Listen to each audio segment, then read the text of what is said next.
ब्रह्माग्रापयामि धोबान्ति हस्तो प्रक्षाल्यं पुरतो निधाय नैवेद्यं नैवेद्यामहे ओम नाभ्याय आसीदन्तरिक्षगुं शीर्ष्णोद्योः समवर्तत पर्याम्भो मृदिशः श्रोता तथा लोकामकल्पयान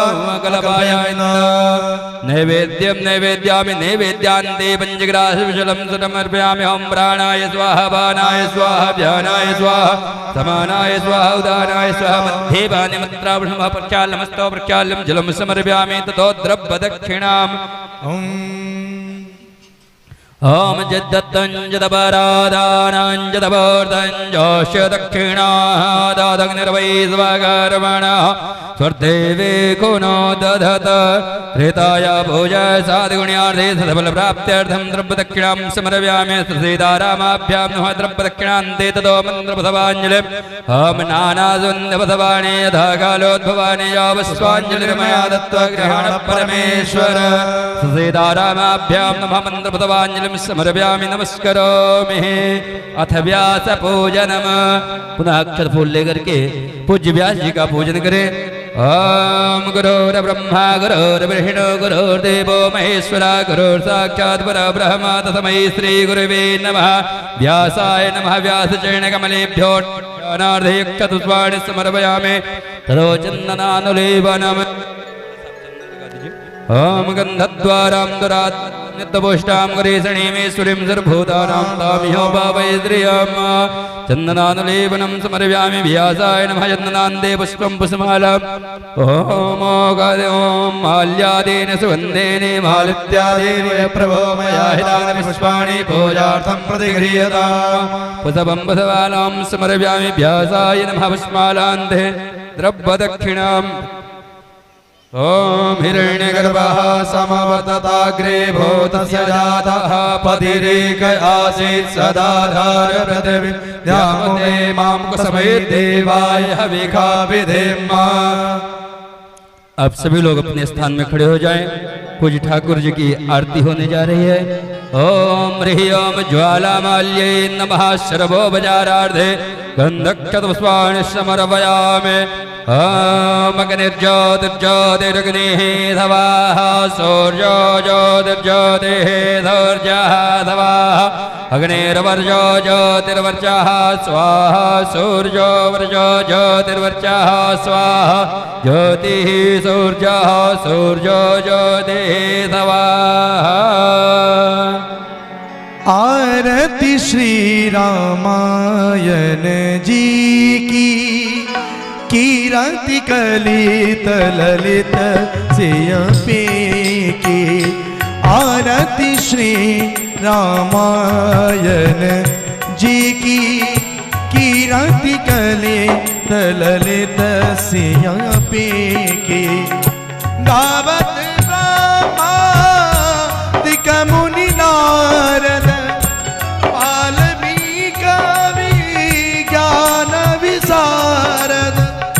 सुख सनकादि शेष यरु शारद बरनी पवन सुत कीर्तिनी की। आरती श्री रामायण जी की कीर्ति कलित ललित सिंपी की।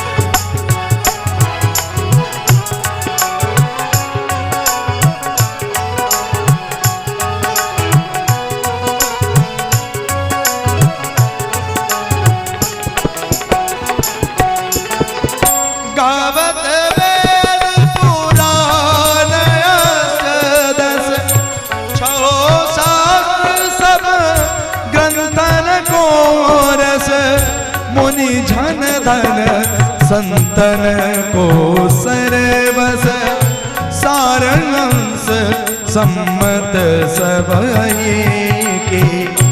आरती श्री रामायण जी की कीरति कलित ललित सिया पी।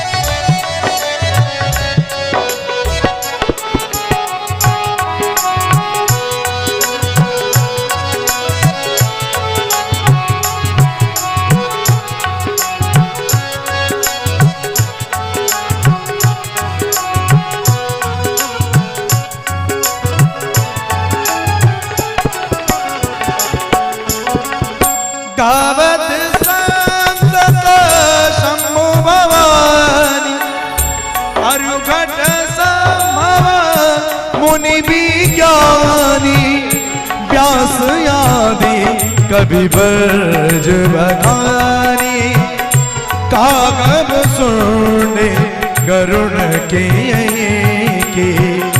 आरती श्री रामायण जी की कीरति कलित ललित सिया पी।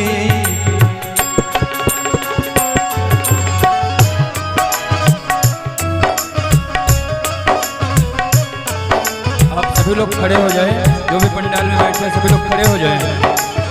भगवान की आरती हो रही है, आप सब लोग खड़े होकर।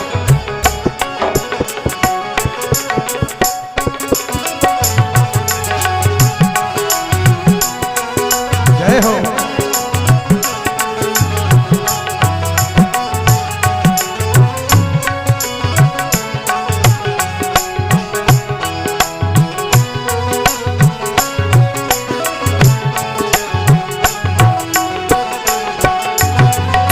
कलिमल हरारी विषय रस पीकी सुभग सिंगार मोती झुमती की दलन लोग भव मोरी अमी की तात मात सब विधि तुलसी की आरती श्री रामायण जी की कीरति कलित ललित सिया पी की आरती श्री रामायण जी की कीरति कलित ललित सिया पी की कीरति कलित ललित सिया पी की कीरति कलित ललित सिया पी की। जलेन शीतले गणं स्वेदेहवन्दं मारार्तिग्रहणं मन्त्रप्रथमाञ्जलिं ततो मन्त्रप्रथमाञ्जलिमों ह्रीः ॐ नानासुन्दवत्पाणि यथा कालोद्भवानि यावस्पाञ्जलिरमया दत्त्वग्रहण परमेश्वर प्रार्थना। सायं काल में अवध धाम से पधारे परम पूज्य कथा व्यास निशु भरद्वाज गोपी जी मंच पे विराजमान हो चुके हैं। आप सबसे भी निवेदन है अपने कार्य से निवृत्त होकर के कथा पंडाल में आने का कष्ट करेंगे, निवेदन करेंगे। परम पूज्य व्यास जी हम भक्तों को वहां ले चले जहां कल की कथा में भागीरथी गंगा में स्नान करा रहे थे, वहीं हम लोग भक्तों को ले चले। जय श्री राम, जय श्री राम।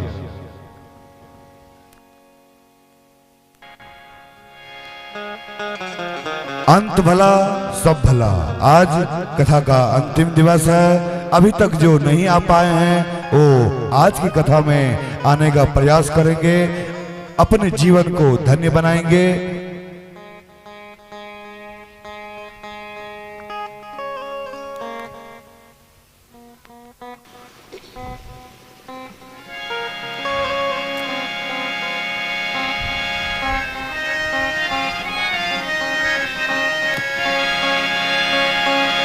श्री राम। जय जय सिया राम, जय जय सिया राम, जय जय सिया राम। श्री राम, जय जय सिया राम।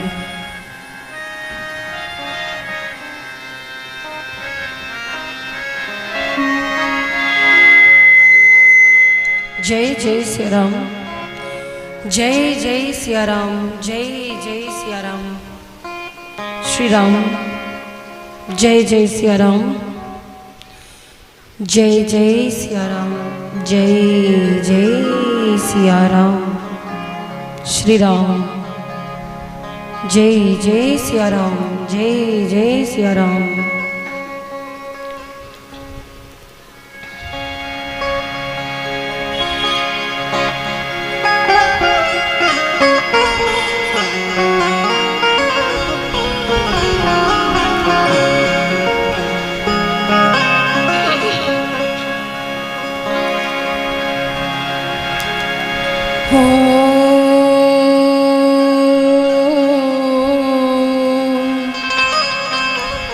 स्वस्ति श्री गणेशाय नमः।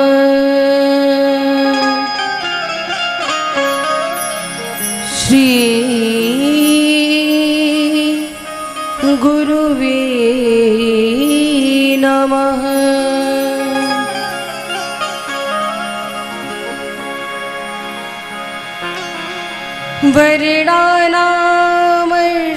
वर्णानामर्थसङ्घानां रसानां छन्द सामपि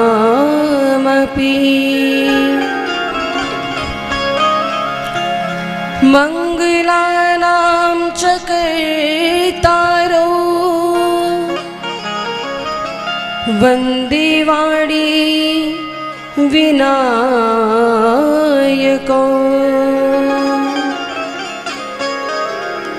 भवानी शंकरो वन्दे श्रद्धा विश्वास रूपिणो याभ्यां विना न पश्यन्ति सिद्धा स्वान्तस्थमीश्वरम्।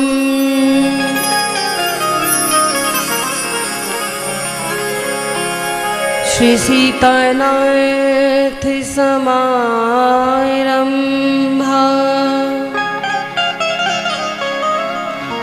श्री रामानंदार्य मध्यमा अस्मदाचार्य पर्यन्ता वन्दे श्री गुरुं परम्परा।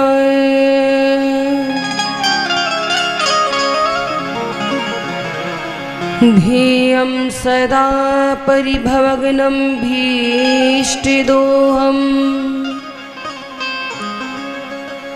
तीर्थास्पदं शिवविरञ्चनुतं शरण्यं भृत्यार्त्रिहं प्रणतपालभवाब्धिपूतम् वन्दे महापुरुष ते चरणारविन्दम्।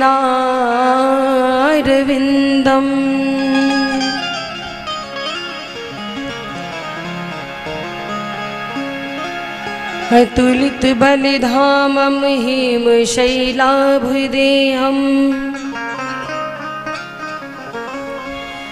दनुजवन कृशानं ज्ञानिनामाग्रगण्यम् सकलगुणनिधानं वानराणामधीशम् रघुपतिप्रियभक्तं वातजातं नमामि।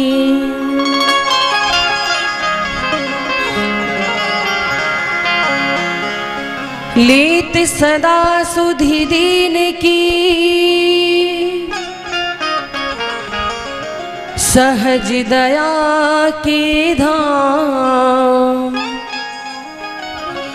जननी जनक यह दीन के प्रभु श्री सीताराम। बोली राघवेंद्र सरकार की जय हो। परमाध्यक्ष अनंत कोटि ब्रह्मांड नायक सर्वेश्वरेश्वर पुराण पुरुषोत्तम भक्तवंशा कल्पतरु श्री सीताराम जी की शब्दमयी मूर्ति श्री रामचरितमानस की पावन कथा का आज 9वां दिवस है, विश्राम दिवस है। विगत 8 दिनों से आप सभी भगवत भक्त माँ काली के इस पवित्र प्रांगण में उपस्थित होकर के भगवान की लालित्यमयी गाथा का श्रवण लाभ प्राप्त कर रहे हैं। आइए हम आज 9वां दिवस की कथा में अविलंब प्रविष्ट हों। उससे पूर्व भगवान नाम संकीर्तन का आश्रय लेते हुए वाणी को जीवा को पवित्र करेंगे। और जो भी भक्त मेरी आवाज को सुन रहे हैं अपने गृह कार्यों से निवृत्त होकर के अति शीघ्र पंडाल में पहुंचने का कष्ट करें, क्योंकि आज विश्राम दिवस की कथा है। कथाएं बहुत हैं, भगवान भी अनंत है, उनकी कथा भी अनंत है। श्री ठाकुर जी की कृपा से, हनुमान जी की प्रेरणा से, गुरुजनों के आशीर्वाद से यथाशक्ति कथा को सुनाने का प्रयास करेंगे। कथा तो महाराज आज तक कोई भी पूरी नहीं कर पाया है, लेकिन प्रयास ये रहता है कि राम जी का राज्याभिषेक आज आप सभी श्रवण करें और देखें। तो आइए बहुत समय ना लेते हुए कीर्तन की ओर चलते हैं। और आज कथा समय से आरंभ हुई है, तो जितने भी भक्त हैं वो अति शीघ्र पहुँचे। विलंब में आएंगे तो आनंद आपको प्राप्त नहीं होने वाला। आनंद तभी आएगा जब आरंभ से विश्राम तक रहेंगे। बोलो राघवेंद्र सरकार की जय हो। और आज बड़ी सुंदर बात है, अभी मुझे जानकारी हुई, हमारे मुख्य यजमान जी आपके बीच में बैठे हैं। मैं चाहती हूं कि आज आप लोग इनको बधाई देंगे। बधाई किस बात की? आज इनके विवाह के 25 वर्ष पूर्ण हुए, 26वां वर्ष आज लगा। विवाह की बहुत बहुत विवाह के वर्षगांठ की बहुत बहुत बधाई हो। एक बार जोरदार तालियां हो जाएं इनके लिए। आज यजमान जी बड़े प्रसन्न नजर आ रहे हैं महाराज, और होना भी चाहिए। देखिए आज 2 उत्सव हैं, इनके विवाह की वर्षगांठ भी है और राम जी का राज्याभिषेक है। कथा विश्राम दिवस की ओर है, तो चाहते हैं कि एक बार पुनः यजमान जी को जोरदार तालियों से आप सभी बधाई देंगे। और कामना है राघवेंद्र सरकार से कि ऐसे ही आपकी ये युगल जोड़ी बनी रहे, आप सभी के जीवन में खुशियां आए, प्रसन्नता का वातावरण रहे, ऐसे ही भगवत कार्य में लीन रहे, भगवान के चरणों की सेवा करते रहे, धर्म कर्म करते रहे और दिन प्रतिदिन जीवन में उन्नति हो, प्रगति हो। आज यही कामना है।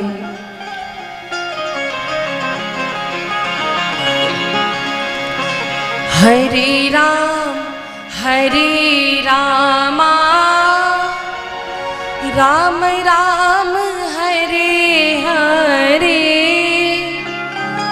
हरे कृष्ण कृष्ण कृष्ण हरे हरे। हरे राम राम राम हरे हरे, हरे कृष्ण कृष्ण कृष्ण हरे हरे। तालियों की सेवा करते हुए हरि बोल।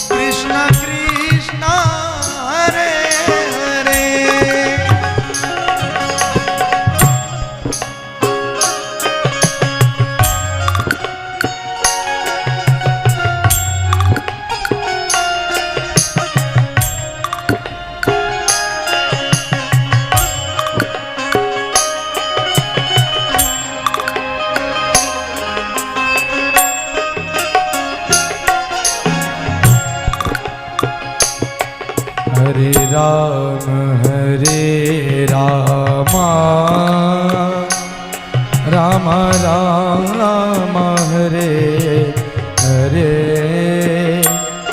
हरे कृष्ण कृष्ण कृष्ण हरे हरे हरे राम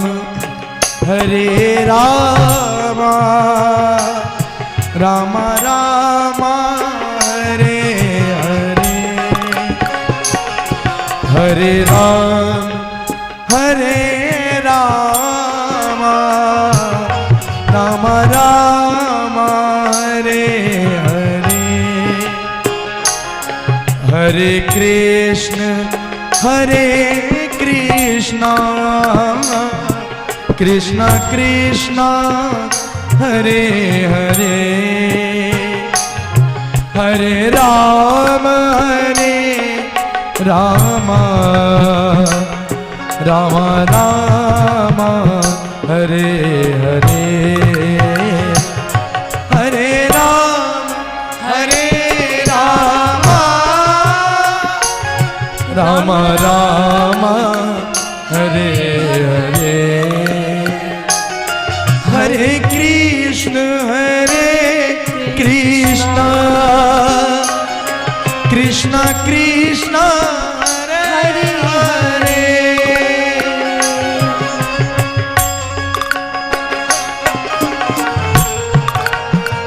बोले राघवेंद्र राघव सरकार की बड़े भाव से ताली की सेवा करते हुए संकीर्तन में जय हो।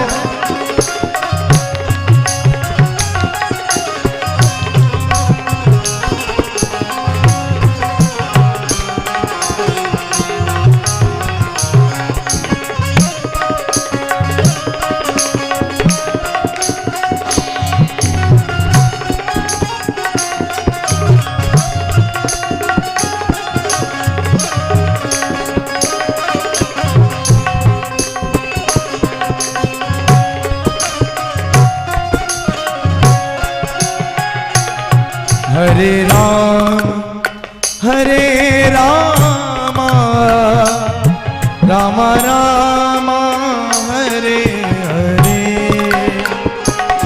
हरे कृष्ण कृष्ण कृष्ण हरे हरे हरे राम राम हरे हरे हरे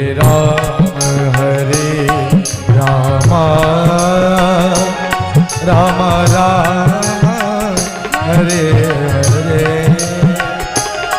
हरे कृष्ण कृष्ण कृष्ण हरे हरे हरे राम राम राम हरे हरे हरे कृष्ण कृष्ण कृष्ण कृष्ण हरे हरे हरे राम राम राम हरे हरे हरे कृष्ण कृष्ण कृष्ण कृष्ण हरे हरे हरे राम राम राम हरे हरे हरे कृष्ण बड़े भाव से ताली की सेवा करते गए कृष्ण हरे हरे हरे राम राम राम हरे हरे कृष्ण कृष्ण हरे हरे राम राम हरे हरे कृष्ण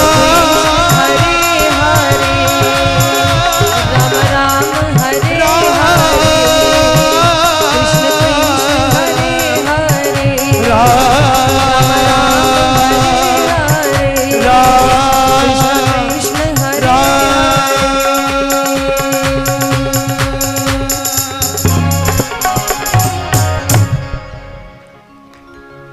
राघवेंद्र सरकार की जय हो।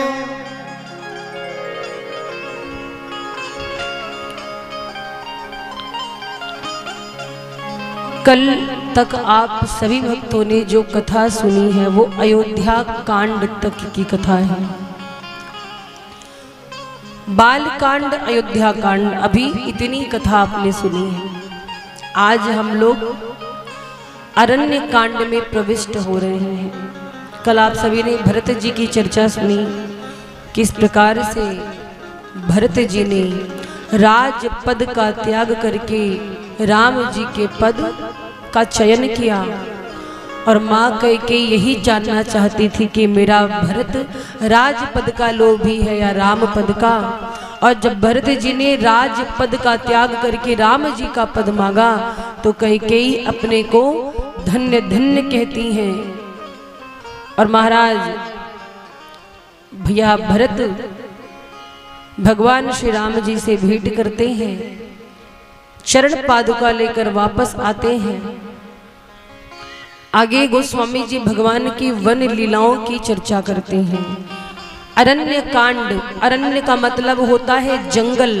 भगवान ने जंगल में कौन कौन सी लीला की, ये अरण्य कांड के अंतर्गत है।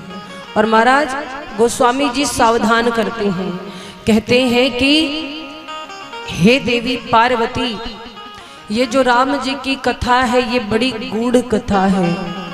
उमा राम गुण गूढ़, पंडित मुनि पावहि बिरति। बहुत सुंदर बात कहते हैं भूत भावन भगवान भोलेनाथ। कहते हैं कि हे भवानी, ये जो राम जी की कथा है ये बहुत गूढ़ है, रहस्यमयी है। हर कोई इस कथा को समझ नहीं सकता, हर कोई इस कथा को जान नहीं सकता, ना अधिकारी है। और देखिए जिसका जैसा भाव है वो कथा से वही चीज प्राप्त करता है। जैसे जो ज्ञानी जन हैं भगवान के चरित्र को यदि वे प्रेम से सुनते हैं तो ये कथा उन्हें वैराग्य प्रदान करती है, भक्तों को प्रेम प्रदान करती है।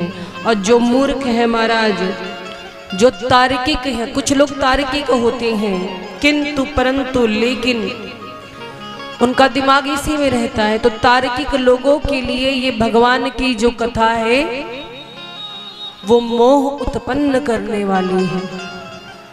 भगवान की लीलाओं को देह बुद्धि से परे होकर के समझना पड़ेगा, तब श्री राघवेंद्र सरकार की कथा समझ में आएगी। अच्छा महाराज, भगवान धरती पर आए, भगवान धरती पर अवतरित हुए। राम जी की कथा में किस किस को मोह हुआ? सबसे पहला मोह सती जी को हुआ था। सती जी भ्रमित हो गई थी, संशय मन में आ गया था। दूसरे नारद जी भी भगवान की लीला से मोहित हुए, समझ नहीं पाए। ब्रह्मा जी भी एक बार सोच में पड़ गए थे, कब? जब भगवान राम का विवाह हो रहा था और मिथिला में उन्होंने अपनी कोई रचना नहीं देखी। और इसके बाद कौन मोहित हुआ है? अरण्य कांड में गोस्वामी जी वर्णन करते हैं कि भगवान की लीला से इंद्रदेव का पुत्र जयंत भी मोहित हो गया। एक बार की बात है,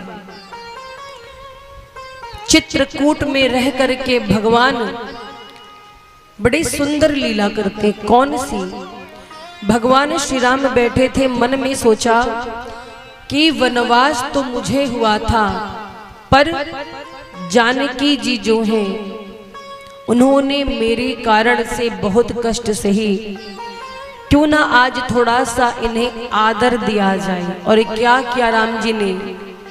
इस लीला में लक्ष्मण जी नहीं है, लक्ष्मण जी किसी कार्य से गए थे, ये केवल राम जी और सीता जी की लीला है।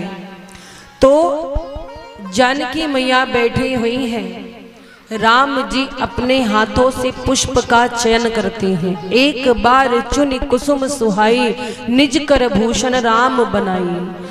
गोस्वामी जी कहते हैं कि एक बार की बात है, राम जी ने अपने हाथ से पुष्प का चयन किया और उससे बहुत सुंदर आभूषण बनाया। किसके लिए? जानकी जी के लिए।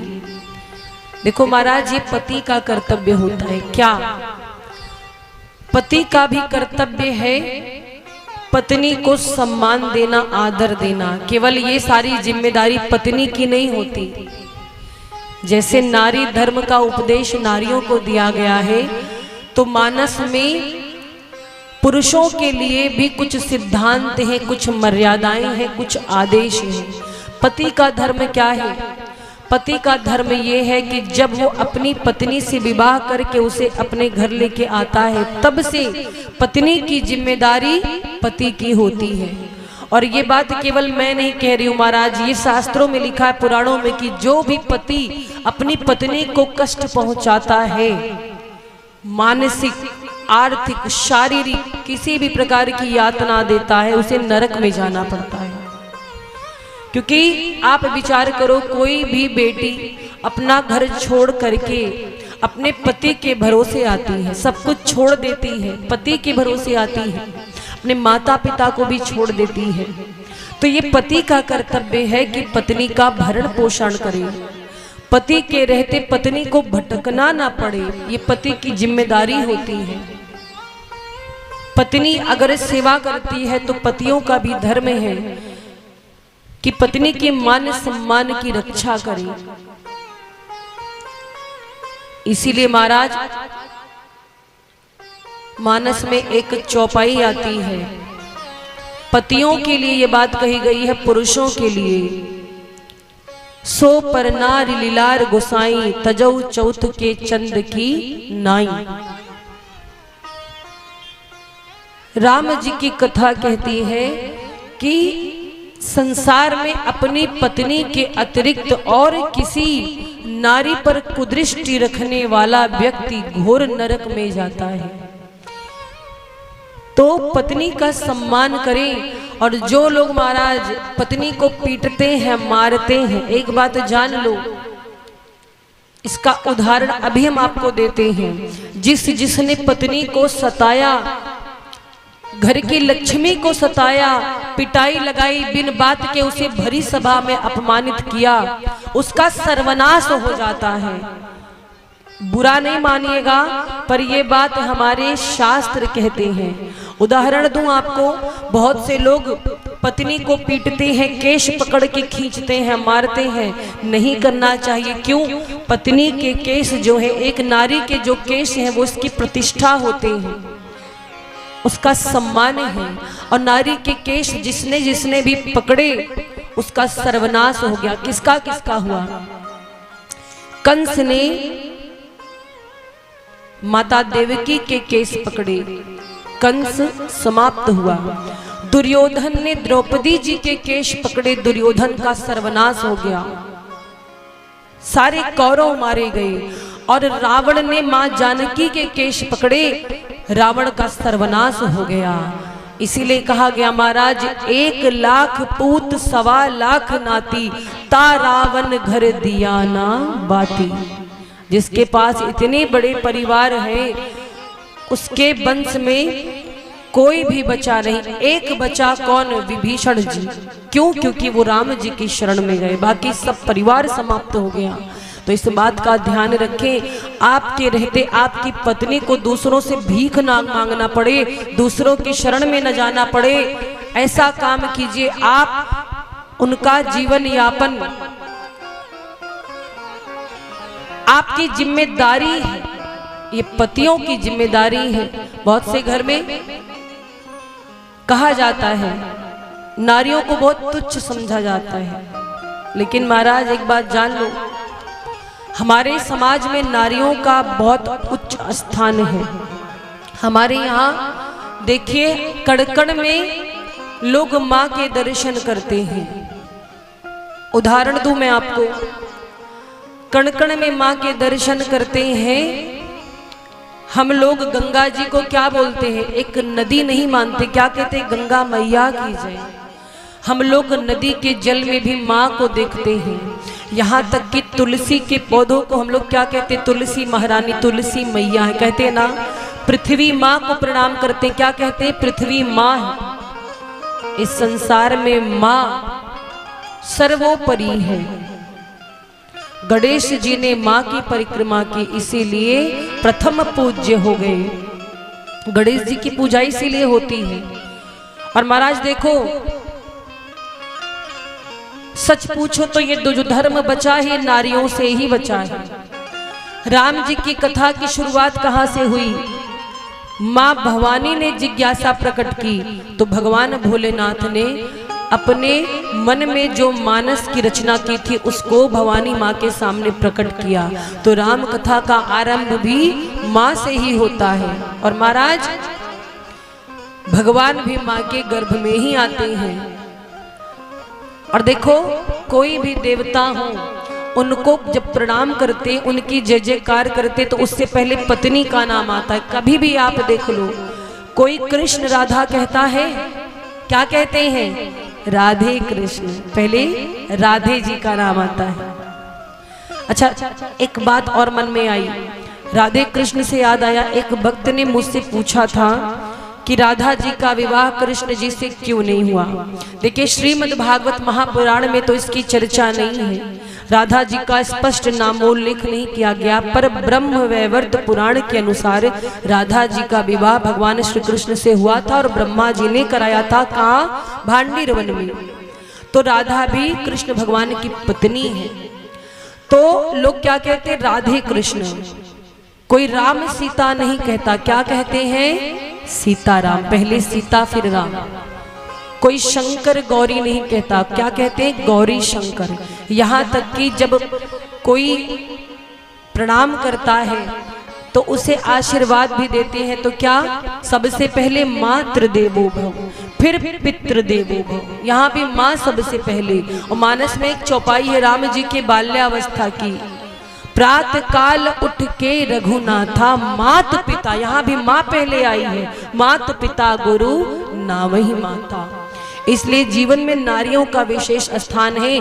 और जो ये धर्म कर्म के कार्य होते हैं महाराज, इसमें सबसे ज्यादा बढ़ चढ़ करके जो हिस्सा लेती हमारी माताएं बहनें होती हैं। सबसे अधिक पूजा पाठ धर्म कर्म नारियां ही करती हैं। क्यों?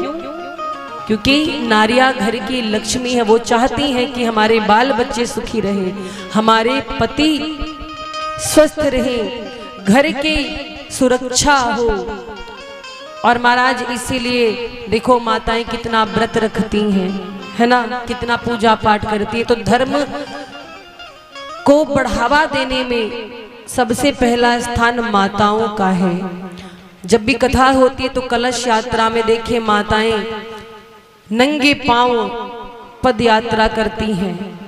तो महाराज नारियों का प्रथम स्थान है, कभी नारी का अपमान नहीं करना चाहिए। कहते हैं कि यत्र नार्यस्त पूज्यन्ते रमन्ते तत्र देवता।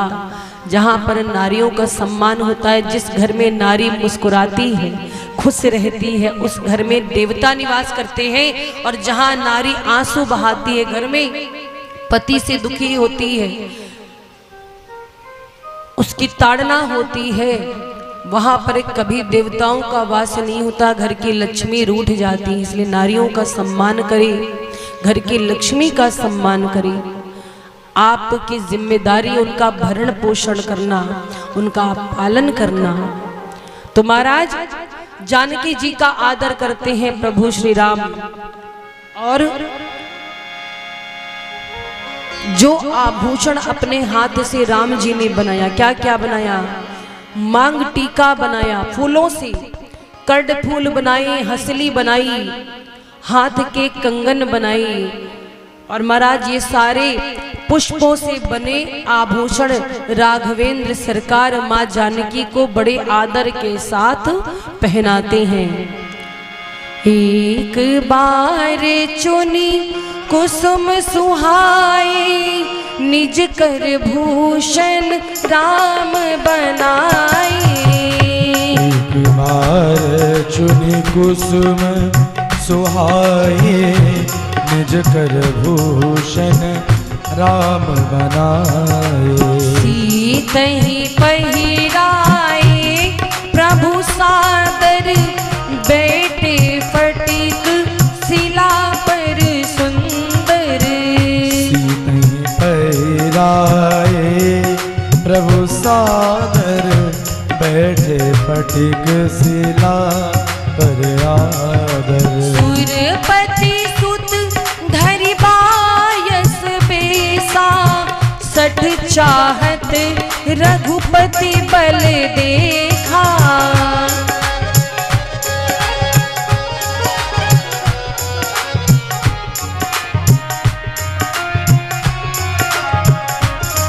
और क्या हुआ? सीता चरण चोच हति भागा, मूढ़ मंद मति कारण कागा।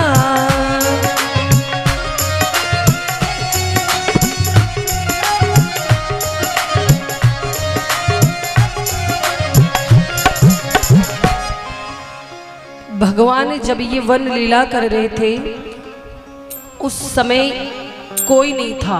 ये भगवान के एकांत की लीला है। माँ जानकी को आभूषण पहना रहे हैं और आभूषण जब पहना रहे हैं तो सारे देवता आकाश से दर्शन किए, जय हो कह करके भगवान की जय जयकार की। अब उसी समाज में इंद्रदेव का पुत्र जयंत भी खड़ा था। उसने जब भगवान की इस लीला को देखा तो वो भगवान के प्रभाव को जानता नहीं था, सो उसको मोह हो गया। जयंत ने भगवान की शक्ति का थाह पाने के लिए भगवान की परीक्षा लेने का विचार बनाया और क्या किया, एक कौवे का वेश बना करके जयंत पहुंचा। माँ जानकी बैठी हैं, श्री राम जी गोद में शीश रख करके विश्राम कर रही हैं और जयंत कागा के वेश में पहुंचा। इधर उधर देखा, उसे लगा राम जी सो रहे हैं और मां के चरणों में अपनी चोंच से प्रहार कर दिया जयंत ने। सीता चरण चोंच हति भागा, और जैसे चोंच से प्रहार किया मां के चरणों में, मां के चरण कितने कोमल हैं। रक्त प्रवाहित होने लगा, रक्त की धारा बहने लगी और उससे लगा कि ये बात राम जी जान नहीं पाएंगे, क्योंकि राम जी को वो कोई साधारण मनुष्य समझ रहा था। और महाराज माँ होती है। जब जयंत ने अपनी चोंच से माँ के चरणों में प्रहार किया, जानकी मैया पहचान गई कि ये जयंत है, इंद्र का पुत्र है। लेकिन उन्होंने राम जी से शिकायत नहीं की। क्यों? क्योंकि महाराज माँ जानकी सोचती हैं कि अगर मैं राम जी को बताऊंगी तो ये बिना मौत ही मारा जाएगा। जाने दो, अपना बच्चा है, बालक है, क्यों बताऊं। माँ ने बताया नहीं, शिकायत नहीं की, राम जी के विश्राम में बाधा नहीं डालना चाहती थी। लेकिन महाराज राम जी को कोई कुछ बताए न बताए, प्रभु तो सब जानते हैं, जो भी भला बुरा है मेरे राम जानते हैं। तो जानकी जी का जो रक्त है चरणों से प्रवाहित हो रहा है, वो प्रवाहित होते हुए राम जी के पास पहुंचा और राम जी को लगा कि ये क्या है। आंख खोली तो जानकी जी के चरणों से रक्त प्रवाहित हो रहा था। राम जी ने नेत्र बंद किए, सब समझ गए कि ये करतूत जयंत की है। क्या किया राम जी ने? राम जी के बगल में धनुष बाण रखा था पर धनुष बाण नहीं उठाया। राम जी समझ गए कि जयंत हमारी शक्ति का थाह जानने आया है, देखने आया है कि हमारे अंदर बल है कि नहीं, तो उसे आज अपना बल दिखाते हैं। क्या किया प्रभु ने? धनुष बाण नहीं उठाया, एक तृण से ही धनुष बाण बनाया और संधान करके छोड़ दिया। प्रेरित मंत्र ब्रह्म सर धावा। अब देखिए यहीं पर राम जी का प्रभाव। राम जी मानो कहना चाहते हो कि तुम जैसों को मारने के लिए धनुष बाण उठाने की जरूरत ही नहीं है, एक छोटे से तिनके को ही हम धनुष बाण बना दे रहे हैं। और अभिमंत्रित करके जब मंत्र पढ़ा तो ब्रह्मास्त्र बन गया और जयंत के पीछे पीछे वो बाण लग गया। और महाराज जैसे बाण पीछा करने लगा, जयंत लगा भागने। अब जयंत भाग रहा है चारों तरफ। सबसे पहले दौड़ करके अपने पिता देवराज इंद्र के पास गया, कौवे के वेश में है। इंद्रदेव कहते कौन हो तुम? कहता है कि पिताजी मेरी रक्षा करिए। इंद्रदेव बोले तुम हो कौन, मुझे पिताजी बोलते हो? बोला मैं आपका पुत्र जयंत। क्या हो गया, क्यों भाग रहे हो? बोले राम जी ने अपना बाण हमारे पीछे लगा दिया है, हमारी रक्षा करिए। इंद्रदेव कहते हैं कोई गलत काम किया होगा, ऐसे तो राम जी तुम्हारे पीछे बाण लगाएंगे नहीं। जयंत बोला हमने उनकी शक्ति का था पाने के लिए सीता जी के चरणों में प्रहार कर दिया अपनी चोंच से। और महाराज क्या हुआ? इंद्रदेव कहते हैं निकलो यहां से, आज से न तुम हमारे बेटा न हम तुम्हारे बाप। जो राम का द्रोही है वो मेरा बेटा हो ही नहीं सकता, भाग जाओ यहां से। भगा दिया। फिर वो भागते भागते महाराज ब्रह्मलोक पहुंचा, ब्रह्मा जी के पास। ब्रह्मा जी को भी पता चला तो ब्रह्मा जी ने भगा दिया। फिर भागते भागते भोलेनाथ के पास आया। भोलेनाथ कहते क्या हुआ?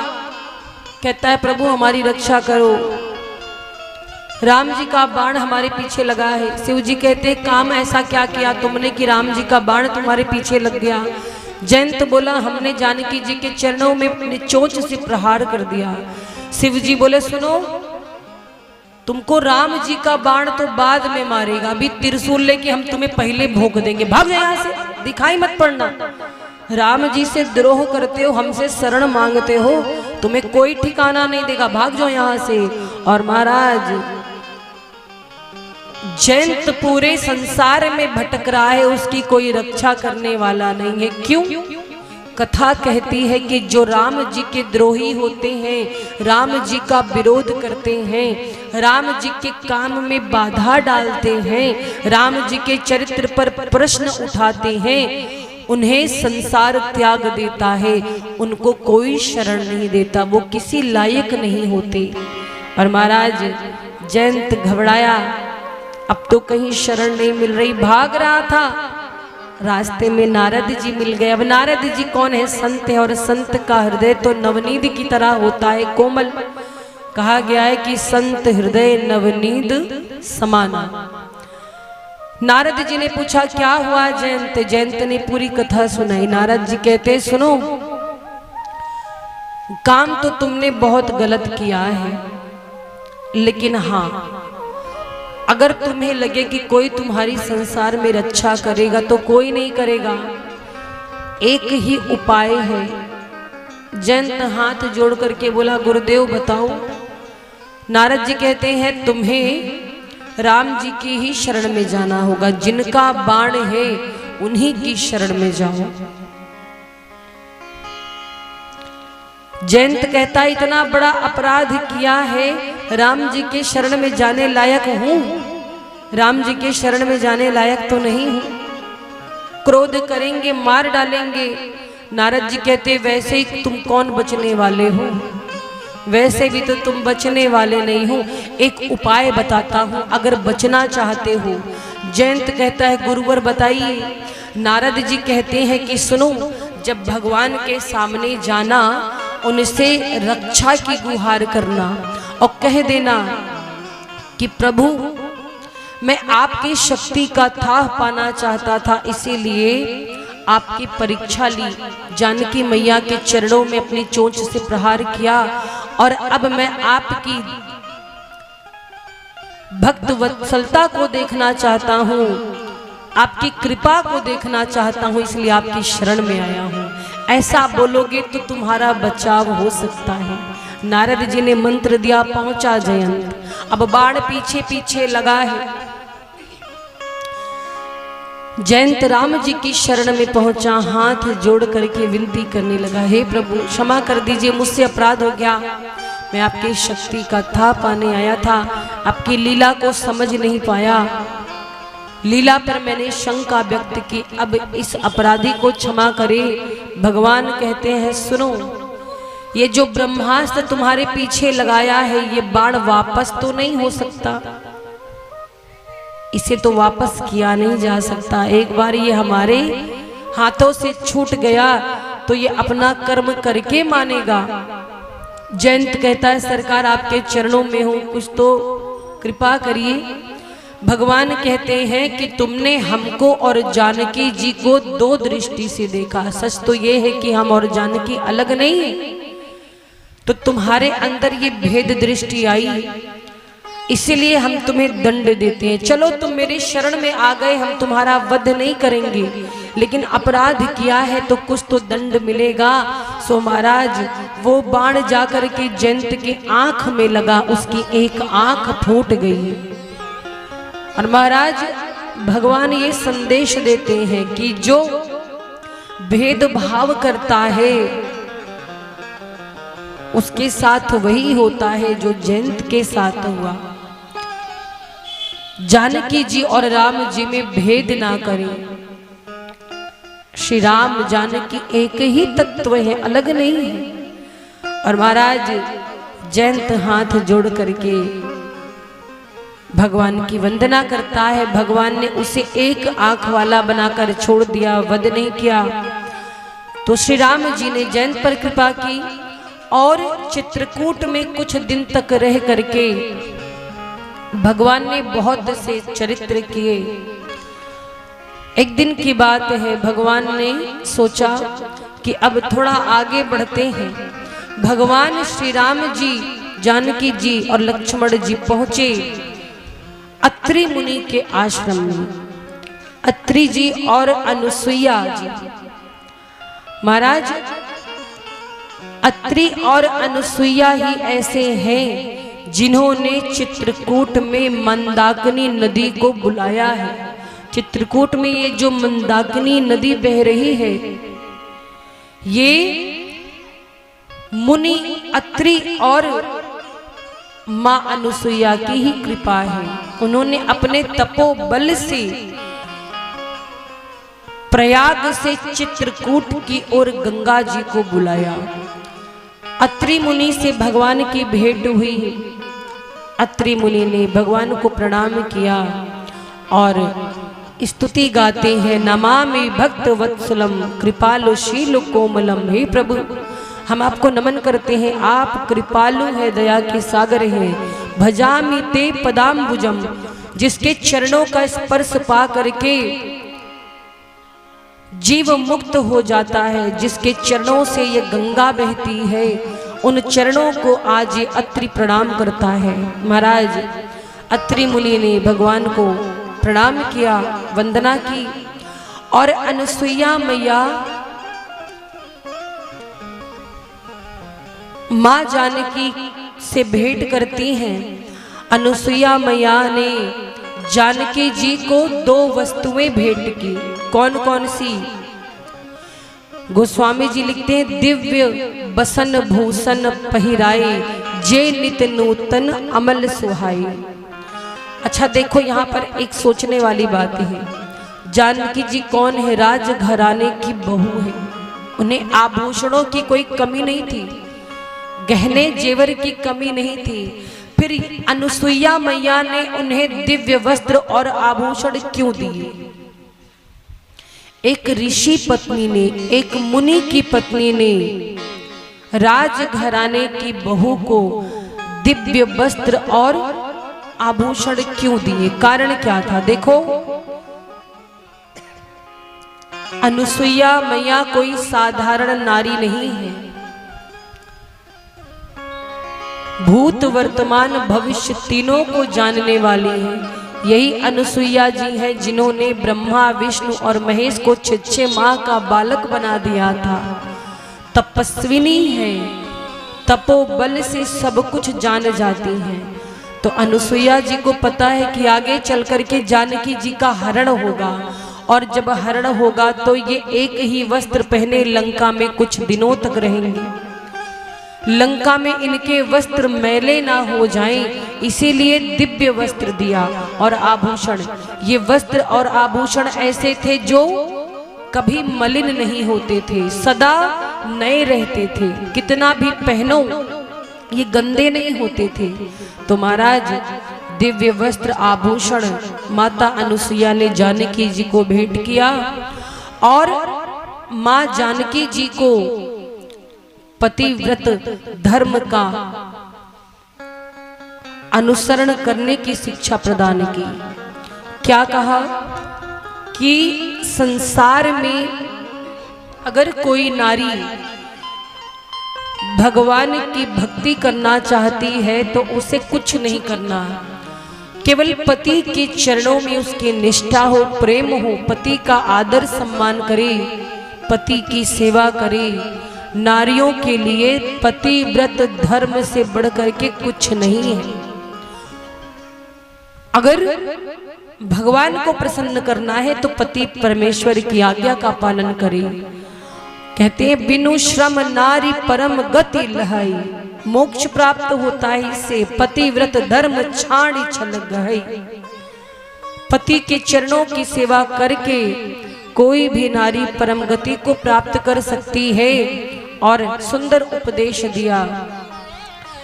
आगे श्री राम जी, सीता जी, लक्ष्मण जी बढ़ते हैं और देखिए जानकी जी बीच में चल रही हैं। राम जी आगे आगे, लक्ष्मण जी पीछे पीछे और जानकी मैया बीच में। और गोस्वामी जी लिखते हैं कि राम लक्ष्मण जी के बीच में जानकी जी जब चल रही थी तो कैसी लग रही थी। उभय बीच श्री सोहई कैसी, उभय बीच सिया सोहई कैसी, ब्रह्म जीव बीच माया जैसी, ब्रह्म जीव बीच माया जैसी, ब्रह्म जीव बीच माया जैसी, ब्रह्म जीव बीच माया जैसी। जानकी मैया चल रही है बीच में कैसे, आगे राम जी, पीछे लक्ष्मण जी, बीच में माँ जानकी। देखने पे लगता है मानो ब्रह्म और जीव के बीच में माया चल रही हो। चलते चलते प्रभु श्री राम आगे जब बढ़े तो सरभंग जी से भेंट हुई। सरभंग जी कौन है? सरभंग जी ने जीवन में बहुत तपस्या की, बहुत धर्म कर्म किया, लेकिन निष्काम भक्ति उनकी थी। उन्होंने जीवन में बहुत तपस्या की पर कभी भगवान से कुछ मांगा नहीं था। तो उनको लेने के लिए आकाश से विमान आए, स्वर्ग उनके नाम हो गया। और सरभंग मुनि स्वर्ग जाने के लिए जैसे विमान पर चढ़े तब तक पता चला कि राम लक्ष्मण जानकी जी इधर ही आ रहे हैं। महाराज सरभंग जी विमान से कूद पड़े, बोले हमको नहीं जाना स्वर्ग। क्यों? बोले जब श्री राम जी आ ही रहे यहाँ पर तो अब यही स्वर्ग है, हमको जाना नहीं है।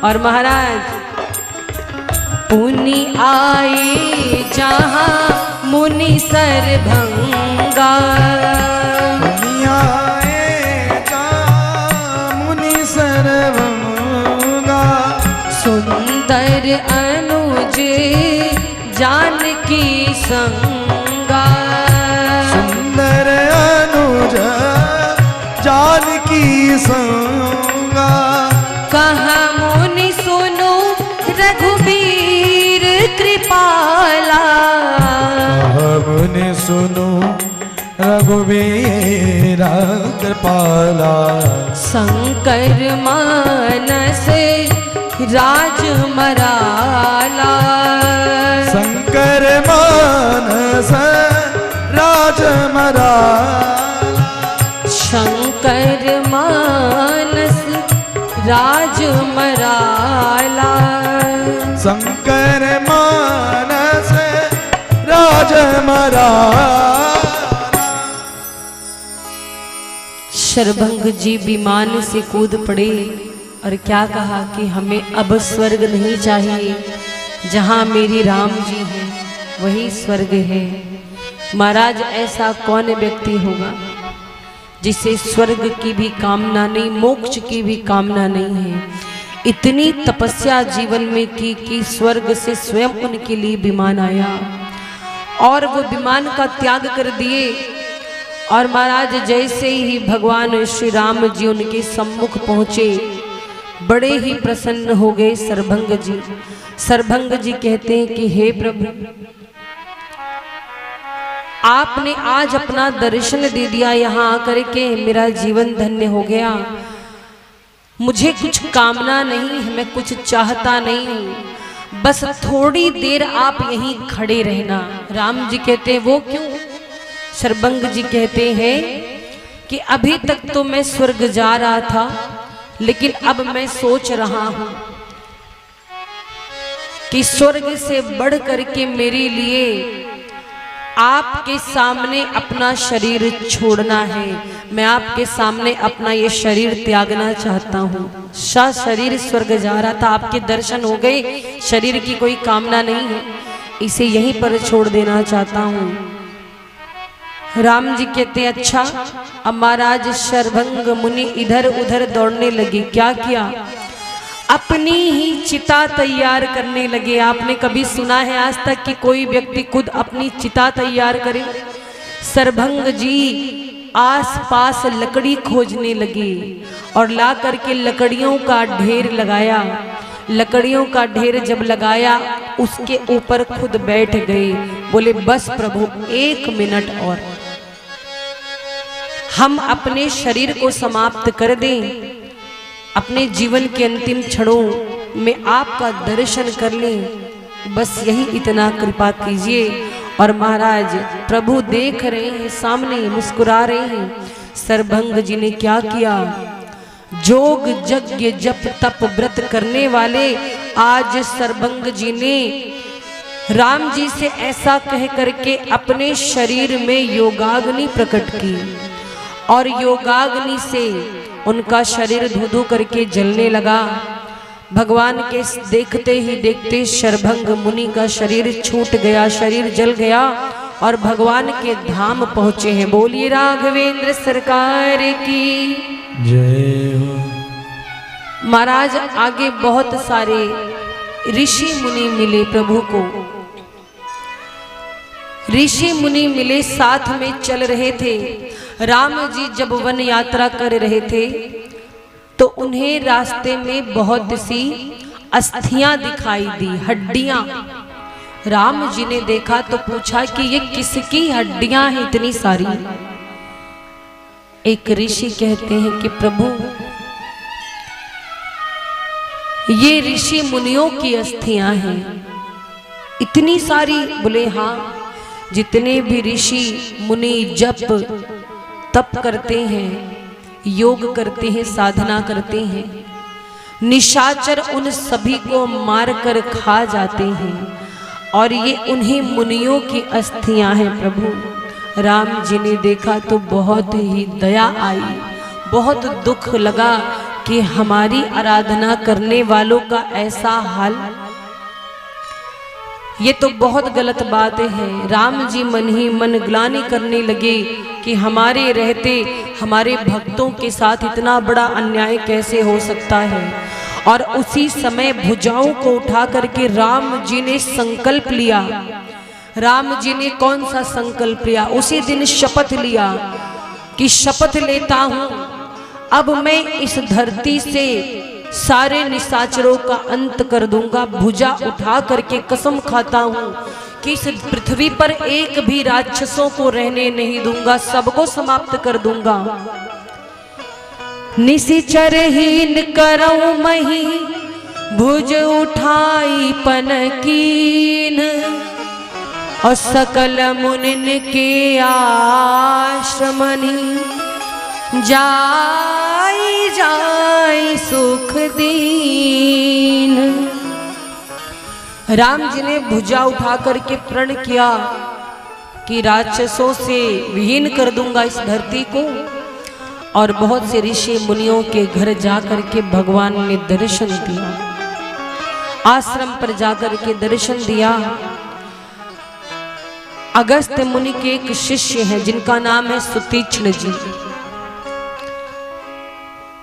सुतीक्ष्ण जी ने सुना कि भगवान आ रहे हैं तो गदगद हो गए। महाराज इधर उधर दौड़ने लगी, क्या करूं, भगवान किस रास्ते से आएंगे, किधर जाऊं। ये अगस्त्य मुनि के शिष्य हैं सुतीक्ष्ण जी। अच्छा, बहुत दिन से गुरु जी के आश्रम पर नहीं गए थे। क्यों? एक बार की बात है, अगस्त्य मुनि तीर्थ करने जा रहे थे तो अपने शिष्य सुतीक्ष्ण जी से कहा कि हम कुछ दिनों के लिए जा रहे हैं अनुष्ठान में, और तब तक आपकी जिम्मेदारी है कि आप ठाकुर जी की सेवा करें, शालिग्राम जी की। अब शालिग्राम जी की सेवा की जिम्मेदारी सुतीक्ष्ण जी को मिल गई थी।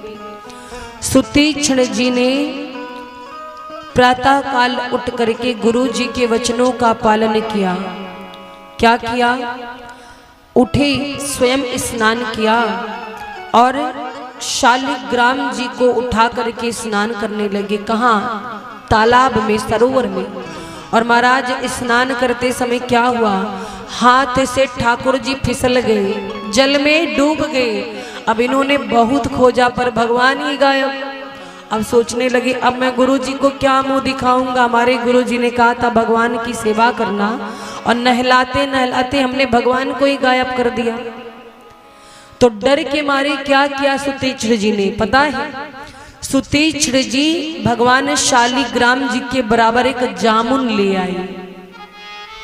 जामुन लेकर के चले आए और बढ़िया उसी को श्रृंगार करके आसन पर बिठा दिया।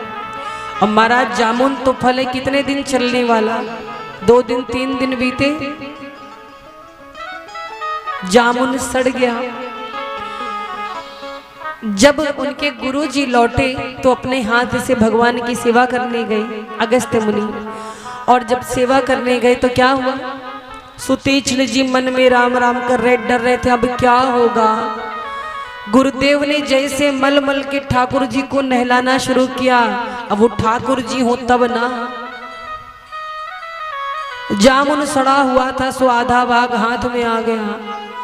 सुतीक्ष्ण जी बोलते हैं ये क्या है? गुरु जी ने कहा सुतीक्ष्ण जी से ये क्या है, ये ठाकुर जी को क्या हो गया।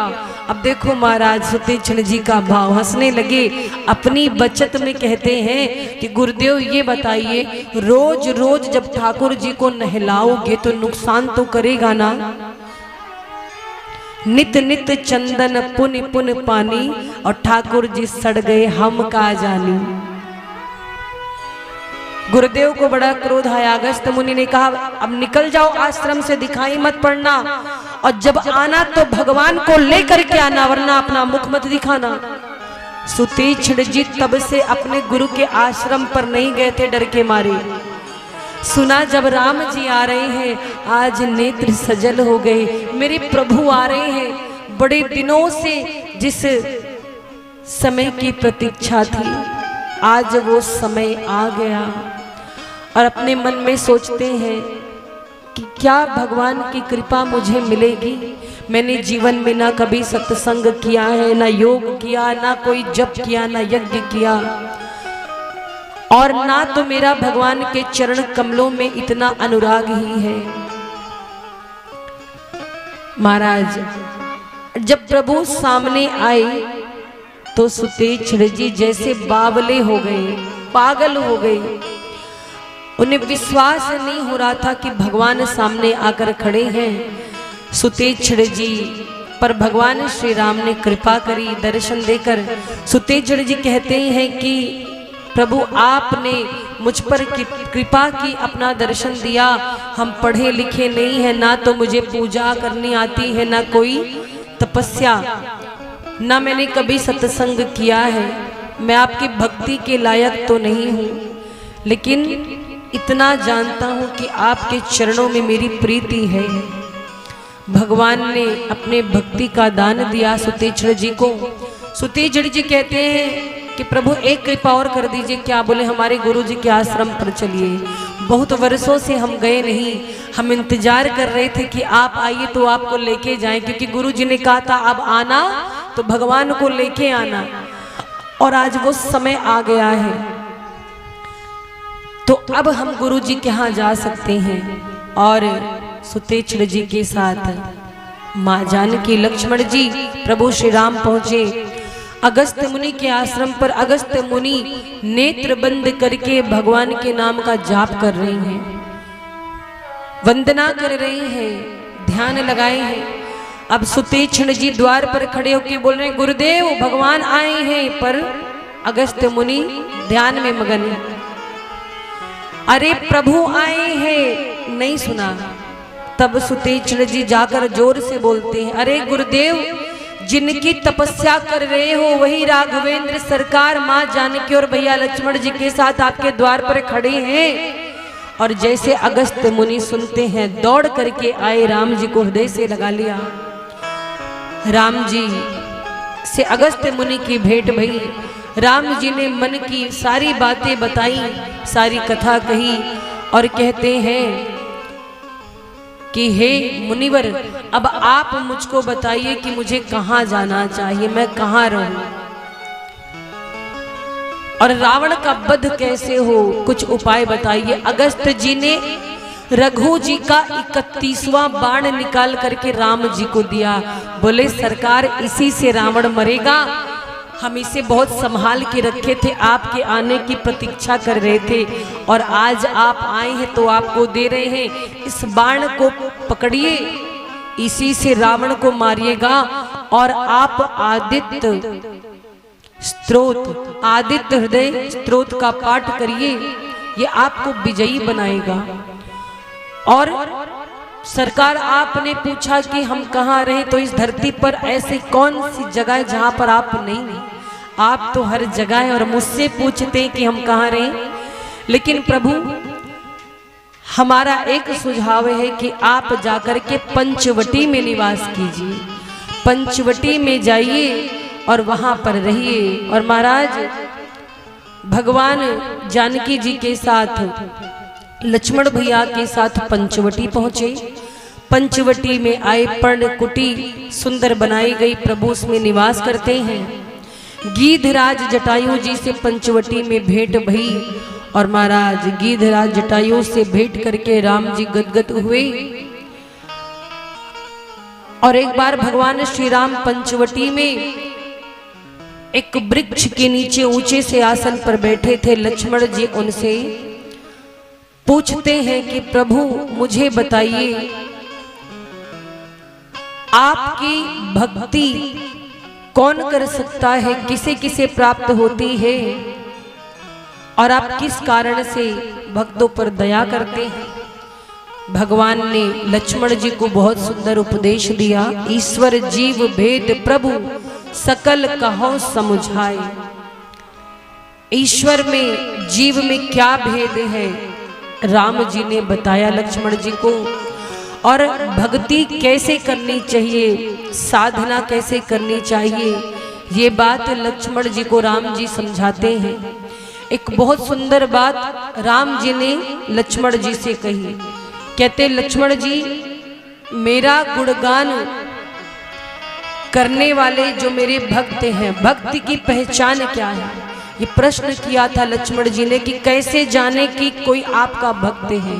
तो राम जी बताते हैं कि मेरे भक्त का सबसे बड़ा लक्षण सुनो। मेरे भगत की पहचान क्या है? कौन सी पहचान बताई? मम गुण गावत पुलक शरीरा। मम गुण गावत पुलक शरीरा। मम गुण गावत पुलक शरीरा। मम गुण गावत पुलक शरीरा। गद गद गिरा नयन बहनीरा। गद गद गिरा नयन बहने। मम गुण गावत पुलक शरीरा। मम गुण गावत गद गद गिरा नयन बहनेरा, गद गद गिरा नयन बहनेरा, नयन बहनेरा, नयन बहनेरा। भगवान कहते हैं कि मेरे भक्त की पहली पहचान है वो हर परिस्थिति में प्रसन्न रहता है। दूसरी पहचान क्या है? मम गुण गावत पुलक शरीरा, मेरा भजन करते समय, मेरी कथा सुनते समय जिसके आंख में आंसू आ जाए, मेरे विरह में जो रोई मुझे याद करके, वो मेरा भक्त है। ये भक्तों की पहचान होती है कि भगवान की कथा सुनते सुनते, भगवान के चरित्र को सुनते सुनते आंखों में प्रेमाश्रु प्रकट हो जाए, तन पुलकित हो जाए। कभी कभी होता है महाराज, भगवान की कथा को सुनिए तो रोंगटे खड़े हो जाते हैं, भगवान ने ऐसा ऐसा चरित्र किया है। तो ये भक्तों की पहचान है, मम गुण गावत पुलक शरीरा। और शरीर पुलकित हो, आंखों से झरझर झरझर आंसू बहे, ये भक्त की पहचान है। लेकिन आंसू संसार के कष्टों को सोच करके न बहे कि घर से किसी ने निकाल दिया है, शरीर बीमार है, व्यापार में घाटा हो रहा है। संसार के लिए अगर रोते हो तो ये भक्त की पहचान नहीं है। भगवान की कथा को सुन करके भगवान के विरह में यदि रोते हो तो ये भक्त की पहचान है। वही भक्त जैसे गोस्वामी तुलसीदास जी हुए, गोस्वामी तुलसीदास जी भी राम जी के विरह में आंसू बहा रहे थे। तो भगवान की कथा को सुन करके, उनके गुणगान को सुन करके, भजन को सुन करके या गा करके, कथा को सुन करके या गा करके आंखों से आंसू बहने लगे, समझो कि आप भगवान के भक्त हो। ये पहचान बताई। भगवान पंचवटी में लक्ष्मण जी से बात कर रहे सत्संग की, तब तक सूपनखा रावण की बहिनी आ पहुंची। कैसे? राम जी के पद चिन्ह देखे तो उसे लगा कि इस पंचवटी में मनुष्य कौन आ गया। चरण चिन्हों का अनुसरण करते करते राम जी की कुटिया के पास पहुंची। और जब राम जी की कुटिया के पास पहुंची सूपनखा, तो उसने राम जी के सौंदर्य को देखा। भगवान के सौंदर्य को देख करके उसका मन बावला हो गया और उसने क्या सोचा कि मैं इनसे विवाह कर लूं।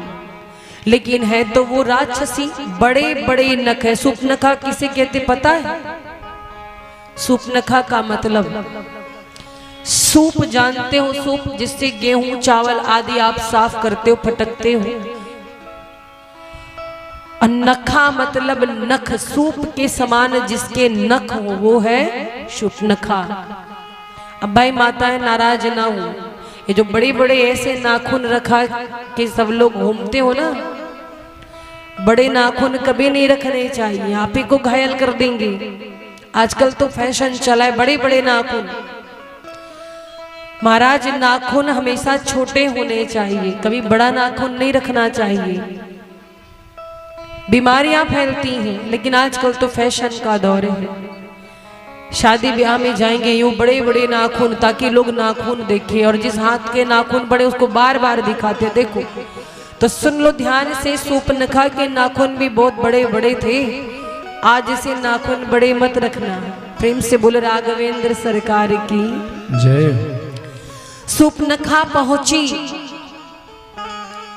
सुंदर नारी का वेश बना करके, थी तो राक्षसी पर साधारण नारी, सुंदर नारी का वेश बनाया और पहुंच गई राम जी के पास। इठलाते हुए कहती है कि तुम सम पुरुष नामो सम नारी, यह संजोग विधि रचा विचारी। पहुंचते ही पहला शब्द क्या था? हे राजकुमार, तुम बड़े सुंदर लगते हो, इस धरती पर मैं कहां नहीं घूमी। 3 लोग 14 भुवन घूम करके आई हूँ, लेकिन तुम्हारे जैसा सुंदर आदमी हमें दिखाई नहीं दिया। और सुनो, इस धरती पर तुम जैसा सुंदर पुरुष कोई नहीं है और मुझ जैसी सुंदर नारी नहीं है। ये तो संजोग भगवान ने बनाया है, विधाता ने बनाया है, और विधाता की इच्छा से आज हम और आप मिले हैं। मुझसे विवाह कर लो। राम जी सोचने लगे ये कौन सी बला आ गई। अच्छा खासा सत्संग चल रहा था, व्याधा पड़ गई। सत्संग में जो राक्षस होते वही व्याधा डालते महाराज। राम जी से कहती है कि पूरी दुनिया घूम आई, तुम्हारे जैसा कोई मिला नहीं, और मैं इतनी सुंदर हूँ, मेरे लायक कोई दुल्हा मिलता ही नहीं है। तुम देखने में थोड़े ठीक हो। क्या कहती है? तुम देखने में थोड़े ठीक हो, मेरे लायक हो, तो क्यों ना हमारा विवाह हो जाए। राम जी मन में हंसने लगे। राम जी कहते सुनो, हमसे विवाह करने से कोई फायदा नहीं है। अच्छा, एक काम करो, उस जो नीचे बैठे ना गोरे गोरे, उनके पास जाओ, वो शादी तुमसे करेंगे। एक बार उनके पास जाओ। और महाराज इधर राम जी को छोड़कर लक्ष्मण जी के पास पहुंचे, और वही डायलॉग लक्ष्मण जी से बोलती है। 7 लोग 14 भुवन घूम करके आई हूं, तुम जैसा पुरुष नहीं देखा। विधाता ने बड़े संजोग से हमें तुम्हें मिलाया है।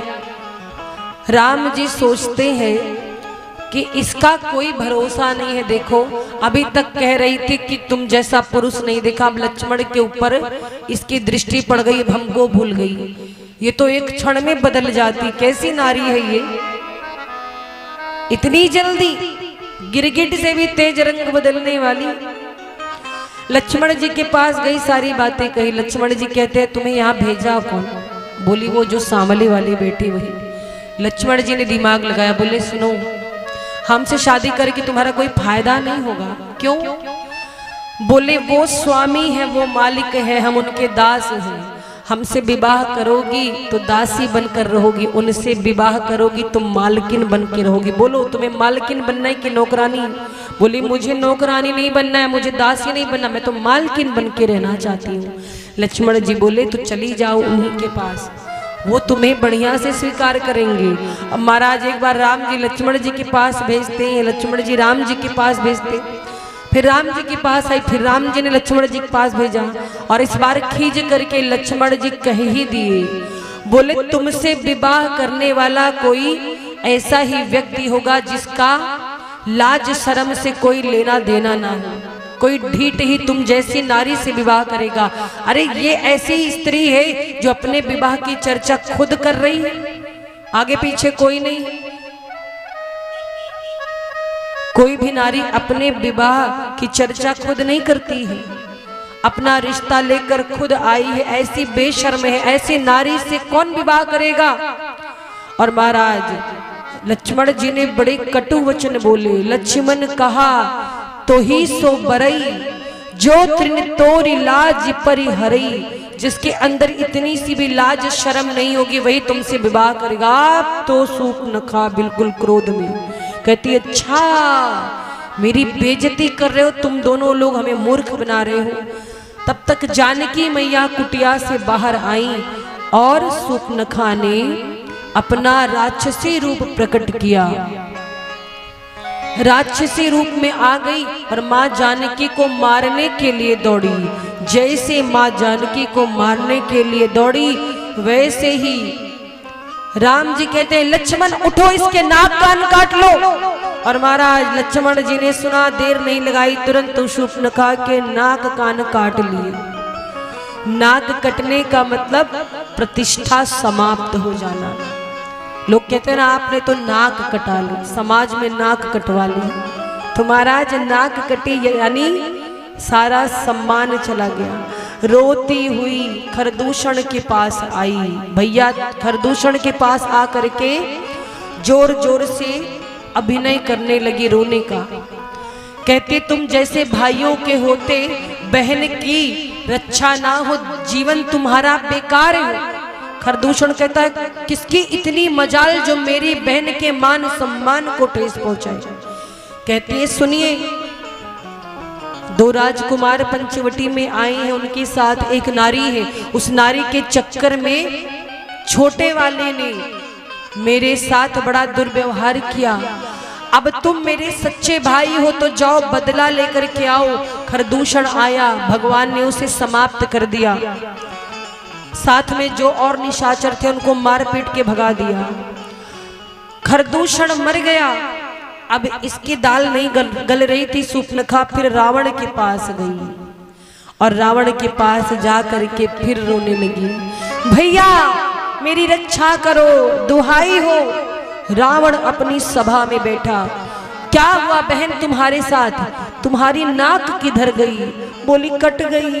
किसने काटी? बोले दो तपस्वी आए हुए हैं और उनके साथ बहुत सुंदर नारी है। उसी नारी के चक्कर में मेरी नाक काट ली गई। आग लगा रही सूर्पनखा। रावण कहता है तुमने खरदूषण से नहीं कहा? सूर्पनखा कहते खरदूषण गए, वो पहले चले गए। रावण ने सोचा कि खरदूषण पहले चले गए, खरदूषण को मारना इतना आसान नहीं है। क्यों? खरदूषण मोहि सम बलवंता, खरदूषण मेरे समान ही बलवान है। तिन्हई को मारई बिनु भगवंता, खरदूषण को बिना भगवान के कोई मारने वाला आज तक जन्मा नहीं। और रावण समझ गया कि भगवान पृथ्वी का भार उतारने के लिए धरती पर आ चुके हैं। और महाराज रावण सोचता है कि इस तामसी देह से भगवान का भजन नहीं हो पाएगा। होई ही भजन न तामस देहा, मैं तो निशाचर हूँ, राक्षस हूँ, इस तामसी देह से भगवान का भजन नहीं हो पाएगा। तो अपना उद्धार कैसे करवाऊं? तो क्यों ना मैं भगवान से जबरदस्ती हट करूं, दुश्मनी करूं, शत्रुता करूं। महाराज देखो, भगवान से आप कोई भी रिश्ता निभाओ, चाहे भगवान को बालक मानो चाहे मित्र मानो। सुदामा जी ने मित्र माना था। यशोदा मैया भगवान को अपना बालक मानती थी, अपना लाल मानती। तो भगवान से रिश्ते रखो, चाहे जैसे रिश्ते रखो, लेकिन रिश्ता रखना जरूर चाहिए। कौन कहता है भगवान आते नहीं, आप मीरा के जैसे बुलाते नहीं। तो रावण समझ गया कि भगवान धरती पर आ चुके हैं, अब मैं उनसे जबरदस्ती हट करूंगा, शत्रुता करूंगा, तभी मेरा कल्याण है। मैं उनके हाथों मारा जाऊंगा तभी मेरा उद्धार होगा। तो क्या किया? रावण मारीच के पास गया और मारीच से कहा कि दो तपस्वी आए हैं, साथ में उनकी पत्नी है और उस नारी का हरण करना है, उस लीला में तुम्हें सहयोग करना होगा, इस कार्य में मेरा सहयोग करना होगा।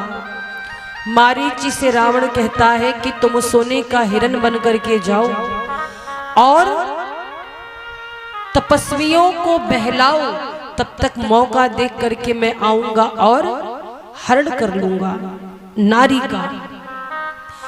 महाराज मारीच ने सोचा कि अगर मैंने इसकी बात नहीं मानी तो ये मुझे मार देगा, बहुत बड़ा पापी है। इससे अच्छा इसकी बात मान लूं, कम से कम राम जी के बाणों से तो मर जाऊंगा, मेरा उद्धार हो जाएगा। इसकी बात नहीं मानूंगा तो ये पापी मुझे मार देगा। और महाराज मां जानकी के हरण की योजना बनी। देखो वास्तविकता क्या है जानते हैं? अगर आप सोचो कि मां जानकी का हरण हुआ है तो मां जानकी का हरण हुआ ही नहीं, क्योंकि भगवान श्री राम लक्ष्मण जी को एक दिन भेजे कि जाओ आप पुष्प लेकर के आओ। लक्ष्मण जी फूल चुनने गए, तब तक राम जी ने मौका पार कर मां जानकी से कहा कि जानकी जी अब समय आ गया है, समय आ गया है एक विचित्र लीला का। आप धरती में, आप अग्नि में समा जाइए। अग्नि सुता है जानकी मैया, तो कहते हैं कि आप अग्नि में समा जाइए और हम आपकी छाया को प्रकट करेंगे। आपकी छाया का हरण होगा और जब हरण होगा तो मेरा रावण से युद्ध होगा। पृथ्वी का भार उतारने के लिए, निशाचरों का वध करने के बाद मैं जब लंका पर विजय प्राप्त करके वापस आऊंगा तो आपकी जो छाया है उनको अग्नि में भेज दूंगा और आपको वापस बुला लूंगा। आप मेरे साथ अयोध्या चलना। अर्थात राम जी की पत्नी जानकी जी का हरण हुआ ही नहीं था। राम जी के रहते किसी में इतना साहस नहीं है कि जानकी जी का कोई हरण कर ले। ये भगवान की लीला थी, क्योंकि भगवान किसी को बिना अपराध के दंड नहीं देते। जैसे बहुत लोग मिलते हैं, बहुत सारी समस्याएं सबके पास हैं। किसी के बच्चे अपंग पैदा होते हैं, समझिएगा। किसी का मान लो पुत्र समाप्त हो जाए कम उम्र में, लोग रोते हैं, कहते हमने कौन सी गलती की थी। एक बात जान लो, आपने कुछ ना कुछ तो किया है, इस जन्म में नहीं किया है तो पिछले जन्म में किया है, उसी का दंड आपको मिल रहा है। आपने पिछले जन्म में जो कर्म किया है उस कर्मों से प्रारब्ध बने और उसी प्रारब्ध का आपको इस जन्म में मिलता है। तो इसीलिए कभी ये मत कहो कि परमात्मा ने हमें बिना मतलब दुख दे दिया है। भगवान किसी को बिना मतलब दंड नहीं देते। भगवान रावण को भी बिना मतलब नहीं मार सकते, इसलिए जानकी जी के हरण की योजना बनाई। एक बार की बात है, एक स्त्री को बालक हुआ। छोटा सा शिशु 5-6 दिन जीवित रहा, उसके बाद समाप्त हो गया। वो स्त्री रोने लगी, एक महात्मा जी के पास गई, बोली महात्मा जी हमने कौन सा पाप किया था कि मेरा छोटा सा बालक मर गया। मेरा छोटा सा बालक मर गया, मैंने कौन सा अपराध किया था, मुझे तो नहीं पता। मैं तो इतना भजन करती हूँ, पूजन करती हूँ, फिर भी मुझे दुख क्यों मिला। क्या आप एक बार उस बालक से मेरी बात करा सकते। महात्मा जी ने कहा यह संभव नहीं है, जो गया उससे बात नहीं हो सकती। अब उस स्त्री का मोह नहीं छूट रहा था, बोली बस एक बार मुझे उससे मिलवा दीजिए, बात करा दीजिए, एक बार अपनी शक्तियों के द्वारा मेरी एक क्षण बात करवा दीजिए। महात्मा जी ने कहा ठीक है, तुम इतनी उतावली हो, मिलना चाहती हो, तो मैं तुम्हें कुछ क्षणों के लिए उस बालक की आत्मा से बात करवा सकता हूँ, लेकिन ज्यादा समय नहीं। अब महात्मा जी ने ध्यान लगाया, थोड़ी देर में वो बालक आया सामने और माँ बिलख बिलख के रोने लगी, मेरे लाल मुझे छोड़कर क्यों चला गया, यही पूछना चाहती थी, क्या अपराध मुझसे हुआ था। तुरंत उस बालक के अंदर से आवाज आई कि कौन सी माँ, कौन सा बेटा, तू मेरी माँ नहीं है। वो नारी रोने लगी, कहती मैंने तुझे 9 माह अपने गर्भ में रख करके जन्म दिया, आज तू कह रहा है कि तू मेरा बेटा नहीं है।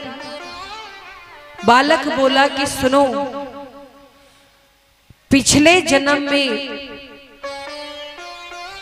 हम दोनों का दूसरा रिश्ता था और आपके द्वारा कुछ अपराध हुआ था, उसी का बदला लेने में आया। पिछले जन्म में हम आपके सौतन थे, आपने बड़ा दुर्व्यवहार किया था और उसी बदले को निभाने के लिए, चुकाने के लिए हम इस जन्म में आपके बालक बनकर के आए। तो महाराज, अगर आपके साथ आपके घर में कोई बुरा कर रहा है, बीच में छोड़ के चला जाता है, तो रो करके अपनी दशा मत बिगाड़ो। अगर आपका होता ही तो छोड़ के जाता क्यों, बताओ जरा। जो अपना होगा ही छोड़ के जाएगा क्यों। तो इसलिए अगर ऐसा हो तो समझ जाओ कि पूर्व जन्म में कुछ तो अपराध हुए हैं, उसी का दंड मिल रहा है। महाराज राम जी जानकी मैया से कहते हैं कि आप अग्नि में समा जाना, और लीला आरंभ हुई। रावण ने मारीची को भेजा स्वर्ण मृग बना करके, स्वर्ण मृग बन करके मारीची आया, और मारीची जब आया तो मां जानकी ने अपनी कुटिया के भीतर से सोने का हिरण देखा। कहती प्रभु ये सोने का मृग हमें चाहिए, जब हम अयोध्या वापस जाएंगे तो 14 वर्ष वनवास में रहे, इसकी कोई निशानी तो होनी चाहिए। भगवान राम सब जानते हैं, राम जी ने ये लीला की, इसके पीछे एक और रहस्य है, हम आपको बताते हैं अभी। भगवान सोने के मृग के पीछे भागे दुनिया को ये बताने के लिए कि ज्यादा सोने के पीछे जो भागता है उसका यही हाल होता है। महाराज सोने के पीछे मत भागो, माया के पीछे मत भागो। सोना क्या है? माया। और सोने के पीछे भागने वाले जीवन भर सो नहीं पाते। तो राम जी ने ये जो लीला की, समाज को एक संदेश देने के लिए स्वर्ण मृग के पीछे भागे राम जी। तब तक मारीच ने जोर से हा लक्ष्मण कहा, हा लक्ष्मण। राम जी का जब बाण लगा मारीची को तो उसने जोर से तो हा लक्ष्मण कहा, पर मन में राम राम कहा, और मारीची का उद्धार हुआ। हा लक्ष्मण की आवाज सुनी तो जानकी मैया लक्ष्मण जी से कहते हैं कि आप भी जाओ, देखो लगता है आपके भैया संकट में है। लक्ष्मण जी ने कहा माँ राम जी कभी संकट में हो ही नहीं सकते, उन्हें किसी की सहायता की जरूरत नहीं। लेकिन माँ जानकी ने जानबूझ करके कुछ कटु वचन कहे, वो कहना मर्यादित नहीं है, इसलिए व्यासपीठ से कहना उचित नहीं है। बस इतना जानो कि जानकी मैया ने कुछ शब्द कहे जिसको सुन करके लक्ष्मण जी एक रेखा खींच करके और गए राम जी के पीछे पीछे। माँ से कहते हैं कि इस लक्ष्मण रेखा को आप पार मत करना जब तक हम आ न जाएं। और महाराज उसी समय रावण जो था वो साधु का वेश बना करके आया। साधु का वेश क्यों बनाया? क्योंकि संत के ऊपर हर किसी का भरोसा होता है, इसलिए संत बन करके बहुत से लोग आजकल असंत वाला काम करने लगे। क्योंकि साधुओं के ऊपर समाज को भरोसा होता है कि ये बाबा जी हैं, साधु हैं, भगवान के भक्त। रावण ने साधु का वेश बनाया, आया, माँ जानकी की छवि का हरण किया, माँ जानकी का हरण किया। और महाराज जब हरण करके जाने लगा तो उस समय गीधराज जटायु मार्ग में देखते हैं कि ये दशानन माँ का हरण करके जा रहा है दक्षिण दिशा की ओर। और क्या किया? गीधराज जटायु पक्षी योनि में होने के बाद भी माँ की रक्षा के लिए खड़े हुए। और महाराज क्या हुआ? जब तक श्वास थी लड़ते रहे, जब तक बल था माँ की रक्षा के लिए लड़ते रहे। लेकिन रावण ने गीधराज जटायु के दोनों पंख काट दिए अपने अस्त्र से। और जब पंख काट दिए तो गीधराज जटायु के शरीर से रक्त बह चला, आकर नीचे गिरे भूमि पर। और देखो गीधराज जटायु को इच्छा मृत्यु का वरदान था। इस संसार में दो लोग ऐसे जिनको इच्छा मृत्यु का वरदान था। कौन कौन? गीधराज जटायु और पितामह भीष्म। लेकिन दोनों में अंतर क्या था? भीष्म पितामह को बाड़ों की सैया मिली और गीधराज जटायु को भगवान की गोद। क्यों?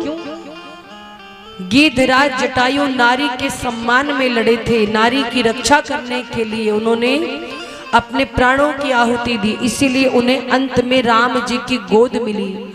और भीष्म पितामह सर्व समर्थ होते हुए भी एक नारी का अपमान हुए देखते रहे, भरी सभा में मौन रहे, इसलिए उन्हें बाणों की सैया मिली।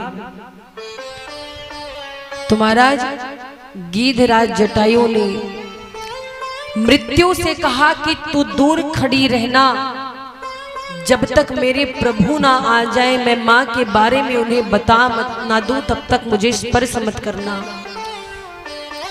और इधर प्रभु श्री राम लक्ष्मण जी आते हैं कुटिया में। जब जानकी जी नहीं मिलती तो माँ जानकी को खोज रहे हैं माँ जानकी को, वन वन घूम रहे हैं।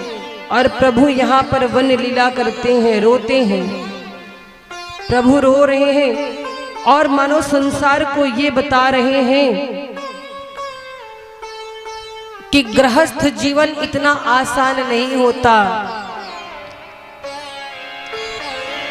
प्रभु श्री राम जी मां जानकी को खोज रहे हैं, वन वन आंसू बहा रहे हैं।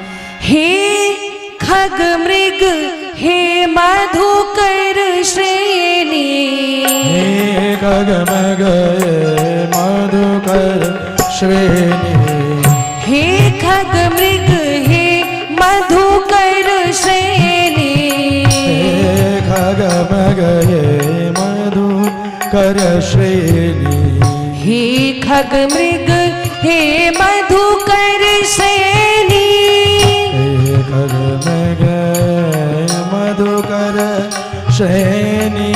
तुम देखी सीता मृग नयनी, तुम देखिए सीता मृग नयनी, तुम देखी सीता मृग नयनी, तुम देखिए सीता मृग नयनी, हे खग मृग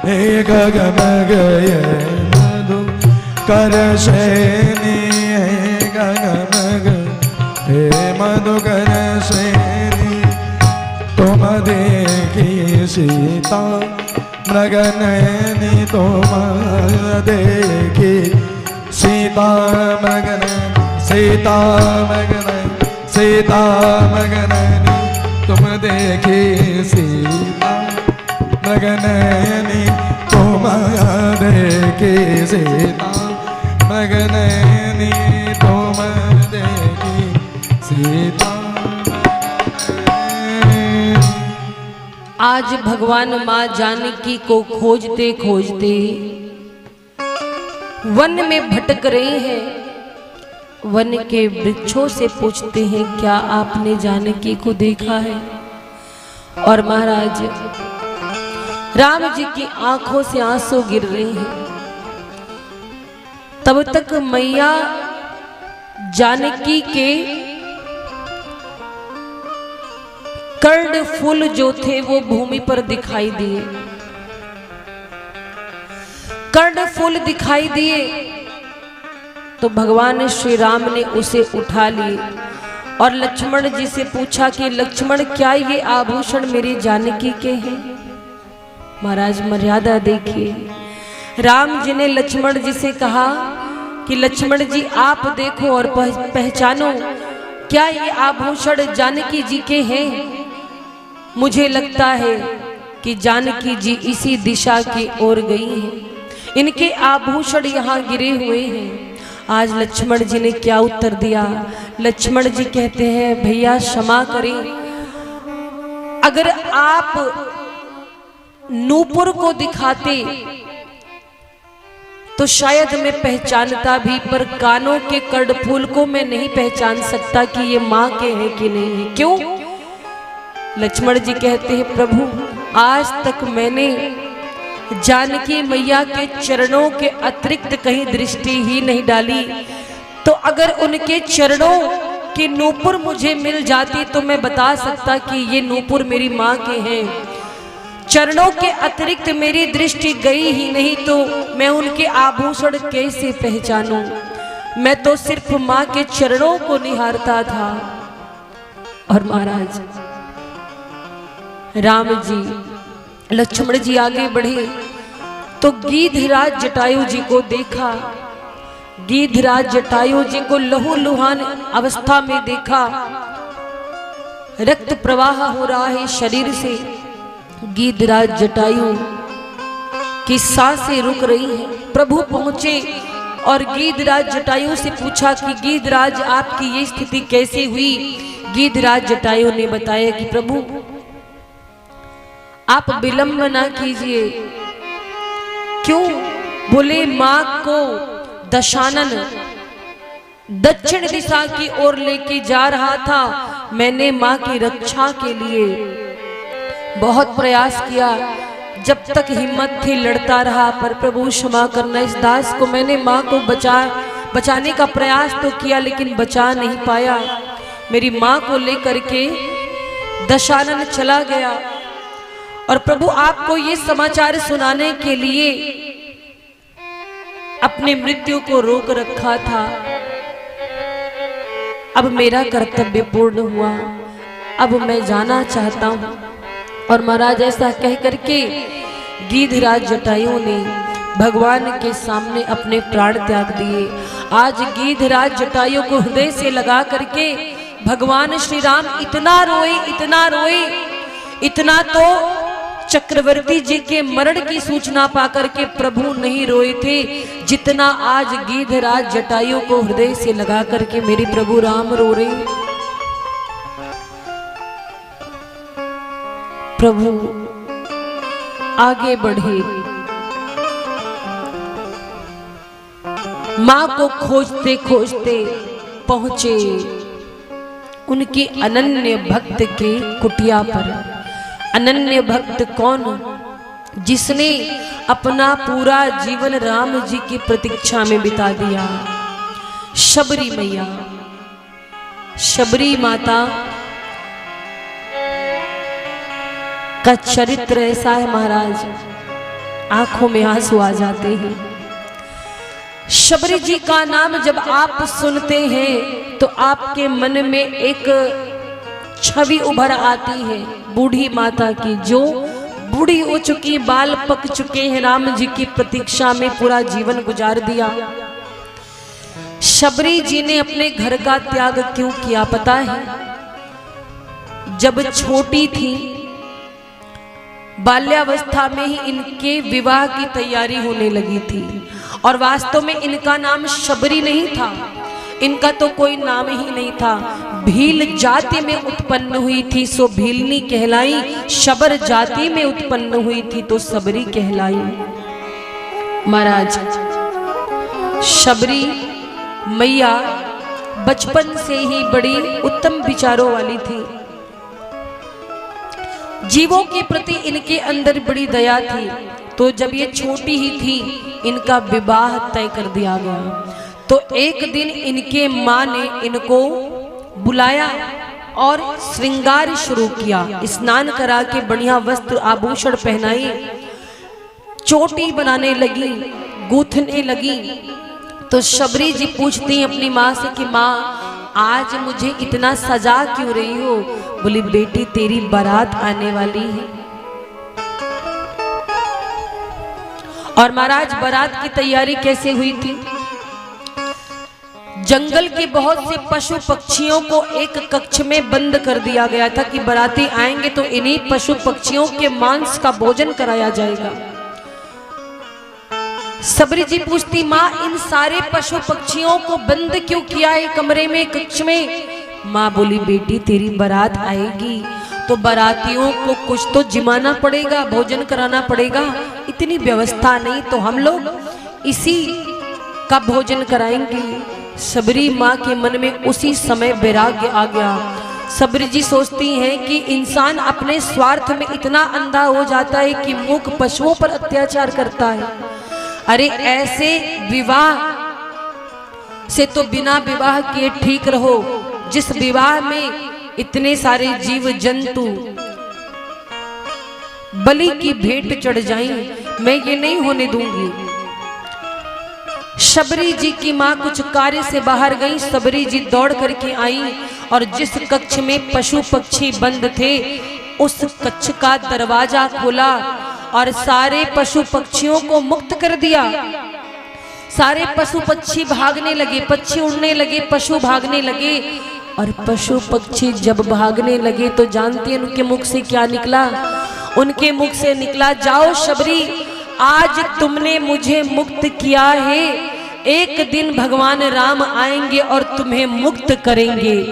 और महाराज पशु पक्षियों ने भी आशीर्वाद दिया कि आपने हमें मुक्त किया, एक दिन प्रभु तुम्हें मुक्त करेंगे। शबरी जी डर के मारे घर छोड़कर भाग गई और कहां पहुंची? मतंग मुनि के आश्रम के पास। मतंग मुनि के आश्रम में गई, आश्रम में रहने की इच्छा प्रकट की, पर अछूत कह करके किसी ने इन्हें आश्रम में रहने नहीं दिया। तो शबरी जी के मन में आया कि मैं क्यों ना अपने जीवन को धन्य करूं। अब मैं चुपके चुपके लकड़ियां बीन करके लाऊंगी, आश्रम में रख दूंगी, साफ सफाई कर दिया करूंगी। सेवा भाव था, संतों के प्रति सम्मान था। तो शबरी जी एक वृक्ष के नीचे दिन भर रहती, शाम को जाती, लकड़ी बीन करके लेकर के आती और चुपके से आश्रम में जब सब सो जाते तो रख के आती, चूल्हा साफ कर देती, गोबर से आश्रम को लीपती। अब जितने संत ऋषि मुनि सुबह उठते देखते बढ़िया चकाचक आश्रम स्वच्छ है। मन में सोचा कि आखिर ये कौन आता है जो दिखाई नहीं पड़ता पर उसकी सेवा दिखाई देती। आजकल सेवक दिखता है, सेवा नहीं, पर शबरी जी की सेवा दिखती थी पर सेवक नहीं दिखता था। शबरी जी का रोज का नियम हो गया था। एक दिन चुपके से जैसे आश्रम में प्रविष्ट हुई, वैसे ही आश्रम के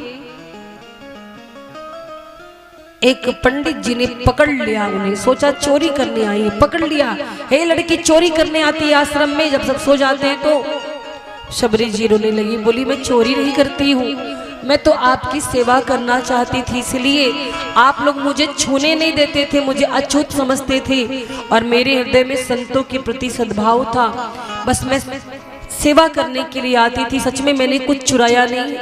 बोले ऐसे नहीं, चलते तुम्हें मतंग मुनि के सामने प्रस्तुत करते, वही निर्णय करेंगे। आश्रम के मुखिया है मतंग मुनि। मतंग मुनि के सामने प्रातःकाल शबरी जी को प्रस्तुत किया गया। मतंग मुनि कहते हैं कि क्या कारण है आप जो आश्रम में आती?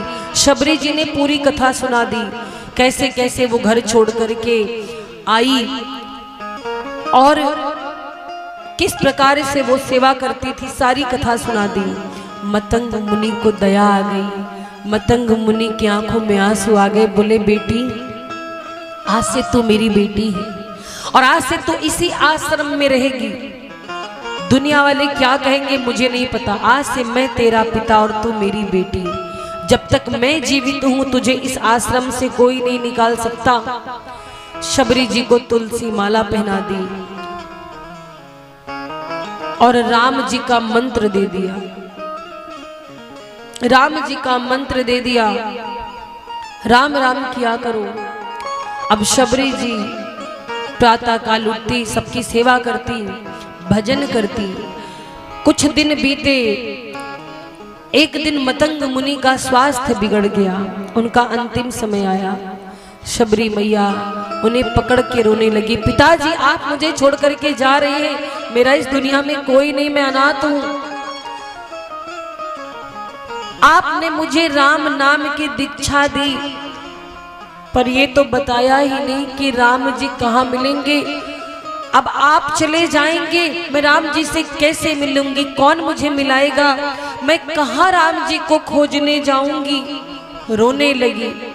मतंग मुनि के अंतिम वचन थे, बेटी शबरी, अगर तूने सच्चे हृदय से इस तारक मंत्र का जाप किया और विश्वास रखा तो तुझे कहीं राम को खोजने के लिए जाना नहीं पड़ेगा। ये मेरा वचन है कि एक दिन तुझे खोजते हुए श्री राम खुद तेरे पास आएंगे, तुझको नहीं जाना पड़ेगा। और इतना कह करके मतंग मुनि ने नेत्र बंद कर लिए। उसी दिन से शबरी मैया राह निहारती, कब मेरे राम जी आएंगे, कब मेरे राम आएंगे।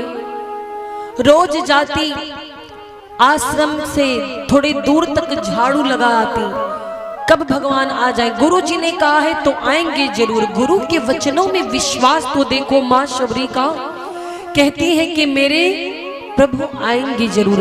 और महाराज ऐसा करते करते पूरा जीवन बीत गया। पता है, पूरा जीवन बीत गया और शबरी जी बूढ़ी हो गई, आंखों से कम दिखने लगा। फिर भी उन्होंने अपना संकल्प नहीं छोड़ा। हम आप कुछ दिन पूजा करते तत्काल फल चाहते हैं, लेकिन शबरी जी का पूरा जीवन बीत गया पर धैर्य नहीं छोड़ा। और शबरी जी मन में सोचती हैं कि मेरे प्रभु कब आएंगे, मेरे राम मेरे घर आएंगे, आएंगे प्रभु आएंगे, मेरे राम मेरे घर आएंगे, आएंगे प्रभु आएंगे, मेरे राम मेरे घर आएंगे, आएंगे प्रभु आएंगे, मेरे राम मेरे घर आएंगे प्रभु आएंगे। प्रभु के दर्शन की आस है, प्रभु के दर्शन की आस है, और भिलनी तो विश्वास है। राम मेरे घर आएंगे, आएंगे प्रभु आएंगे, राम मेरे घर आएंगे, आएंगे प्रभु आएंगे। तालियों की सेवा करते हुए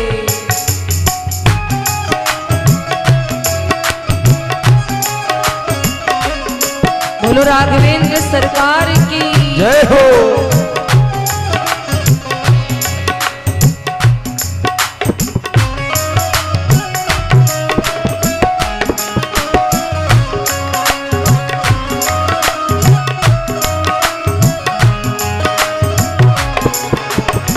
और शबरी जी रोज आंगन साफ करती है, रास्ता बुहारती है। क्या होता है? अंगना रास्ता रोज बुहार रही, खड़ी खड़ी वो राह निहार रही। अंगना रास्ता रोज बुहार रही, खड़ी खड़ी वो राह निहार रही। अंगना रास्ता रोज बुहार रही, खड़ी खड़ी वो राह निहार रही। अंगना रास्ता रोज बुहार रही, खड़ी खड़ी वो राह निहार रही। मन में लगन भिलनी मगन, मन में लगन भिलनी मगन, भिलनी को भारी चाव है और मन में प्रेम का भाव है। राम मेरे घर आएंगे, आएंगे प्रभु आएंगे, राम मेरे घर आएंगे, आएंगे प्रभु आएंगे, मेरे राम मेरे घर आएंगे, आएंगे प्रभु आएंगे। दोनों हाथों को उठाकर की तालियों की सेवा करते हुए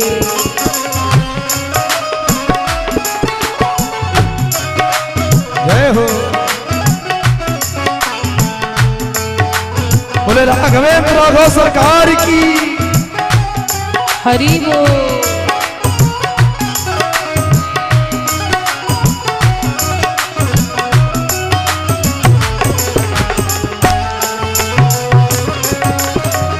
दोनों हाथों को उठा करके तालियों की सेवा करते हुए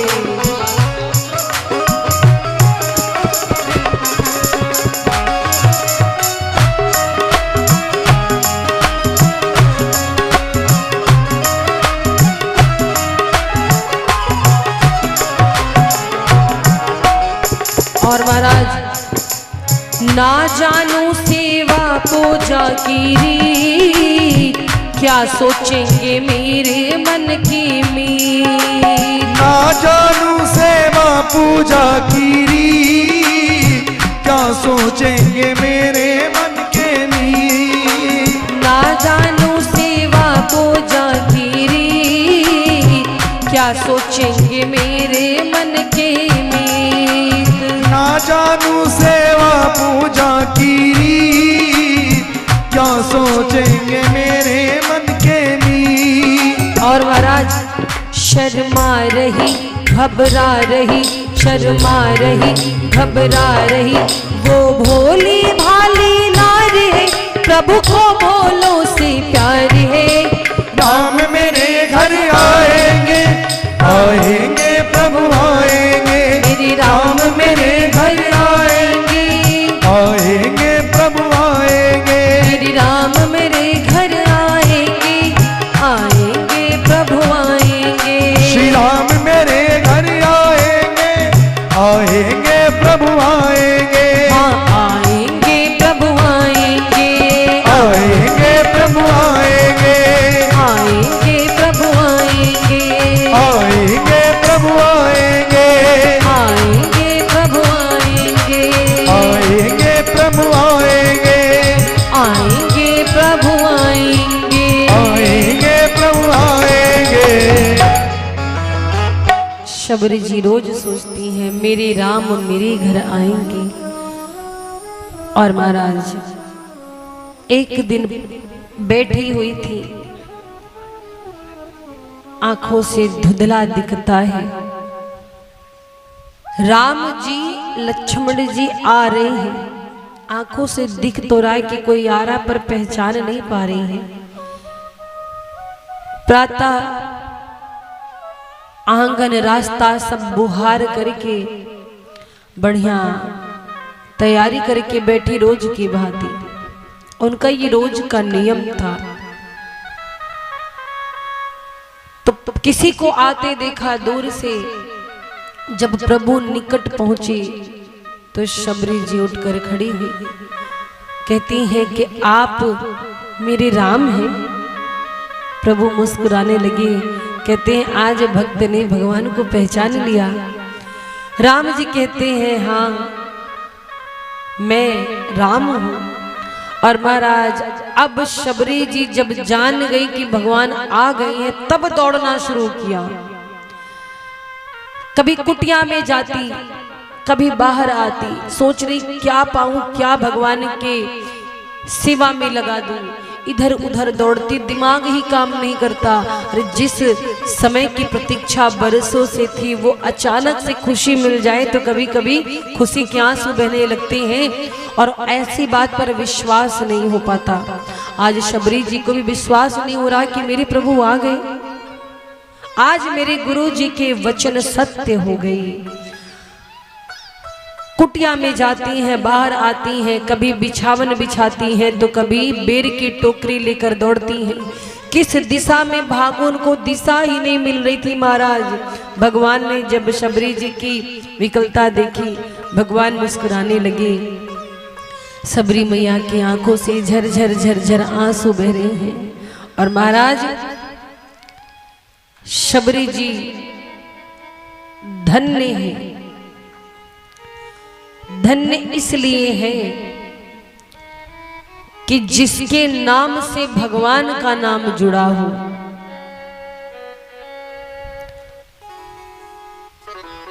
शबरी की बात आती है तो लोग तुरंत जानते हैं कि भगवान शबरी जी के घर पहुंचे थे, उनकी कुटिया पर पहुंचे थे, दर्शन दिया और उन्हें बेर का भोग लगाया।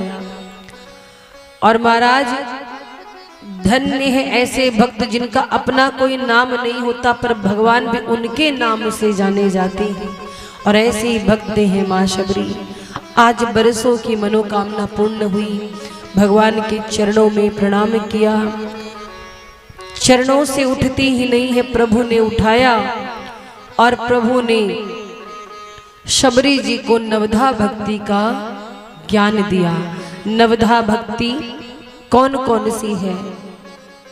भगवान श्री राम कहते हैं कि शबरी जी हमारी भक्ति 9 प्रकार की है।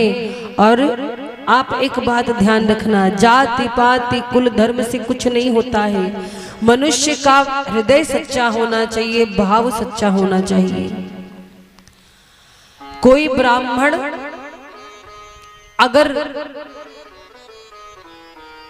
गलत कार्य करे तो उसकी पूजा नहीं करनी चाहिए, पर कोई शूद्र हो अगर वो भगवान का भक्त हो, सत्संगी हो, तो भी वो पूजने के योग्य है।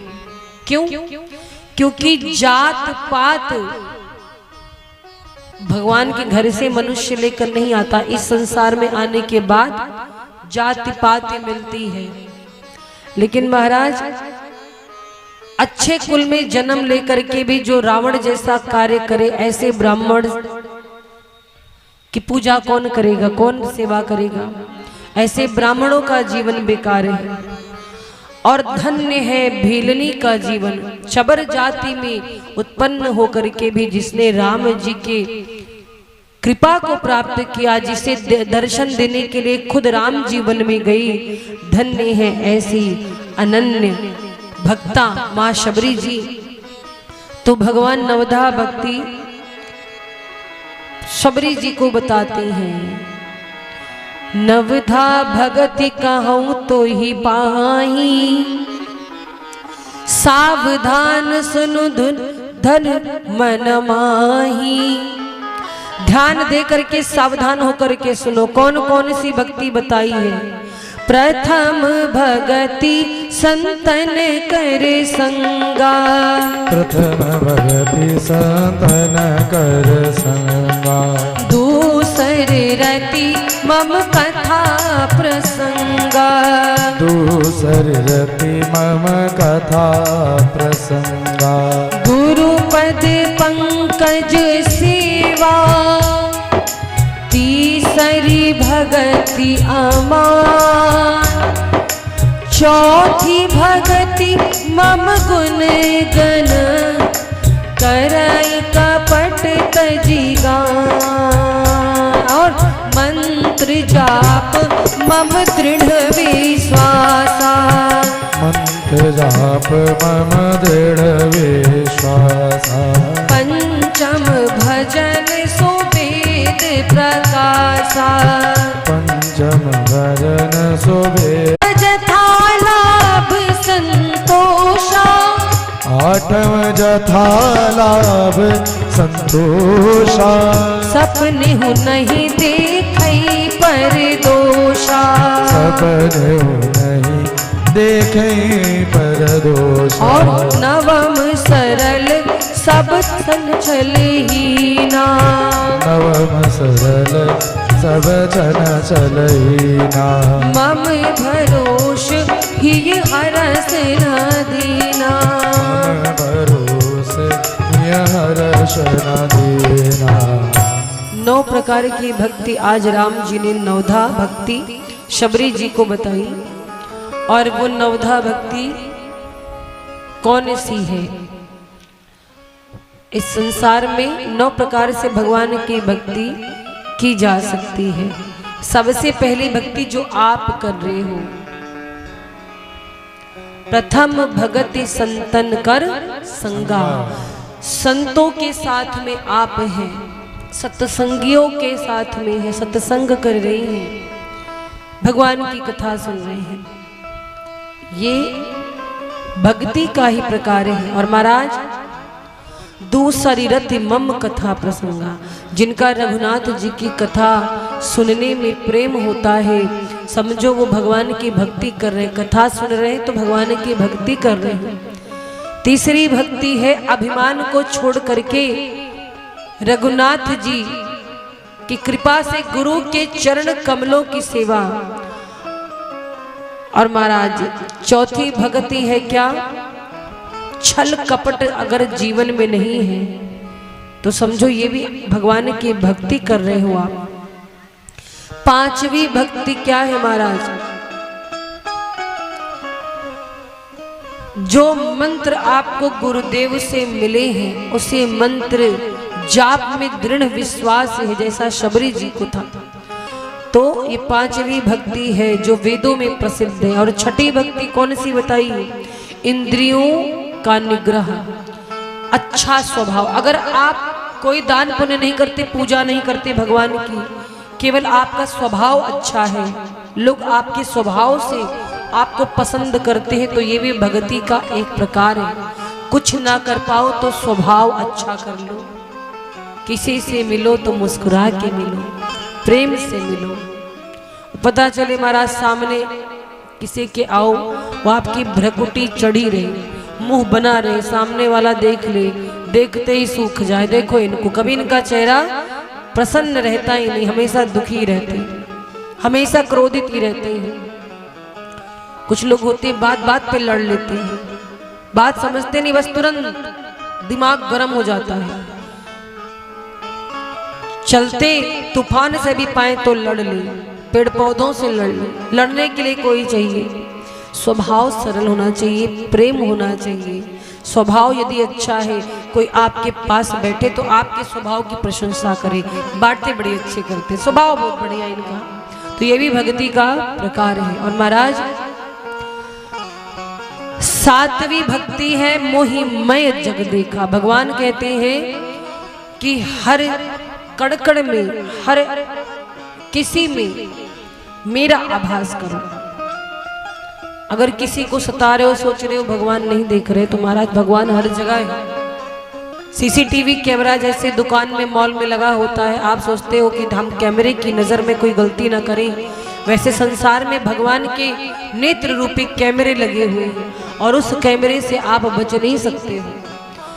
तो प्रेम की दृष्टि से भगवत में भाव होना चाहिए। और महाराज भगवान कहते हैं कि मैं मेरे भक्तों से प्रसन्न होता हूं, लेकिन जो मेरे भक्तों के भक्त होते हैं मैं उनसे ज्यादा प्रसन्न होता हूं। यानी मोते संत अधिक कर लेखा। जो संतों से प्रेम करते, भगवान के भक्तों से प्रेम करते हैं, वो मेरी भक्ति करते हैं। और महाराज आठव जथा लाभ संतोषा। जीवन में जो मिला उससे संतुष्ट रहो, हमेशा शिकायत ना करो, कोई आए तो रोते ही मिलो, ऐसा नहीं, संतुष्टि होनी चाहिए जीवन में। और महाराज सपने हो नहीं देखे परदोषा। बात बात में दूसरों में कमी निकालने वाले, उनकी आंखें देखो कैसी, उनका मुंह देखो भगवान ने कैसे बनाया है। अगर कोई अपंग है, लाचार है, या कुछ ऐसी विकृति है शरीर में, तो मजाक नहीं बनाना चाहिए कभी किसी का। महाराज ये समय का चक्र कब कहाँ घूम जाए कोई नहीं जानता है। एक पल में क्या से क्या हो जाए, कभी अपने सौंदर्य पर या अपने शरीर पर गुमान नहीं करना चाहिए। किसी के शारीरिक विकार को देख करके हंसना नहीं चाहिए, क्योंकि ऐसा होने में समय नहीं लगता, एक क्षण में कुछ भी हो सकता है। तो किसी के दोष को ज्यादा मत देखो। हाँ, माता पिता गुरु अपने बच्चे शिष्य में दोष निकाल सकते हैं। क्यों? क्योंकि वो दोष नहीं निकालेंगे तो बच्चे का भविष्य उज्जवल कैसे होगा, क्या गलती कर रहा है, उनका अधिकार है बताने का। लेकिन जो कुछ लोग होते ना, पास पड़ोस में हमेशा बुराई करते रहते, तो दूसरों के घर की बुराई छोड़ करके, दूसरों की बुराई छोड़ करके भगवान का भजन करें। और महाराज सबसे अंतिम भक्ति बताई सरल। यदि कोई सरल हो जाए, सरलता आ जाए, तो भगवान के भक्त का ये लक्षण है, भक्ति की पहचान है। नवधा भक्ति का दान दिया, शबरी मैया धन्य हुई, प्रभु को प्रणाम किया।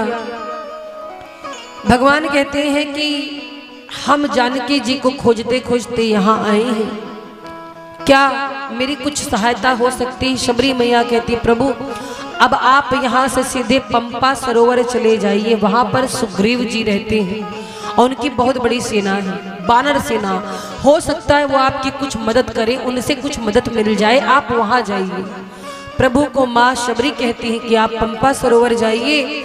और महाराज प्रभु के चरण कमलों को प्रणाम करके शबरी जी योगाग्नि से देह में अग्नि प्रज्वलित करती हैं और शरीर को छोड़ करके हरि पद में लीन हो गई, जहां से लौटना नहीं होता। जीवन के चक्र से मुक्ति मिल जाती है। मां शबरी परमात्मा के ठाकुर जी के चरणों में विलीन हुई। और भगवान भोलेनाथ मां भवानी से कहते हैं कि उमा कहूँ मैं अनुभव अपना, सत हरि भजन जगत सब सपना। इस संसार में अगर सत्य है तो भगवान का नाम सत्य है, उनका स्वरूप सत्य है। बाकी ये दुनिया में कुछ ऐसा नहीं है जिसका नाश ना हो, हर चीज का नाश हो जाता है। और महाराज शबरी मैया के मुक्ति भई, भगवान राम और लक्ष्मण जी आगे बढ़े। कथा अब किष्किंधा कांड में प्रविष्ट होती है। राम जी लक्ष्मण जी आगे बढ़े, ऋष्यमुख पर्वत के पास पहुंचे तो जो सुग्रीव जी हैं अपने भाई के डर से छिप करके पहाड़ों के अंदर रहते हैं, गुफा के अंदर। दूर से दो तपस्वियों को आते देखा तो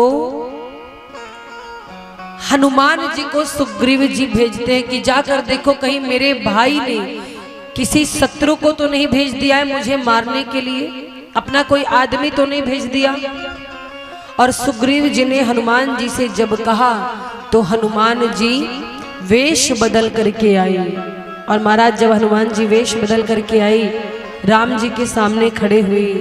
राम जी के सामने जब खड़े हुए, राम जी से परिचय पूछा। अच्छा देखिए, क्या राम जी और हनुमान जी का ये प्रथम मिलन है? नहीं महाराज, ये प्रथम मिलन नहीं है। राम जी और हनुमान जी का मिलन बाल्यावस्था में हुआ था, पर मानस में इसकी चर्चा नहीं है। इसकी चर्चा अन्य पुराणों में है, पर सूक्ष्म चर्चा करेंगे कि आपने सुना था जब चक्रवर्ती जी पुत्रेष्ठ यज्ञ किए थे तो अग्निदेव चरु लेकर प्रकट हुए।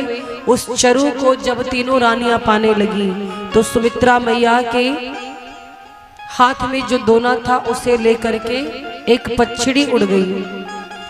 वो पक्षड़ी कहां पहुंची? जहां मां अंजना पुत्र प्राप्ति के लिए शिवजी की तपस्या कर रही थी और हाथ को ऐसे फैलाकर रखा था। पवन देव ने देखा कि ये तो भगवान का ही अंश है, और क्या किया, इतनी जोर की हवा चलाई कि वो चरु का दोना आकर के अंजना माता के हाथ में गिरा और शिवजी का प्रसाद समझकर उन्होंने उसे पा लिया। और इसके पश्चात हनुमान जी मां अंजना के गर्भ में आए।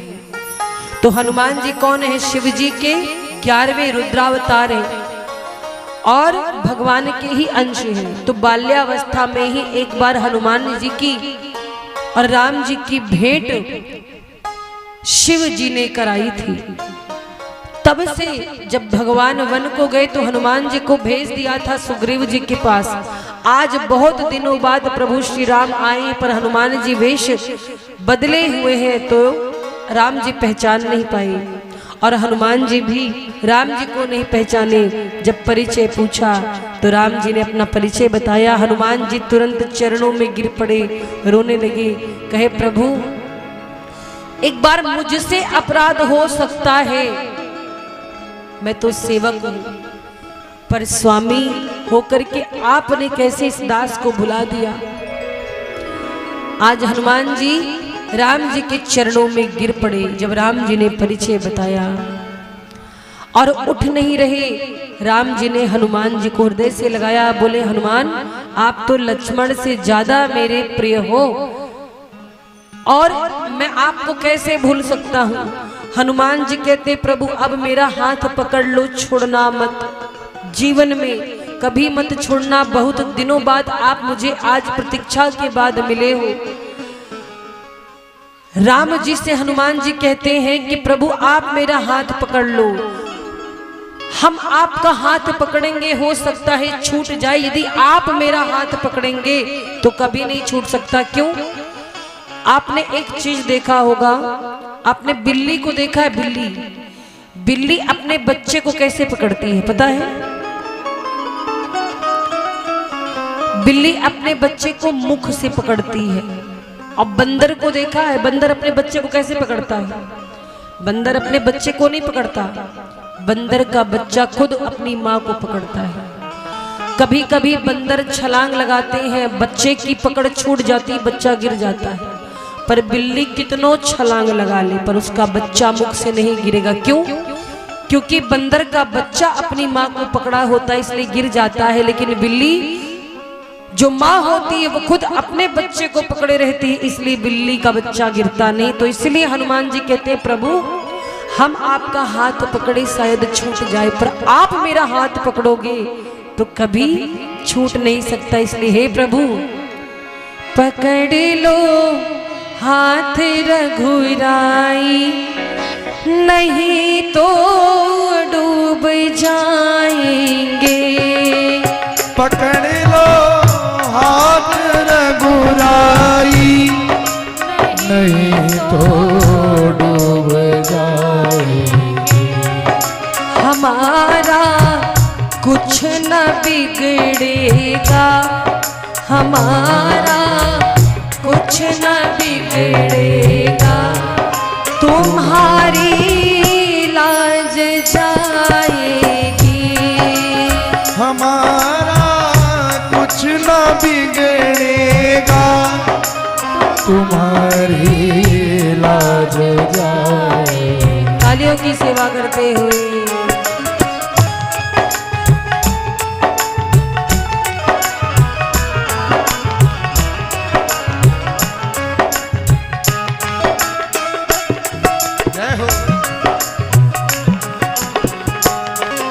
बड़े भाव से ताली की सेवा करते गाएं जय हो। बोलो हनुमान जी महाराज की जय हो।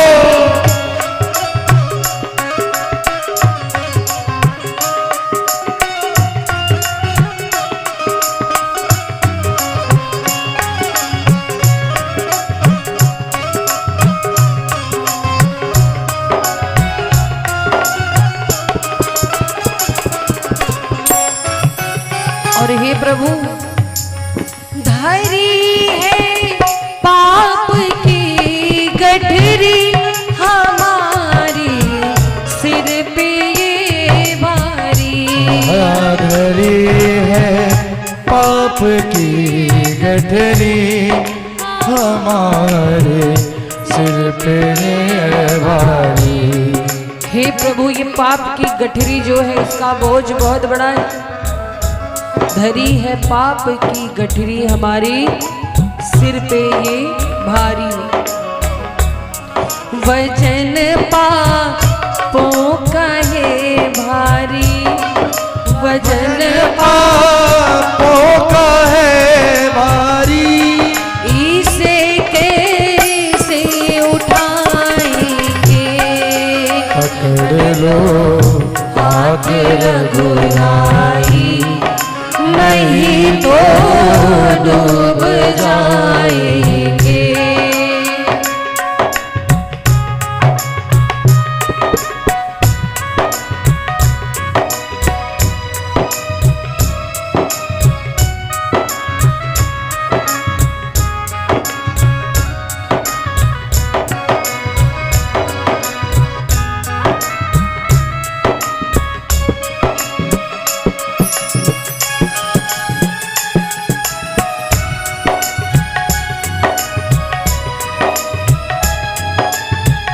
दोनों हाथों को उठाएंगे सीधे सीधे।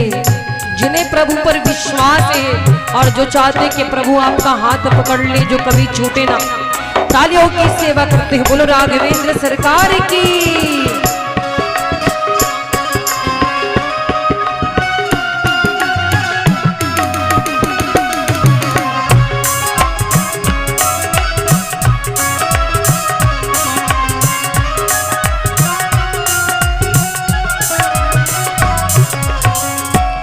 और हे प्रभु तुम्हारे ही भरोसे पर जमाना छोड़ बैठे हैं। तुम्हारे ही भरोसे पर जमाना छोड़ बैठे।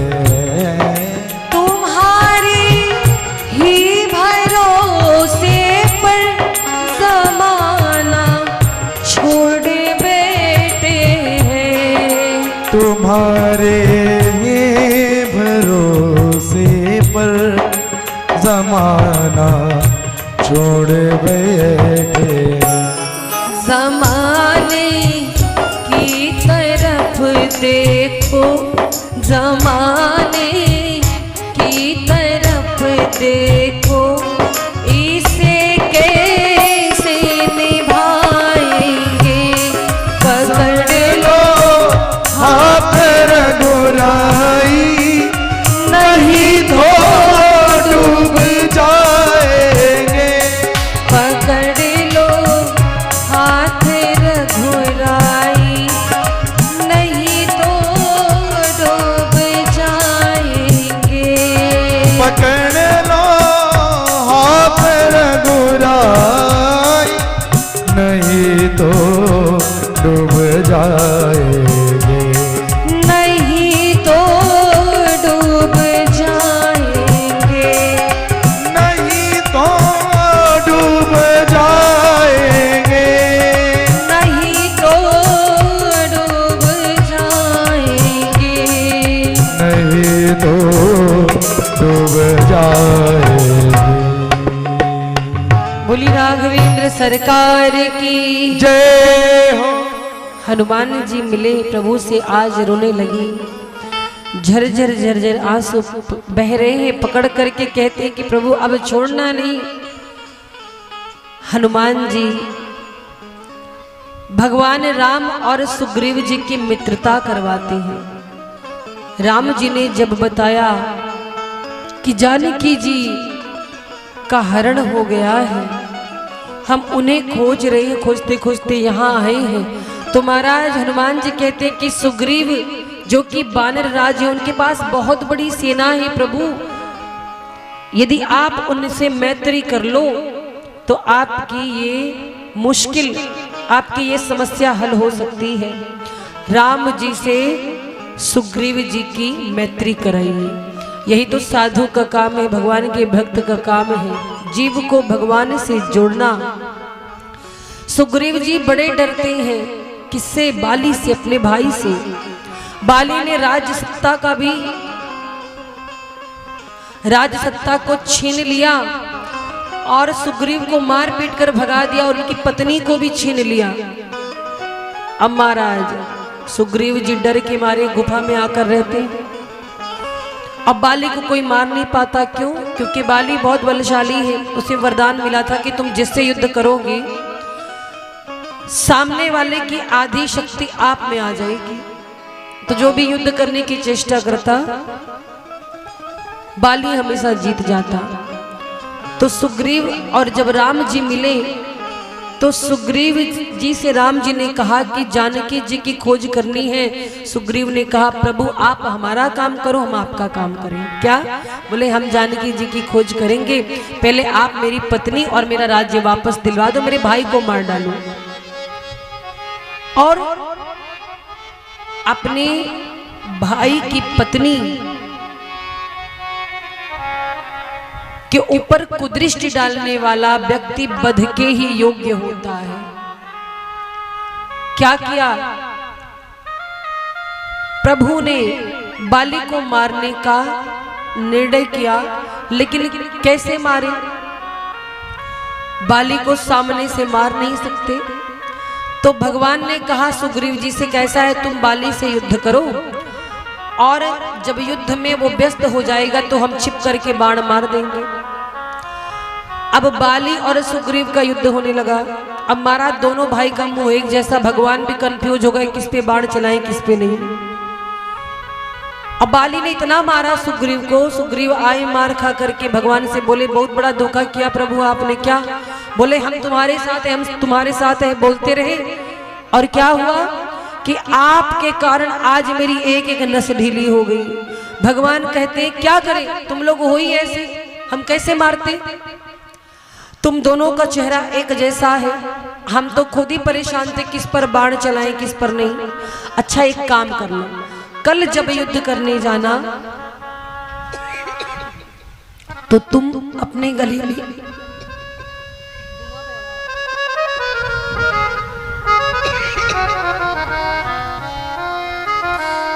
भगवान कहते हैं कि तुम अपने गले में माला पहन लेना।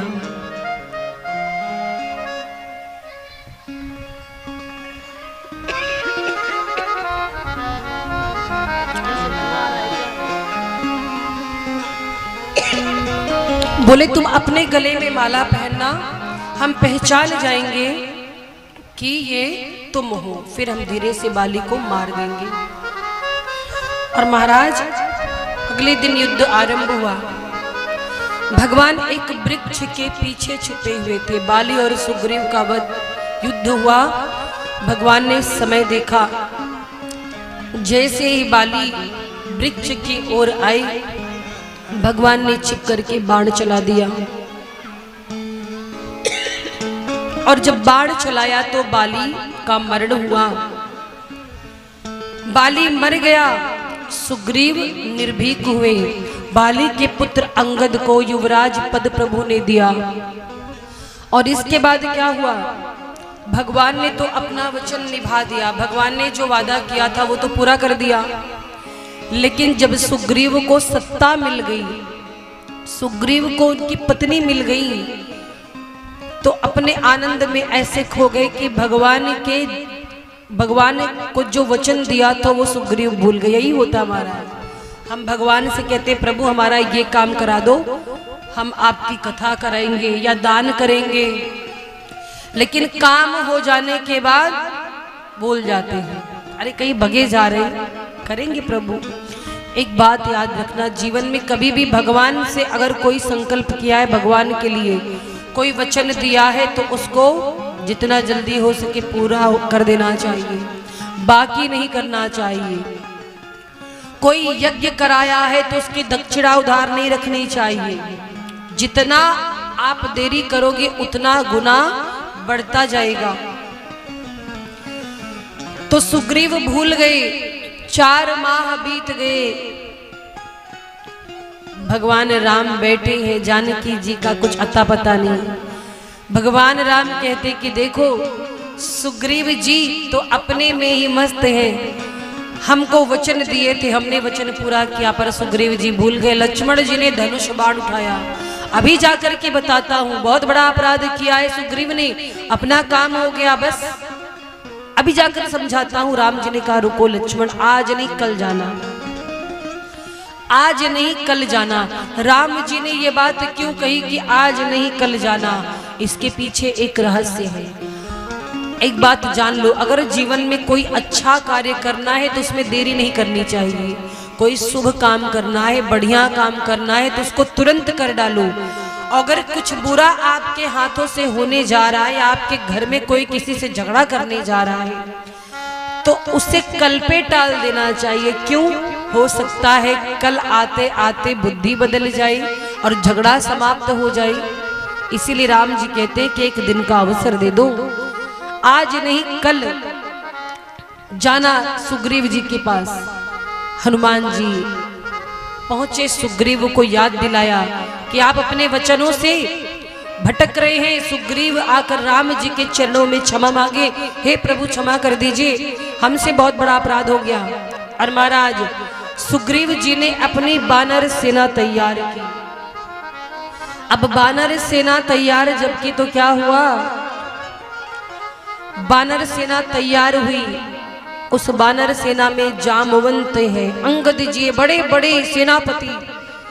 सुग्रीव जी सारे वानरों को आदेश दे रहे हैं। क्या आदेश दिया? कहते हैं कि तुम लोग जाओ और जा करके माँ का पता लगाओ, जानकी जी का। अगर बिना पता लगाए कोई लोग वापस लौटे तो फिर मुझसे बुरा कोई नहीं होगा। 1 माह के अंदर जानकी जी की खबर लेकर के आओ। अब महाराज सुग्रीव जी ने सबकी ड्यूटी लगा दी। और मुखिया है कौन? जामवंत जी। जामवंत जी हैं मुखिया। जामवंत जी से कहा कि आप आगे आगे सेना का नेतृत्व कीजिए, क्योंकि जामवंत जी सेना में सबसे बुजुर्ग हैं। और महाराज इसीलिए सुग्रीव जी ने जामवंत जी से कहा कि आप ध्यान रखिए, सारे वानर अपने कार्य को अच्छी तरीके से करें, यही काम करना है। और क्या हुआ? सुग्रीव आज वानर सेना को आदेश देते हैं। श्री हनुमान जी महाराज हैं उसी सेना में। सुग्रीव बोले बानरों तत्काल तुम जाओ और जानकी मैया का पता मिल के लगाओ।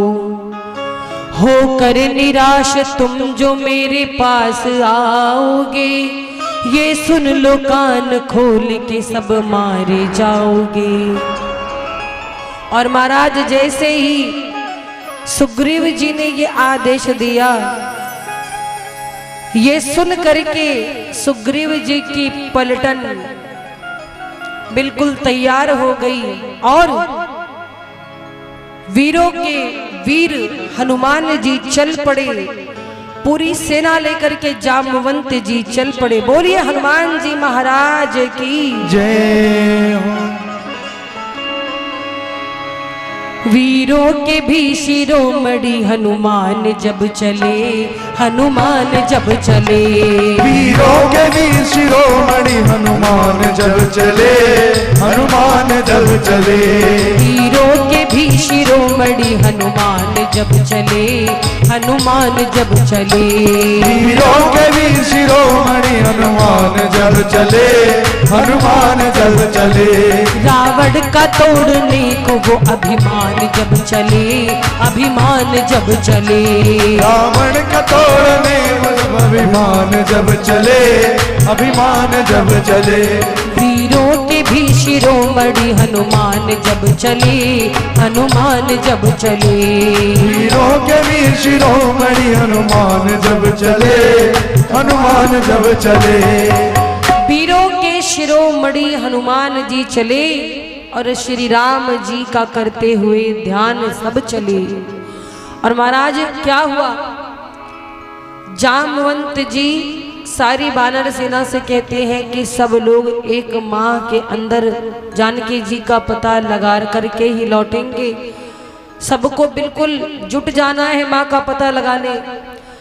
सारे वानर राम जी को प्रणाम करके जाते हैं। आखिरी में कौन है, हनुमान जी हैं। हनुमान जी ने कहा कि प्रभु कृपा करिए, जिस कार्य से निकल रहे हैं वो कार्य हो जाए। राम जी ने हनुमान जी को मुद्रिका दी।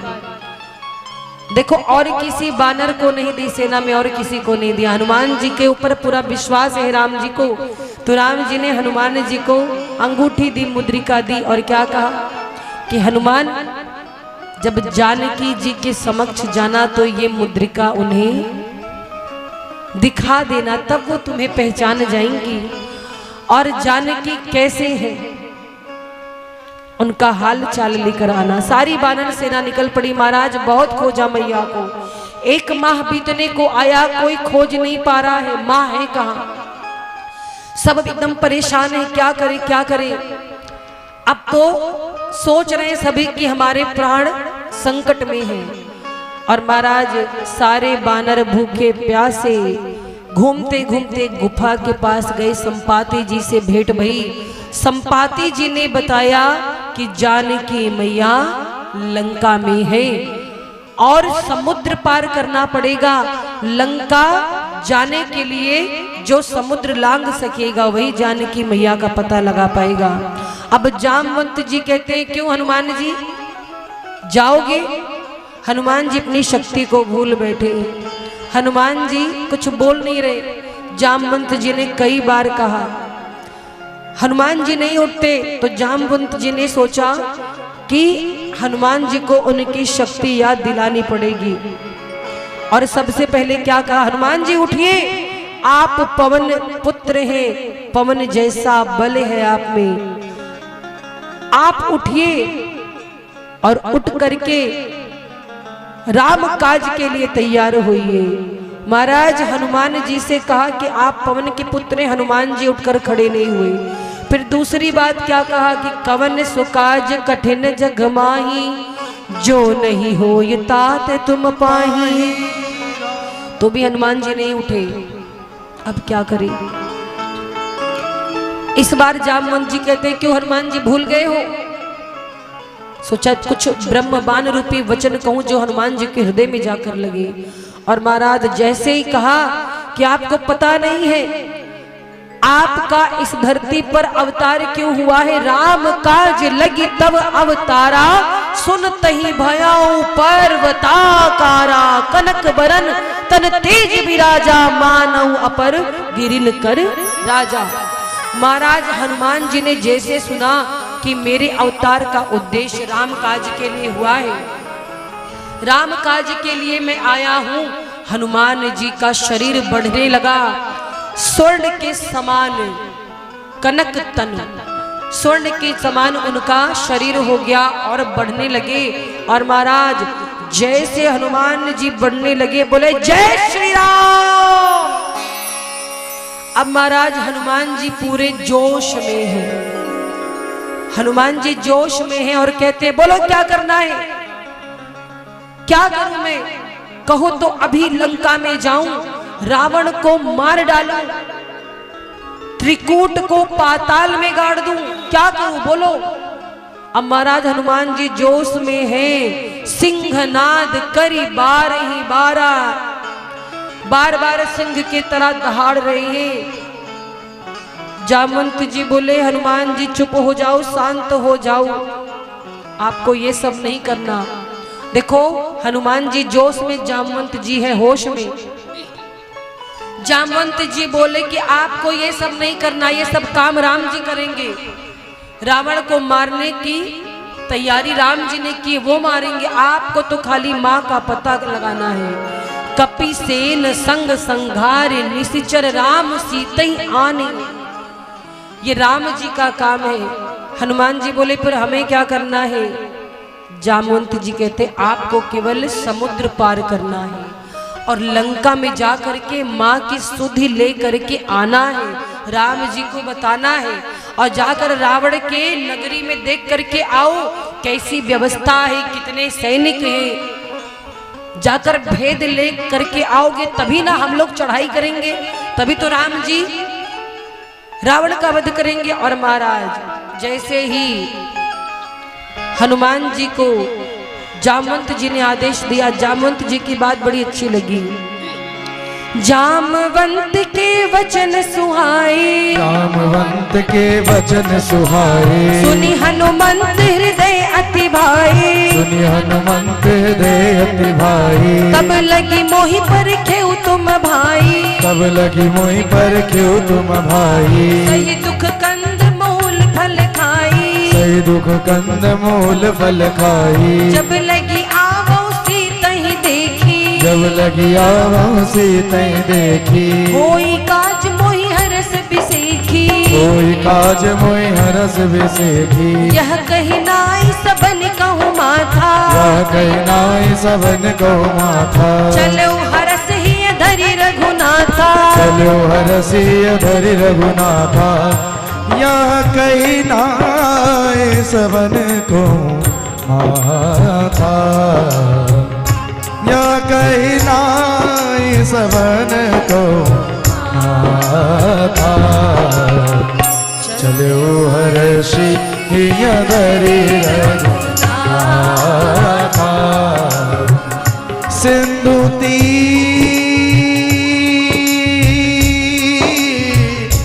सिंधु तीरे कबोदर सुंदर, कौतुक कूदी चढ़ो ताऊ,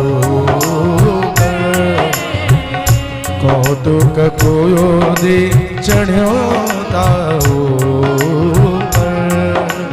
बार बार रघुबीर समारी, करके पवन तनय बलवारी। बार बार रघुवीर समारी, करके पवन तने बल भारी। जिह गिरि चरण दे हनुमंता, चले सोगा पाताल तुरंता। चरण दे हनुमंता, चले सोगा पाताल तुरंता। जिमि अमोघ रघुपति करबाना, एही भांति चले हनुमाना। अमोघ रघुपति करवाना, एही भांति चलो हनुमाना। जलनिधि रघुपति, जलनिधि रघुपति दूत बिचारी। तय मैं नाक होई शम आरी,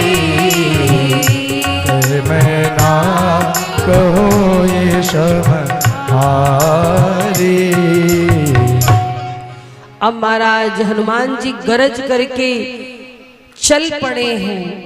चलते समय सभी बानरों से हनुमान जी ने कहा कि आप लोग अभी वापस लौटना मत, बानर राज सुग्रीव के पास मत जाना, मैं जाता हूँ जानकी मैया का पता लगा करके आता हूँ और ये शुभ समाचार हम सब मिल करके वानर राज सुग्रीव को देंगे। मानो हनुमान जी अकेले सारा यश नहीं लेना चाहते, हनुमान जी चाहते हैं कि इसमें सबका नाम हो, अकेले हमारा नाम न हो। और इसीलिए हनुमान जी ने सारे वानरों से कहा कि आप लोग कितना भी दुख सह लो, कंद मूल फल खा लो, लेकिन जाना मत वापस। और सारे वानर हनुमान जी की प्रतीक्षा करते हैं। हनुमान जी चल पड़े महाराज, जय श्री राम कह करके हनुमान जी माँ का पता लगाने के लिए निकले। अब जैसे हनुमान जी पता लगाने के लिए जा रहे थे तो क्या हुआ, त्रिकूट पर्वत जो है वो समुद्र के अंदर है। समुद्र देवता ने कहा कि हे त्रिकूट जी आप थोड़ा सा ऊपर आ जाइए। क्यों? क्योंकि देखो हनुमान जी जिस जिस पत्थर पर पांव रखते हैं वो तुरंत पाताल में चले जाते हैं। तो हनुमान जी राम काज के लिए जा रहे हैं, इसलिए समुद्र देवता ने विनती की कि हमारे मित्र के ये बालक हैं और आप थोड़ी देर इनको विश्राम दीजिए। और महाराज विश्राम के लिए जब कहा तो त्रिकूट पर्वत जो है महाराज वो बाहर निकल आए। हनुमान जी से कहा कि आराम कर लीजिए। हनुमान जी कहते आप कौन? बोले हम आपके पिताजी के मित्र हैं। त्रिकूट ने कहा, हनुमान जी कहते हैं कि राम काज कीन्हे बिनु मोही कहाँ विश्राम। अभी आराम करने का समय नहीं, हम राम काज के लिए जा रहे मैया का पता लगाने और हमें आराम नहीं करना है। और महाराज जब हनुमान जी चले तो पाताल लोक में जो देवता थे, जो सर्पों की माँ है सुरसा, उनको भेजा। देवताओं ने सुरसा जी को भेजा ये पता लगाने कि हनुमान जी क्या राम जी का काज कर पाएंगे। इनके बल और बुद्धि की परीक्षा लेने के लिए सुरसा आई। सुरसा ने क्या किया, सुरसा हनुमान जी के सामने आई, बोली आप समुद्र के उस पार नहीं जा सकते। क्यों? बोले कि पहले मैं आपको खाऊंगी, मुझे भूख लगी है। हनुमान जी बोले कि राम काज करके आ जाऊं, जानकी जी का पता लगा करके आ जाऊं, प्रभु को बता दो फिर मैं आ जाऊंगा, मुझे खा लेना। सुरसा कहती पागल समझ रखा है, एक बार चले जाओगे तो फिर आओगे दोबारा, मुझे अभी तुम्हें खाना। और महाराज हनुमान जी ने क्या किया, हनुमान जी कहते हैं कि सुनो, अगर तुम्हें मुझे खाना ही है तो एक काम करो, आकर खा ही लो। और महाराज क्या हुआ, सुरसा ने मुख बढ़ाना स्टार्ट किया। अब सुरसा अपना मुख बढ़ा रही है। क्या हुआ, हनुमान जी ने बहुत प्रार्थना की, सुरसा नहीं जाने देती। तो हनुमान जी ने पहले अपना शरीर बढ़ाया और हनुमान जी ने अपना जब शरीर बढ़ाया 4 कोस में, तो सुरसा ने उसका डबल अपना मुख बढ़ाया। अब हनुमान जी जैसे जैसे अपना शरीर बढ़ा रहे आकार, वैसे वैसे सुरसा अपना मुख बढ़ाई जा रही है। सुरसा ने अपना मुख 16 योजन तक खोला, हनुमान जी 32 के हुए। सुरसा ने 50 योजन खोला तो हनुमान जी 100 योजन के हो गए। अब महाराज 7 योजन तेहि आनन कीन्हा। जैसे हनुमान जी ने 100 योजन अपना शरीर बढ़ाया, सुरसा ने अपना मुख भी 100 योजन बढ़ाया। अब महाराज जैसे ही सुरसा ने अपना मुख बढ़ाया, हनुमान जी बहुत छोटे हो गए। तुरंत सुरसा के मुख में चले गए और मुख से पेट में गए। चारों तरफ देखा, थोड़ी देर रहे, आधे घंटे रहे, अब सुरसा जब तक मुख बंद करती तब तक हनुमान जी बाहर निकल आए। भाई 100 योजन का मुख समझ सकते हैं आप, 1200 किलोमीटर। अब सोचिए आप महाराज कि 1200 किलोमीटर की यात्रा में कितना समय लग जाता है। और सुरसा अगर कितनी भी तीव्र गति से अपने मुख को बंद करती तो भी कम से कम मुख का दरवाजा बंद होते 2-3 घंटे तो लग ही जाते। सो जैसे सुरसा के मुख का दरवाजा बंद होने को हुआ तब तक हनुमान जी बाहर आ गए। हनुमान जी बाहर आए, बोले माँ अब तो हम आपके पेट से होकर आए हैं, तो आपके बालक हुए, क्या अब भी अपने बच्चे को खाओगी? सुरसा बोली धन्य हो आप, मैं तो आपकी परीक्षा लेने आई थी। देवताओं ने मुझे आपकी परीक्षा लेने के लिए भेजा था और मैं बहुत प्रसन्न हूँ आपसे। और सुरसा ने आशीर्वाद दिया, राम काज सब करी हूँ, तुम बल बुद्धि निधान, आशीष दे गई सो हरषि चलो हनुमान। और महाराज जैसे ही सुरसा ने आशीर्वाद दिया, हनुमान जी गदगद होकर के चल पड़े। तब तक फिर एक निशाचरी से भेंट हुई। कौन? सिंहिका। सिंहिका समुद्र में रहती थी और समुद्र के ऊपर जितने भी जंतु जीव दिखाई पड़ते उनकी परछाई को पकड़ लेती, खींचती और खींच करके अपने पास बुला करके मारकर खा जाती। तो हनुमान जी की परछाई सिंहिका ने देखा तो हनुमान जी को खींचने लगी। हनुमान जी बोले खींचो और खींचो, थोड़ा तुम्हारी रेंज में आए तब तुमको हम राम नाम का प्रसादी देते, अभी आने दो। और महाराज खींचते खींचते खींचते जब सिंहिका पास में आई तब हनुमान जी ने हाथ पीछे जो किया हुआ था फट से अपना हाथ आगे किया और जोरदार एक मुक्का सिंहिका को मारा। और महाराज जैसे ही सिंहिका को एक मुक्का मारा तब महाराज सिंहिका वहीं ढेर हो गई और हनुमान जी ने समुद्र को पार किया। अब ये जो लंका नगरी है ये 3 कूटों पर बसी है। एक कूट पर लंका है, दूसरी कूट पर अशोक वाटिका रावण ने बनाई है और तीसरे कूट पर जो खाली था उस पर रावण ने काल को बैठाया था।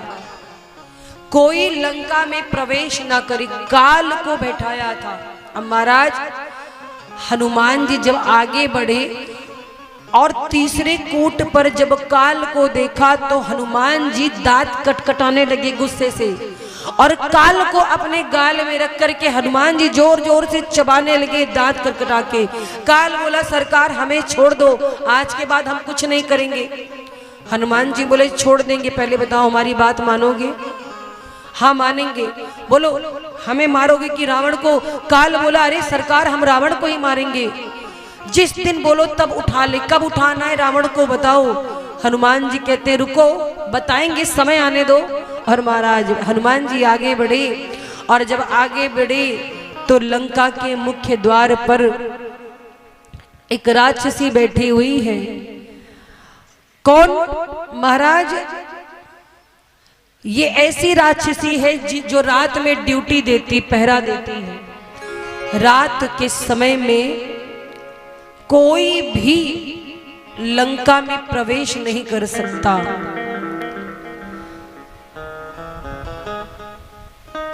लंकिनी जिसका नाम है, लंकिनी द्वार पर बैठी है।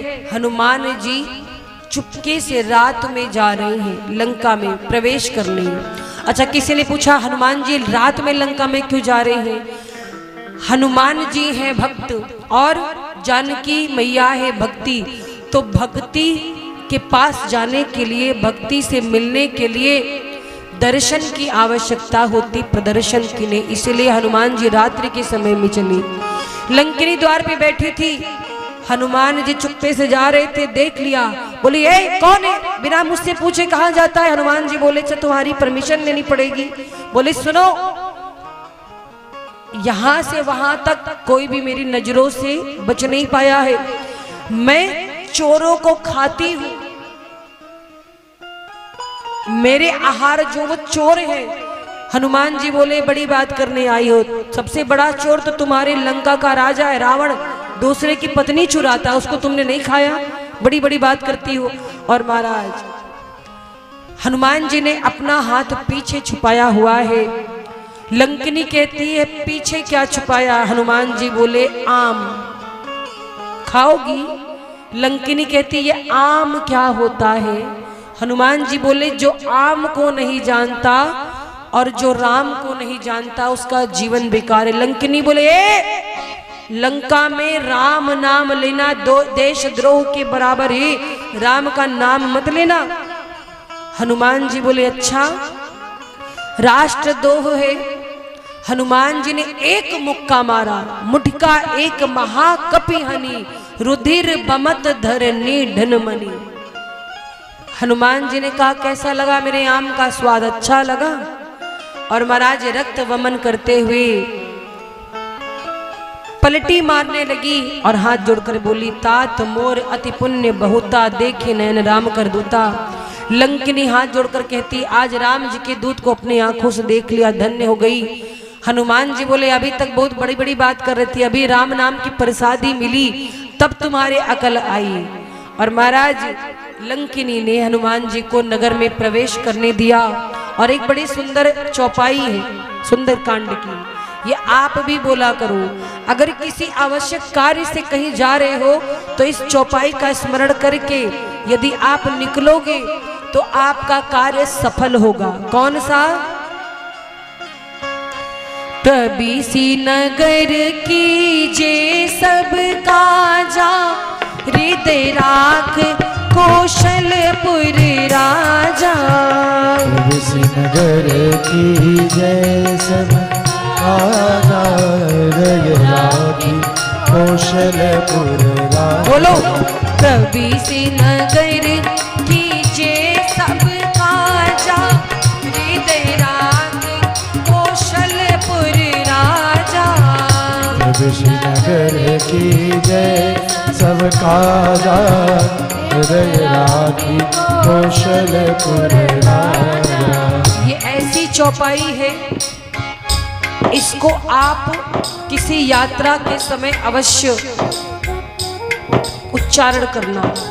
हनुमान जी जब लंका में प्रवेश कर रहे थे तो उस समय राम जी को स्मरण करके अपने हृदय में रख करके तब लंका में घुसे। हनुमान जी को उनके कार्य में सफलता मिली। तो आप भी इस चौपाई का स्मरण करना। प्रबीसी नगर की जय सब काजा, हृदय राख कौशलपुर राजा। प्रबीसी नगर की जय सब काजा, हृदय राख कौशलपुर राजा। करल सुधारी करहि मिताई, गोपद सिंधु अनल शीतलाई। करल सुधारी करहि मिताई, गोपद सिंधु अनल शीतलाई। और महाराज हनुमान जी चल पड़े हैं, लंका में प्रवेश कर रहे हैं। छोटा सा रूप बनाया हनुमान जी ने। यहाँ पर गोस्वामी जी लिखते हैं मसक समान रूप कपिधारी। तो किसी ने पूछा कि हनुमान जी इतने बड़े थे? ध्यान से सुनिएगा। हनुमान जी को राम जी ने अपनी मुद्रिका दी थी। अंगूठी कितनी बड़ी होती है? आपको पता है अंगूठी कितनी बड़ी होती है? यहाँ पर लिखा है मसक समान रूप कपिधारी। मसक का मतलब मच्छर। तो अगर हनुमान जी मच्छर के समान रूप बनाए थे तो इतनी बड़ी अंगूठी कहाँ रखे थे? महाराज यहाँ मसक का अर्थ मच्छर नहीं है। मसक बिल्ली के छोटे से बच्चे को भी कहते हैं। जब बिल्ली का बच्चा बहुत छोटा होता है तो भी उसे मसक कहते हैं। तो हनुमान जी ने बिल्ली के बहुत छोटे से बच्चे के समान रूप बनाया है। या मच्छर का रूप नहीं बनाया, मच्छर के इतना रूप नहीं बनाया। तो महाराज हनुमान जी लंका में टहल रहे हैं और क्या खोज रहे हैं? मंदिर मंदिर प्रति कर सोधा, देखे जहाँ तहाँ अगणित जोधा। मंदिर मंदिर प्रति कर सोधा, देखे जाता अगणित जोधा। और गया दशानन मंदिर माही, अति विचित्र कही जात सोनाई। गया दशानन मंदिर माही, अति विचित्र कही जात सोनाई। शयन किए देखा ते ही, मंदिर महु न देखिबे देई। शयन किए देखा देही, मंदिर महु न देखिबे देई। भवन एक पुनि दीख सुहावा, हरि मंदिर कहाँ भिन्न बनावा। एक पुनि दीख सुहावा, मंदिर का भिन्न बनावा। हनुमान जी लंका नगरी में घूमने लगे। एक एक भवन में जाकर के देखते हैं, जानकी मैया को खोज रहे हैं, कहीं दिखाई नहीं पड़ी। रावण के महल में गए तो वो भी मदिरा पान करके सो रहा था। रावण सोया पड़ा था, वहां भी जानकी जी को नहीं देखा। तब हनुमान जी आगे बढ़े और महाराज उन्हें एक ऐसा भवन दिखाई पड़ा जो लंका में सबसे विचित्र था। रामायुध अंकित गृह, शोभा बरनी न जाई। नव तुलसी का वृंद तहाँ, देखी हर्ष कपीरा। विभीषण जी का घर दिखाई दिया। अच्छा, हनुमान जी विभीषण जी का भवन देखकर रुक गए। क्यों? क्योंकि देखो, भगवान के जो भक्त होते हैं ना, जब अपने अनुकूल वातावरण पाते हैं तो उन्हें बड़ा अच्छा लगता है। विभीषण जी के भवन में राम जी का चिन्ह अंकित था और तुलसी के पौधे थे। और ये वैष्णवों की पहचान है, भगवान के भक्तों की पहचान है। भगवान के जो भक्त हैं, आप उनके घर में जाएंगे तो आपको भगवान की कोई ना कोई तस्वीर या चिन्ह मिलेंगी। तो विभीषण जी के घर के बाहर रामायुध अंकित ग्रह, शोभा बरन न जाए। और तुलसी के पौधे को देखकर हनुमान जी समझ गए किसी भक्त का घर है। हनुमान जी ने सोचा कौन हो सकता है इस लंका में, राम जी का भक्त कौन हो सकता है, यहाँ तो सब पापी हैं। और महाराज हनुमान जी उस समय साधु के रूप में हुए, साधु का रूप बनाया और मन में तारक मंत्र राम नाम का उच्चारण करने लगे। और जैसे हनुमान जी राम राम करने लगे, राम राम की ध्वनि सुनकर के विभीषण जी उठ गई। और महाराज राम राम तहि सुमिरन कीना, हृदय हरस कपि सज्जन चीन्हा। राम जी का नाम सुनकर विभीषण जी उठे, विभीषण जी भी राम राम बोले तो हनुमान जी समझ गए भक्त हैं। और इसके बाद विभीषण जी से हनुमान जी मिले। विभीषण जी ने माँ जानकी का पता बताया कि अशोक वाटिका में माँ है। हनुमान जी पहुंचे। हनुमान जी ने सोचा कि माँ मुझे देखकर डर न जाएं, तो राम जी की सुंदर कथा सुनाई और मुद्रिका जानकी जी के सामने गिरा दी। माँ ने मुद्रिका पहचानी और हनुमान जी से पूछा परिचय। हनुमान जी ने बताया। हनुमान जी ने माँ से भेंट की और माँ को आश्वासन दिया कि माँ आप चिंता ना करो, रघुनाथ जी जल्दी आएंगे, रावण का वध करके सारे संसार को सुखी करेंगे, आपको लेकर जाएंगे। और महाराज हनुमान जी ने माँ से पूछा कि माँ यदि आपकी आज्ञा हो तो थोड़ा सा फल खा ले, भूख बहुत जोरों की लगी है। हनुमान जी ने फल खाने के लिए माँ से आज्ञा मांगी। माँ कहती है जानकी मैया की हनुमान जी यहाँ पर एक से एक वीर राक्षस हैं, आप उनका सामना कर पाओगे? वे बाग बगीचे की रखवारी करते हैं। हनुमान जी के माँ उसकी चिंता आप मत करो, आप तो बस मुझे आज्ञा दो। और महाराज जैसे आज्ञा दी, माँ कहती हैं कि जाओ। और हनुमान जी पहुंच गए। अब देखो हनुमान जी फल तोड़ना शुरू किए। फल तोड़ रही एक निशाचर देखता है, सैनिक देखा, बोला दूसरे से देखो बंदर आया, बंदर। दूसरा बुलाने दो, बंदर ही तो है, आएगा ही। अरे फल खा रहा है फल, अरे खाने दो, कितना खाएगा। महाराज हनुमान जी ने सोचा इसको फल खाने से भी कोई फर्क नहीं पड़ा, अब तो पेड़ ही उखाड़ने लगी।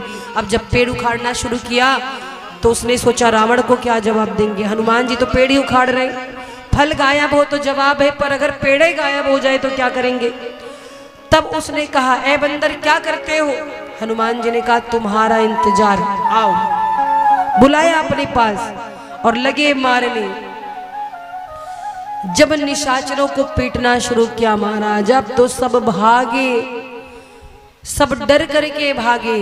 हनुमान जी कितनों को तो उठाकर पटकते हैं, कितनों के ऊपर पेड़ गिरा दिया, कितने को तो ऐसे रगड़ रगड़ के मारते हैं, कितनों को अपनी पूंछ में लपेट करके लगे मारने।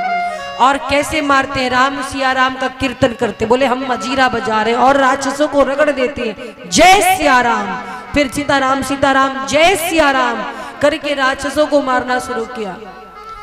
राक्षस डरे डरे भागे रावण के पास। और महाराज देखिए राक्षसों की उस समय स्थिति क्या हुई थी, जैसी उनकी स्थिति वैसे गोस्वामी जी चौपाई भी लिखते हैं। इतनी सांस फूल रही है दौड़ने से, कुछ बोल नहीं पा रहे, बस दो दो अक्षर के शब्द बोल पा रहे हैं। तो सारे राक्षस जा करके रावण के महल में कहते हैं कि महाराज बड़ी गड़बड़ हो गई। क्या कहते, नाथ एक आवा कपी भारी। रावण कहता है, एक बंदर से डर गए तुम लोग, कैसे हो,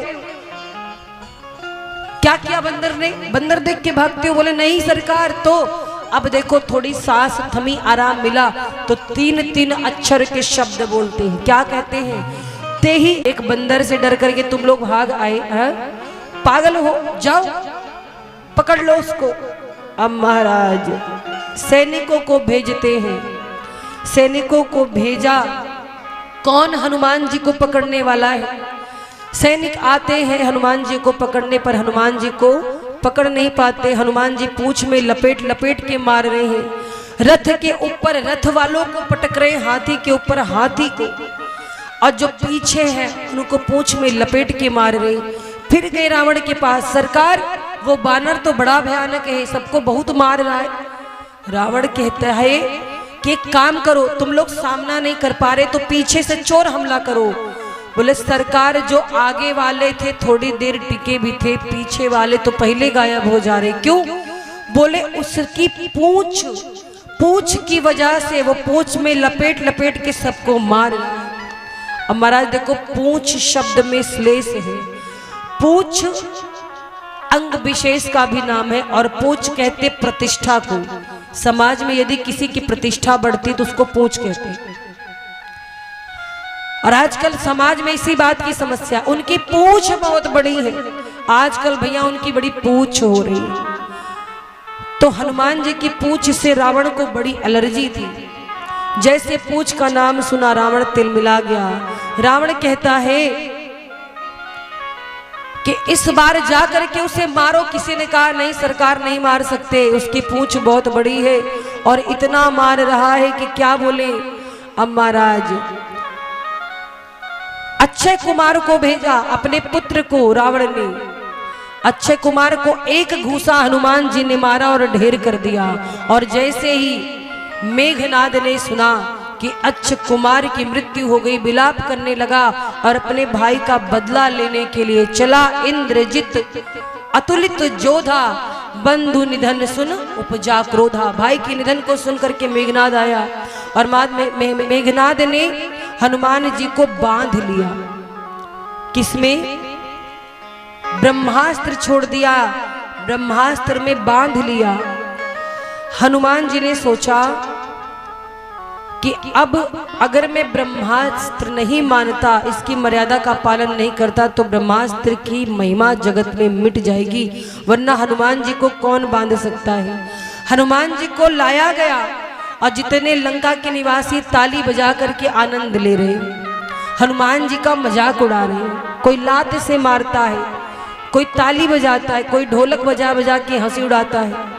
हनुमान जी को रावण के सामने लाया गया, प्रस्तुत किया गया। रावण ने बड़े दुर्वचन कहे और खूब हंसी उड़ाई। कपिहि बिलोक दिशानन बीसा कहीं दुर्बाद। हनुमान जी से रावण कहता क्यों रे बंदर तो कौन है, किसके बल पे इतना कूद रहा है। अच्छा हनुमान जी से किसी ने पूछा कि रावण इतनी कड़वी बातें कह रहा था, आपको बुरा नहीं लगा। हनुमान जी ने कहा कि एक मुख होता तो जवाब कर देते भी, जिसके 10 मुख है और जो 10 प्रकार की बातें कर रहा उसको हम क्या जवाब दें, उसको जवाब नहीं दे सकते। हनुमान जी से रावण कहता है कि देखो मेरी लंका नगरी कितनी सुंदर है, देखिए ऐसी नगरी कैसी लगी। हनुमान जी बोले रावण तुम्हारी लंका नगरी बड़ी सुंदर है, लेकिन एक कमी है इसमें। क्या? बोले ये नगरी बहुत दिन रहने वाली नहीं है। रावण कहता अच्छा बड़ी बड़ी बातें बंदर होकर के, अभी तुझे बताता हूं। तू डरता नहीं है, काल तेरे बगल में खड़ा है, मृत्यु तेरे बगल में खड़ी है, तू डरता नहीं है। हनुमान जी बोले रावण ध्यान से देखो, मृत्यु खड़ी है हमारे बगल में पर देख तुमको रही है। रावण कहता अच्छा। हनुमान जी बोले हाँ मृत्यु मेरे बगल खड़ी पर देख तुमको रही है और हमसे पूछ रही है कि रावण को कब उठाना है, बताओ अभी उठाएं कि बाद में। हमें ने रोक रखा है, जब तक रोका है तब तक मौज कर लो, इसके बाद फिर तुम्हारा क्या होगा कोई नहीं जानता। महाराज रावण तिलमिला गया। रावण कहता है तुमने पेड़ क्यों उखाड़े। हनुमान जी बोले बात बताओ, यहाँ पर कोई फलाहारी तो है नहीं, सब मांसाहार करते हैं, तो ऐसी नगरी में पेड़ रहने का फायदा क्या। भूख लगी थी, फल तोड़ने गए, तुम्हारे सैनिकों ने हमको मारा, तो मुझे जिसने मारा हमने उनको मारा। और रावण कहता है कि अब इस बंदर को सीख देनी होगी। रावण ने हनुमान जी को मारने की बात कही, कहते अंग भंग कर पठे बंदर, इसका अंग भंग कर दो। हनुमान जी सोचे हे भगवान अब तो मेरा अंग भंग किया जाएगा, और कहीं रावण को अपनी बहन सुपनखा की याद आ गई और कहीं कह दिया कि इसकी नाक ही काट लो, तो क्या हम लंका में नाक कटाने आए? नहीं। तो हनुमान जी ने एक चतुरता दिखाई, नाक बची रहे सो रावण के सामने अपनी पूंछ उठाते प्रणाम करते चूमते फिर रखते, फिर पूंछ उठाते प्रणाम करते चूमते रखते। रावण को लगा इसको पूंछ बड़ी प्यारी है। रावण ने कहा एक काम करो, इसकी पूंछ में आग लगा दो।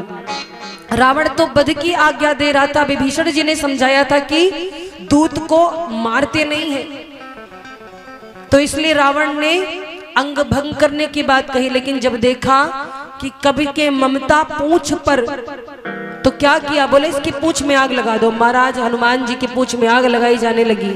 लंका के जितने घर थे सबसे कपड़ा आया, तेल आया, पूंछ में लपेटी गई और आग जैसे लगी तो पूरी नगरी में हनुमान जी ऐसे कूद उछाल किए कि पूरी लंका नगरी धू-धू करके जलने लगी। केवल एक विभीषण जी का घर नहीं जला, बाकी पूरी लंका जलने लगी।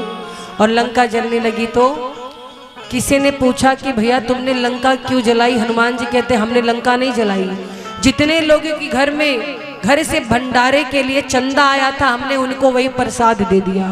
भाई भंडारे में जिस जिस घर से चंदा आता है उस घर प्रसाद पहुंचाना पड़ता है। तो जितने लोगों ने तेल दिया था, वस्त्र दिए थे, वो सब हनुमान जी ने आग के साथ वापस किए। बोलो हनुमान जी महाराज की।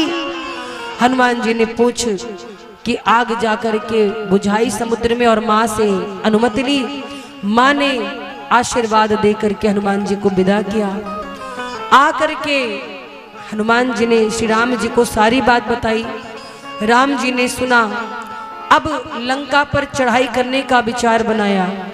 सारी वानर सेना तैयार है लंका पर चढ़ाई करने के लिए, सभी लोग तैयार हैं महाराज। और जैसे ही लंका में जाने की बात हुई तो वानर सेना कैसे समुद्र पार करे। राम जी ने 3 दिन तक समुद्र देव से मार्ग मांगा कि आप हमें मार्ग दे दीजिए, हम लंका जाना चाहते। समुद्र देव ने मार्ग नहीं दिया। तो हनुमान जी ने धनुष बाण उठाया और बोले आपका पूरा जल सोख लेंगे। समुद्र देव हाथ जोड़कर खड़े हुए और एक चौपाई आती है जो बड़ी विवादित रही मानस में। कौन सी? एक चौपाई है, ढोल गवार शूद्र पशु नारी सकल ताड़ना के अधिकारी। महाराज ये बात गोस्वामी जी ने नहीं कही है, ये बात समुद्र देवता ने कही कि प्रभु हम सभी जड़ हैं, आप हमारा उद्धार करें, कृपा करें। और आगे समुद्र देवता ने कहा कि आप सेतु बंधन करिए। वानर सेना में 2 है नल और नील, जिन्हें वरदान मिला है कि जो पत्थर छुएंगे वो तैर जाएंगे। आप उनकी सहायता से सेतु बंधन करिए। सारी वानर सेना जुट गई महाराज, पुल का निर्माण हुआ, सेतु बंधन हुआ, सारी वानर सेना उस पार गई। उस पार गई, भगवान श्री राम जी पूरी सेना लेकर पहुंचे। राम जी कहते हैं कि मैं नहीं चाहता कि युद्ध हो, लंका में इतने लोग मारे जाएं, मैं नहीं चाहता, लेकिन एक बार अपने शत्रु को मौका देना चाहिए। अंगद को भेजा अपना दूत बना करके, और अंगद जाकर कहता है रावण से कि रावण छोड़ दो हट, अब जिद ना करो, क्योंकि राम जी से बैर करना तुम्हें महंगा पड़ जाएगा। और अंगद आज रावण को समझा रहे। देखो हनुमान जी आए थे तो हनुमान जी सीधे साधे थे, पर अंगद जी पक्के दूत हैं। अंगद जी जैसे आए, रावण ने कहा कह लंकेश कवन तय बंदर। तुरंत अंगद बोलते हैं राम दूत मैं सुन दस्तंदर, मैं राम जी का दूत हूँ। रावण बोला ओ राम जी के दूत हो, वही राम जिसने तुम्हारे पिता को मार डाला। छी छी छी, अपने पिता के शत्रु का साथ देते शर्म नहीं लगती? अंगद कहते हैं मुझे क्या करना है क्या नहीं सब मुझे पता है, आप मुझे सिखाओ मत। रावण कहते हैं अरे तुम्हारे पिता और हम मित्र थे, बाली मेरा मित्र था। अंगद कहते हैं मुझे सब पता है, मेरे पिताजी ने 6 माह आपको अपने हाथ के नीचे दबा करके गली गली की सैर कराई है। कितने बड़े मित्र थे हम जानते हैं, मैं ज्ञान मत दो और जो मैं कहता हूं सुनो। क्या कहा अंगद जी ने, अगर मेरी मां को आपने वापस नहीं लौटाया तो प्रभु श्री राम जी घोर संग्राम करेंगे और बहुत कुछ चला जाएगा, रावण मान ले। अब भी अंगद जी समझा रहे हैं। अंगद जी कहते मैं जो कहता मान ले रावण, इसमें तेरी भलाई। घर तूने श्री राम को मैया वापस न लौटाई, तेरे नाश का तमाशा ओ रावण सारा जहान देखेगा।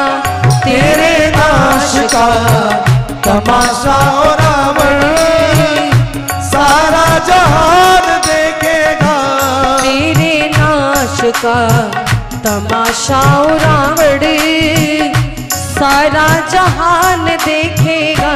तेरे नाश का तमाशा ओ रावण सारा जहान देखेगा। और रावण क्या कहता है, रावण बड़ी बड़ी डींग हाँकने लगा, बड़ी बड़ी बात करने लगा। रावण कहता है कि तुम जैसे मैंने लाखों बंदर देखे हैं, चल। अंगद कहता है अच्छा लाखों बंदर, एक बंदर आया था अभी तुमको समझा के गया है, अभी समझ में नहीं आया। और क्या कहते हैं अंगद जी सुनो, कहते हैं कर पाई कुछ ना तुम जब हनुमान आए, धू धू करके लंका जली और तुम थे घबराए।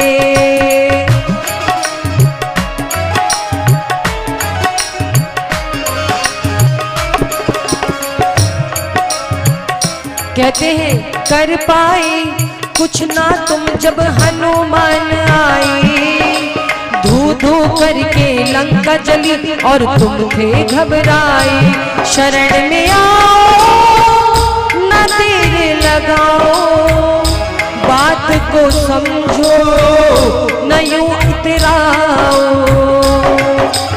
अभी नहीं कुछ बिगड़ा, हे रावण अभी कुछ बिगड़ा नहीं है और राम चरण है सुखदाई। अभी नहीं कुछ बिगड़ा है, राम चरण सुखदाई, पर नारी को देखने वाले की होती जगह साई। मैया को वापस कर दो और ना करो ढिठाई। अब मैया को वापस करो, ढिठाई मत करो, नहीं तो क्या होगा? ये सारा समाज थूकेगा, कर दो वापस मैया, करो ना ढिठाई। सारा समाज थूकेगा तेरे नाश का तमाशा ओ रावणे, सारा जहान देखेगा तेरे नाश का तमाशा ओ रावण, सारा जहान देखेगा। रावण से अंगद जी कहते हैं कि अभी समय है, आखिरी बार समझाने आए हैं। रावण कहता बिना युद्ध के अब जानकी को नहीं देंगे, जो होगा देखा जाएगा। और अंगद जी ने जा करके ये बात राम जी से कही कि प्रभु, रावण कहता है कि युद्ध चाहता हूँ। राम जी कहते हैं कि नहीं चाह रहा था, कितने सारे लोगों के रक्त बहे, घोर संग्राम हो, लेकिन अब रावण इसी पर तुला है तो मुझे करना ही पड़ेगा। और महाराज युद्ध का आरंभ हुआ। सबसे पहले राम जी ने युद्ध के और संकेत किया, धनुष बाण संधान करके छोड़ा, जा करके रावण के शीश का जो मुकुट था वो आ करके गिरा। रावण उसी दिन समझ गया कि अब हमारा अंतिम समय निकट आ गया है।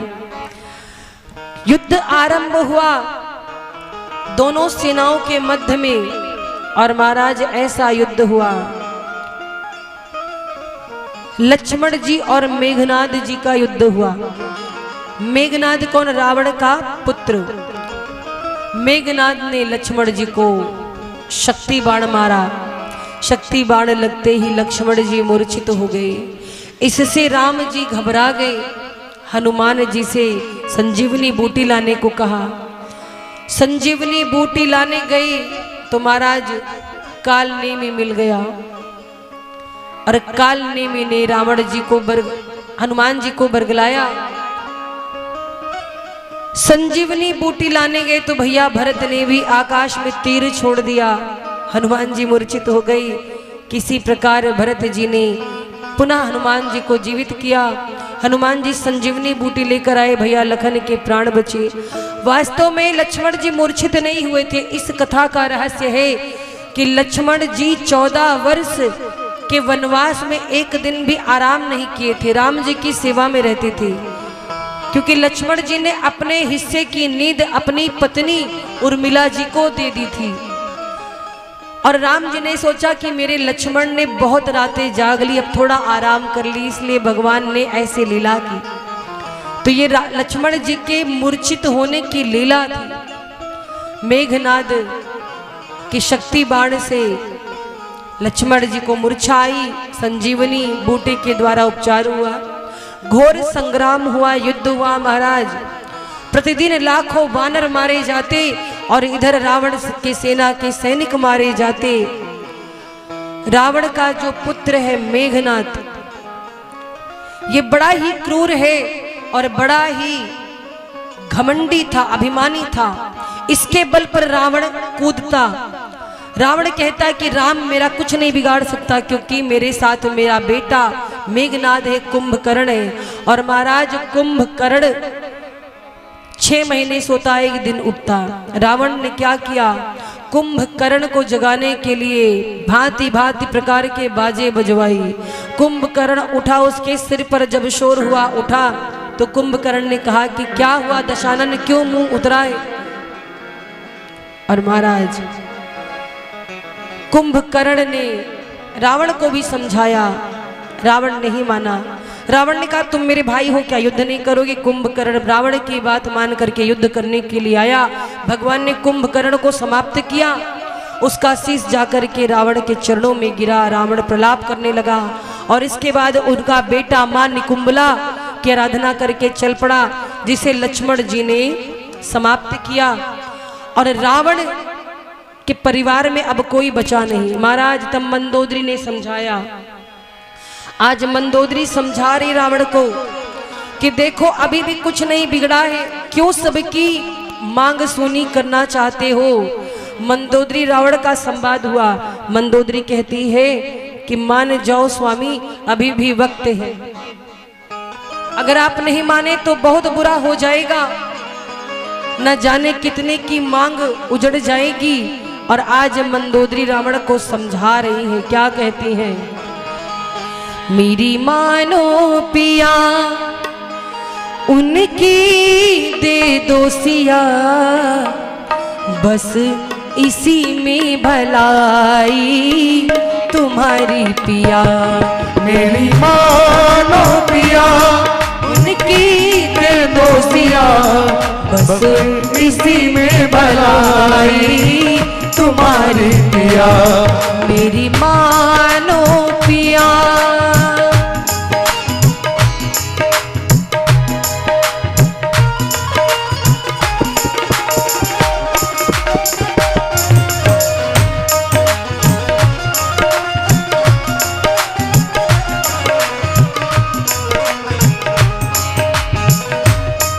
तालियों की सेवा करते हैं।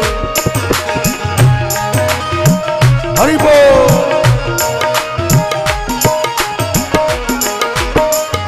और एक बात बताऊं महाराज, पत्नी कौन है जो पति को पतन से बचाए? ये पत्नी का कर्तव्य होता है कि अगर पति उसका गलत रास्ते पे जा रहा है तो पत्नी को उसे रोकना चाहिए।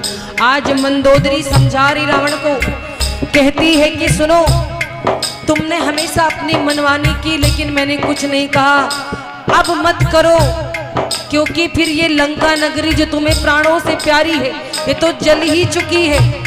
एक दिन तुम्हारी चिता भी जलेगी और मैं उसको देखना नहीं चाहती, तुम्हारी चिता को जलते नहीं देख पाऊंगी।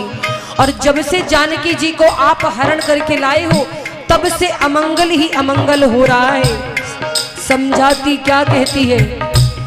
जब से हरे करके लाए सिया जानकी, जब से हरे करके लाए सिया जानकी, जब से हरे करके लाए सिया जानकी, जब से हरे करके लाए सिया जानकी, हानि होने लगी है तेरे प्राण की, हानि होने लगे तेरे प्राण के। और कहते हैं कि तुम्हारी मति किसने फेर दी? मति कौन हरी ऐसी कुमति भरी, मति कौन हरी ऐसी कुमति भरी, बस इसी में भलाई तुम्हारी पिया। मेरी मानो पिया उनकी दे दो सिया, बस इसी में भलाई तुम्हारी पिया। मेरी मानो पिया। पिया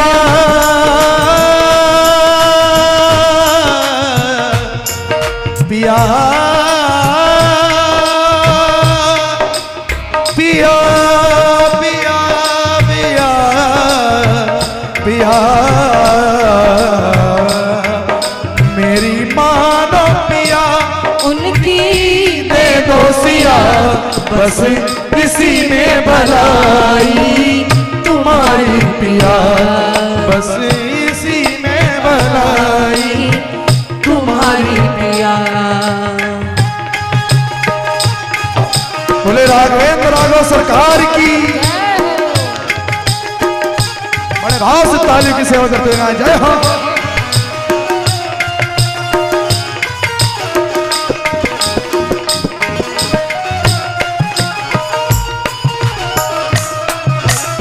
श्री हरिदास।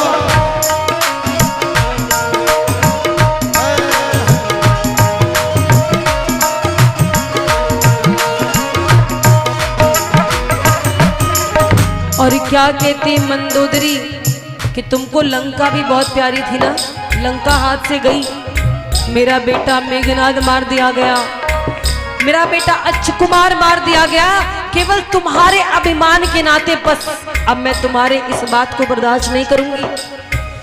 तुम्हारे अभिमान ने आज मेरे बेटों को मुझसे दूर कर दिया। और मंदोदरी कहती हैं तेरी लंका जली और जलती रही, तेरी लंका जली और जलती रही, तेरी लंका जली और जलती रही, तेरी लंका जली और जलती रही। मैंने लाख कही पर एक ना सुने, मैंने लाख कहीं पर एक ना सुने। जग की माता है ये, जानकी जी जग की माता है, मंदोदरी को समझ में आ गया। जग की माता है ये, इनका हरण क्यों किया, जग की माता है ये, इनका हरण क्यों किया। बात मानो भलाई तुम्हारी पिया, बात मानो भलाई तुम्हारी पिया, मेरी मानो पिया, पिया मानो, मेरी मानो, मेरी मान जा पिया, उनकी बेदोसिया, मेरी मान जा पिया उनकी बेदोसिया, बस इसी में भलाई तुम्हारी पिया, बस इसी में भलाई तुम्हारी पिया, बस इसी में भलाई पिया।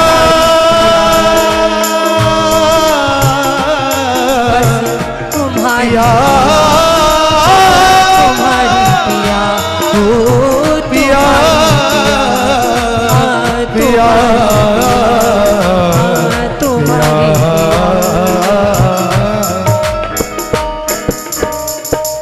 बस इसी में भलाई तुम्हारी। हमारी पिया। और महाराज मंदोदरी हाथ जोड़ करके निवेदन करती हैं, पर रावण नहीं माना। विभीषण जी को लात मारी, विभीषण जी राम जी के शरण में चले गए। रावण को कोई अच्छी बात समझाता तो रावण अपने अभिमान में था, उसे किसी की बात अच्छी नहीं लगती। विभीषण जी ने समझाया तो रावण ने ठोकर मार दिया। विभीषण जी रावण से ठोकर खा करके राम जी की शरण में आए। राम जी ने उसी वक्त विभीषण जी का राज तिलक कर दिया।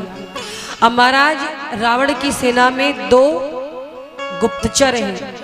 सुक और सारंग को भेजा कि जा करके देख के आओ कि जो तपस्वी आया। अच्छा एक और बात, पूरे मानस में कहीं भी यही नहीं लिखा कि रावण ने राम जी को राम कह करके पुकारा। तपस्वी कहा है हर जगह, क्यों?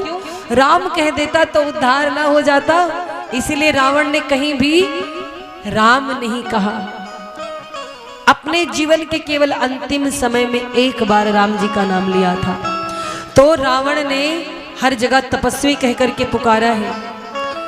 सुक सारंग को रावण ने भेजा कि जाकर के देख के आओ कि उस तपस्वी की सेना में कितने लोग हैं। अब सुक सारंग आई और सुक सारंग को वहां के बानर रीछ पहचान गए। कहा इसको मार दे, ये गुप्तचर है, भेद लेने आया है। राम जी ने कहा नहीं, गुप्तचर को मारते नहीं है, दूत को मारना पाप है। सुक सारंग राम जी के स्वभाव से प्रभावित हुए।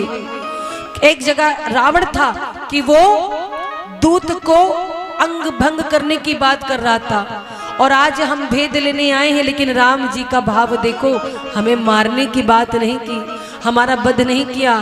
अब सुक सारंग भी राम जी का गुणगान करने लगे। रावण के पास गए, रावण ने कहा क्यों, देख कर के आए उसकी सेना में कितने वीर हैं। सुक सारंग चाहते हैं कि रावण ये युद्ध ना करे, डर जाए। तो सुक सारंग ने कहा सुनिए महाराज, सेना में वीर कितने हैं ये तो नहीं पता, पर मुझे इतना पता है कि 18 पद्म सेनापति हैं।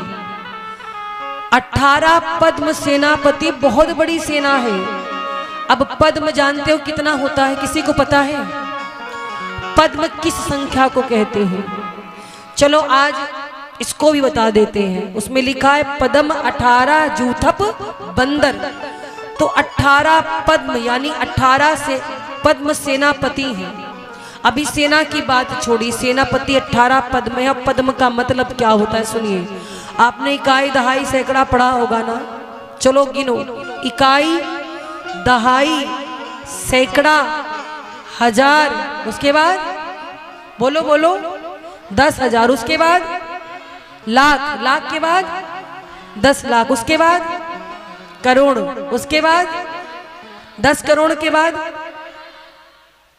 1 अरब, अरब के बाद 10 अरब, इसके बाद खरब, खरब के बाद 10 खरब, इसके आगे हाँ बहुत सुंदर है नील, नील के बाद 10 नील, और उसके बाद पद्म, और फिर 10 पद्म। सोचिए कितनी बड़ी सेना हो सकती है। एक पद्म कितना बड़ा होता है, और 18 पद्म केवल सेनापति हैं, और एक सेनापति के अंतर्गत 1100 सैनिक सेवा करते हैं, 1100 सिपाही। अब कितनी बड़ी सेना होगी। सुख सारंग ने बताया रावण का तो माथा चकरा गया, पसीने आने लगे। बोले इतनी बड़ी सेना है। सुख सारंग बोले सरकार अब भी कहता हूं युद्ध की भावना छोड़ दो, जाकर क्षमा मांग लो, जानकी जी को वापस कर दो। रावण बोला अच्छा तुमको भेजे थे भेद लेने, तुम वहां से आकर के मेरे शत्रु का गुणगान करते हो, भागो यहां से। मारने लगा शुक और सारंग को।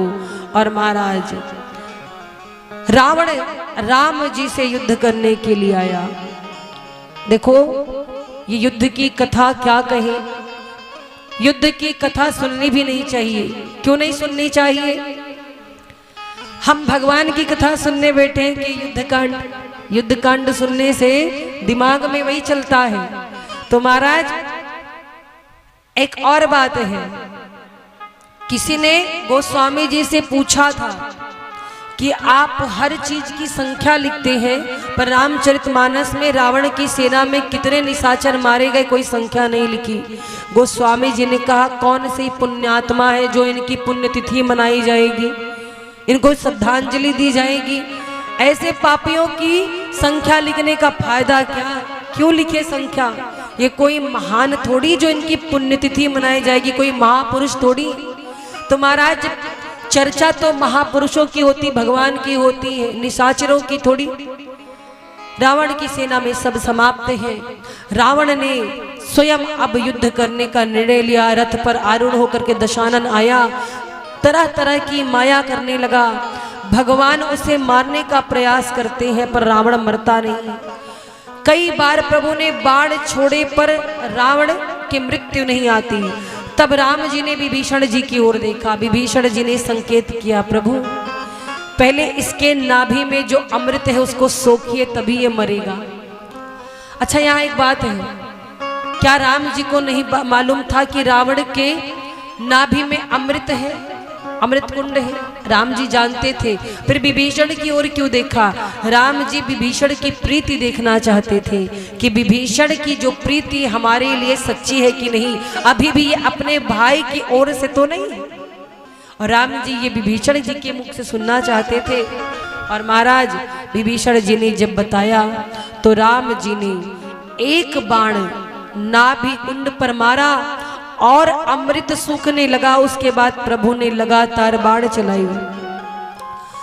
10 भुजाएं, 20 भुजाएं और 10 शीश काट दिए एक साथ। 31 बाण हैं। तो महाराज 30 बाण छोड़े और आखिरी से रावण के 2 टुकड़े कर दिए। और जो 2 टुकड़े किए रावण रणभूमि में गिरने लगा। जब वो गिरने लगा तो धरती धंसने लगी। और महाराज रावण ने अंत समय में भी राम जी को पुकारा। क्या कहा? कहाँ राम रन हतोपचारी। अंतिम समय में केवल राम जी का नाम लिया है, पूरे जीवन नाम नहीं लिया। मर रहा है फिर भी कह रहा है कहाँ है राम, बुलाओ मैं अभी उसको बताता हूँ। और इतना कहा तब तो भोले बाबा खुश हो गए। बोले शिष्य ने आज मेरे गुरु मंत्र का प्रयोग किया, इतने दिनों से इसको राम नाम की दीक्षा दी थी, इसने कभी नहीं लिया, आज कम से कम हमें गुरु दक्षिणा तो प्रदान कर दी राम जी का नाम लेकर के। और महाराज रावण के जब प्राण निकले, धरती पे जो उल्कापात हो रहे थे, नदियां उल्टी दिशा में बह रही थी, सब समाप्त हो गई। बोलिए राघवेंद्र सरकार की जय। और महाराज गरजऊ मरत घोर रव भारी, कहाँ राम मुरन हतो पुचारी, कहते रावण का शरीर छूट गया, पृथ्वी का भार समाप्त हुआ। प्रभु श्री राम जी ने लंका का राजा विभीषण जी को बना दिया, क्योंकि अभी 14 वर्ष पूर्ण होने में कुछ घंटे शेष हैं और राम जी अपने नियम के पक्के हैं। राम जी ने क्या किया, विभीषण को लंका का राजा बनाया, स्वयं लंका के अंदर नहीं गए क्योंकि नगरी में जाने का आदेश नहीं था। जामवंत सुग्रीव आदि ने मिलकर के विभीषण जी को राजा बनाया और प्रभु ने आज्ञा दी, जानकी जी को लाया गया। जानकी जी को लेकर के, सभी समाज को लेकर के राम जी आज पुष्पक विमान पर आरूढ़ हुए और बजरंग बली से कहते कि बजरंग बली आप जाइए और जा करके भरत जी को सूचना दे दीजिए कि हम कुछ ही समय में अयोध्या वापस लौट रहे हैं। और महाराज हनुमान जी आगे आगे चल पड़े, पीछे पीछे श्री राम जी। इधर हनुमान जी भैया भरत के पास पहुंचे, भरत जी इंतजार कर रहे हैं कि 14 वर्ष पूर्ण होने में कुछ समय रह गया, राम जी अभी तक नहीं आए, जा रहे अपने शरीर को जला देंगे, समाप्त हो जाएंगे। तब तक हनुमान जी पहुंचे और हनुमान जी ने कहा कि भैया भरत जी आप ऐसा कुछ अनर्थ मत करना, आपके भैया आ रहे हैं, लंका से चल पड़े हैं। बजरंगी लाए खबरिया, राम आते नगरिया, बजरंगी लाए खबरिया, राम आते नगरिया, बजरंगी लाए खबरिया, राम आते नगरिया, बजरंगी लाए खबरिया, राम आते नगरिया।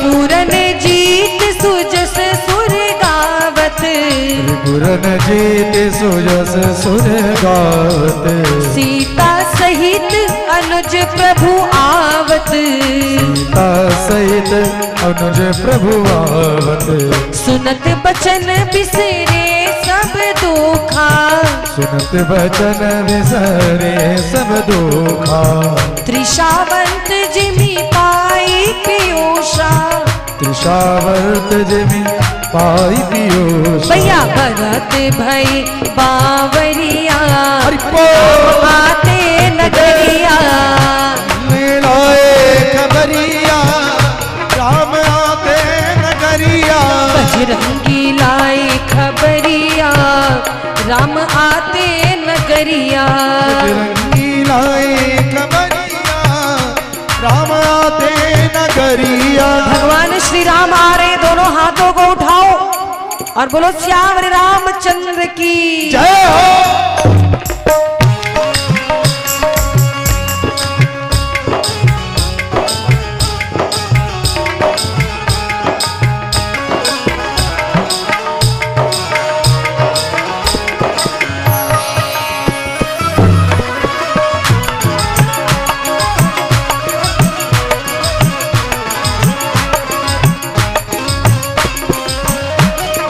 हरि बोल।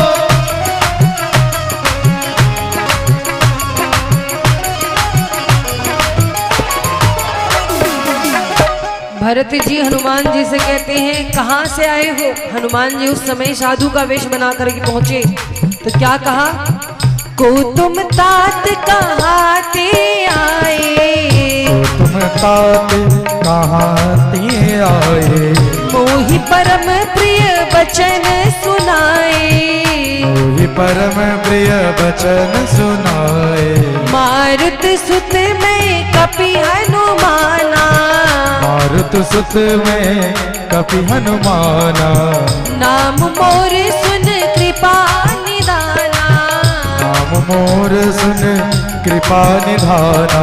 ले आया प्रभु की खबरिया, राम आते नगरिया। बजरंगी लाए खबरिया, राम आते नगरिया। बजरंगी लाए खबरिया, राम आते नगरिया। बजरंगी लाए खबरिया, राम आते नगरिया। तालियों की सेवा करते हो, मेरे सरकार आ रहे हैं।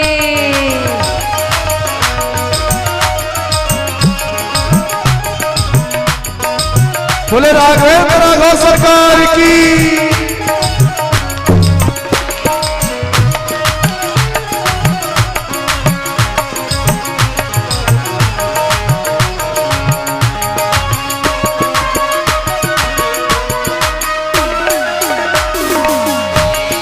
बोलो राम दरबार की जय हो।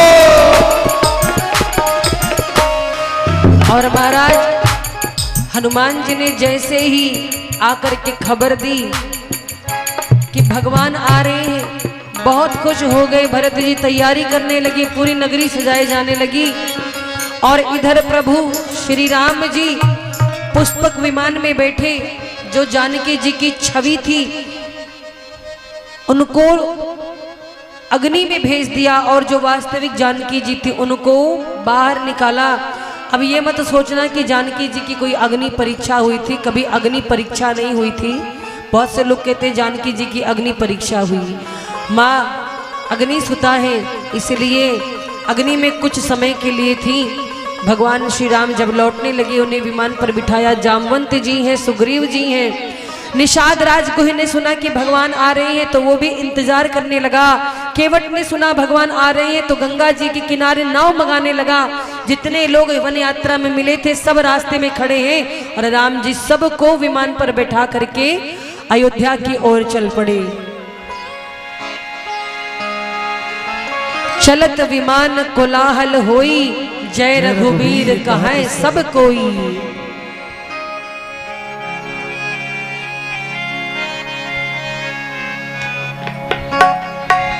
हो अब हर घर में एक ही नाम,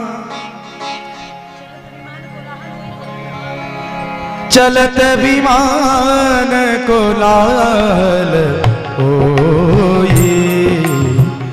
चलत विमान कोलाहल होई। जय रघुबीर कहत सब कोई। जय रघुबीर कहत सब कोई। चलत विमान,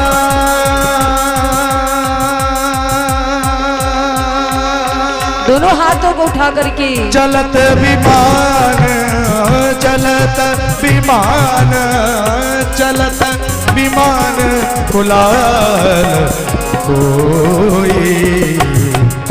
जय रघुबीर कहत सब कोई। जय रघुबीर कहत सब कोई। जय रघुबीर कहत सब कोई। चलत विमान कोलाहल हुई, जय रघुबीर कहे सब कोई।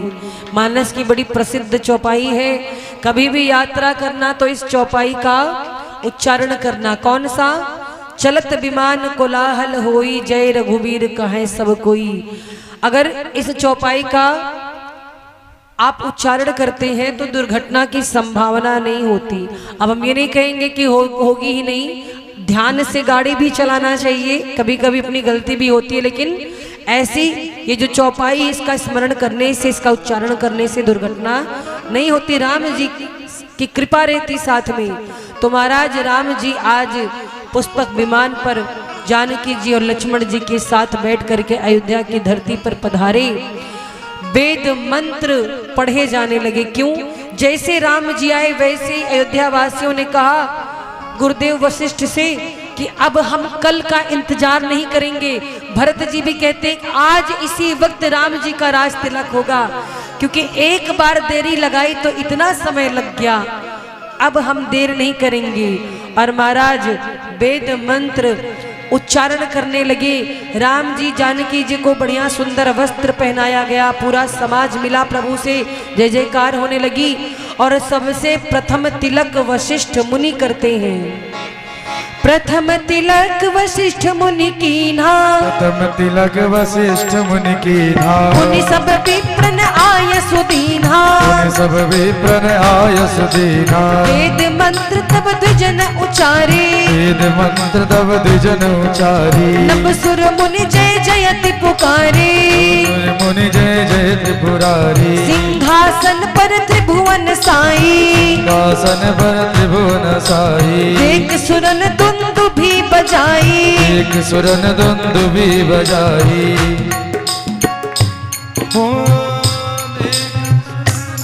सिंहासन पर त्रिभुवन साई, देखी सुरन दुंदुभि बजाई। ओ सिंहासन पर तालियों की सेवा करते हुए साई, सिंहासन पर त्रिभुवन साई। देख सुरन दुंदुभि बजाई, देख सुरन दुंदुभि बजाई, देख सुरन दुंदुभि बजाई। और महाराज भगवान आए हैं तो सभी लोग तालियों की सेवा करते हुए आज प्रभु सिंहासन पर बैठे हैं। आई गए रघुनंदन सजवा दो द्वार द्वार, आई गए रघुनंदन सजवा दो द्वार द्वार। स्वर्ण कलश रखवा दो बंधवा दो बंधनवार, स्वर्ण कलश रखवा दो बंधवा दो बंधनवार। ओ आई गए रघुनंदन सजवा दो द्वार द्वार, आई गए रघुनंदन सजवा दो द्वार द्वार। स्वर्ण कलश रखवा दो बंधवा दो बंधनवार, स्वर्ण कलश रखवा दो बंधवा दो बंधनवार। तालियों की सेवा करते हुए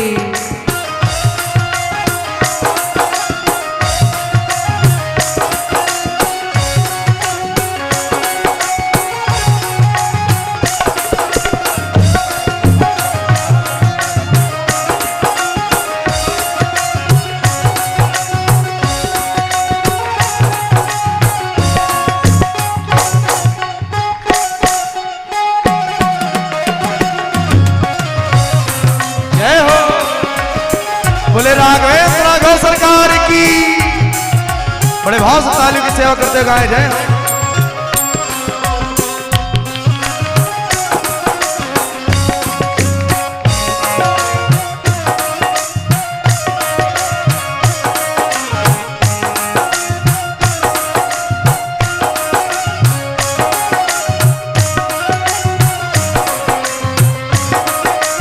और मुझे प्राणों से भी प्यारी है अवध नगरी, हम मुझे प्राणों से भी प्यारी है अवध नगरी। मुझे प्राणों से भी प्यारी है अवध नगरी, मुझे प्राणों से भी प्यारी है अवध नगरी। हो अवध नगरी, हो अवध नगरी, अवध नगरी, अवध नगरी। मुझे प्राणों से भी प्यारी अवध नगरी, मुझे प्राणों से भी प्यारी अवध नगरी। और जिनको जिनको राम जी के आने की खुशी हो मेरे साथ में बोलेंगे। मेरी झोपड़ी के भाग आज जाग गए हैं, राम आए हैं। मेरी झोपड़ी के भाग आज जाग जाएंगे, राम आएंगे। मेरी झोपड़ी के भाग आज खुल गए हैं, राम आए हैं। मेरी झोपड़ी के भाग आज खुल गए हैं, राम आए हैं। राम आए हैं,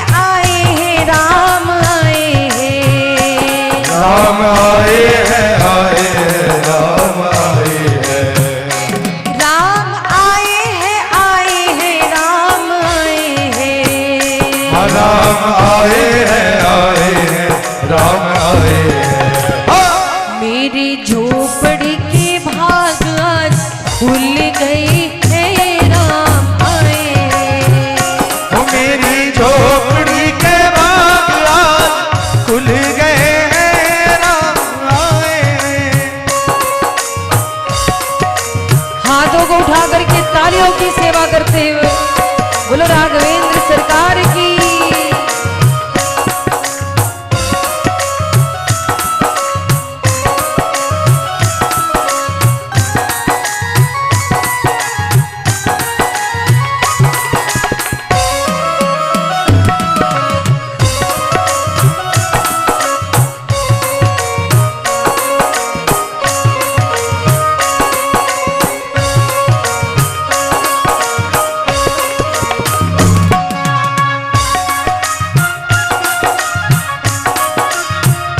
जोरदार हाथ उठाकर हरि ताली बोल। बजाओ।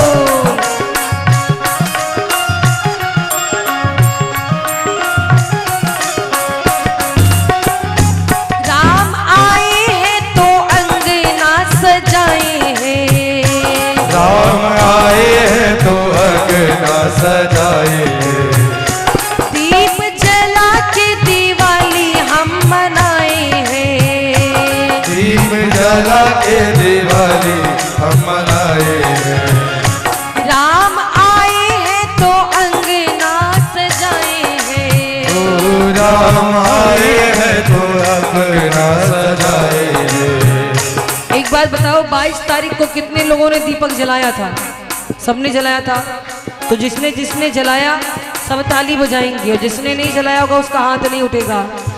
दीप जला के दिवाली हम मनाए हैं दीप जला के दिवाली हम मनाए हैं। और मेरे जन्मों के सारे पाप मिट गए हैं राम आए हैं मेरे जन्मों के सारे पाप मिट गए राम आए हैं। मेरी झोपड़ी के भाग आज जाग गए हैं राम आए हैं मेरे झोपड़ी के बाग आज जग गए राम आए हैं। और देखो जैसे प्रभु अयोध्या में आए तो पहले दिवाली मनाई गई, घी के दीपक जलाई गई और सवेरे क्या हुआ? आज अवध में होली रे रसिया आज अवध में होली रे रसिया आज अवध में होली रे रसिया आज अवध में होली रे रसिया होली रे रसिया पर चोरी रे रसिया होली रे रसिया बल चोरी रे रसिया होली रे पर चोरी रे रसिया होली रे पर चोरी रे रसिया।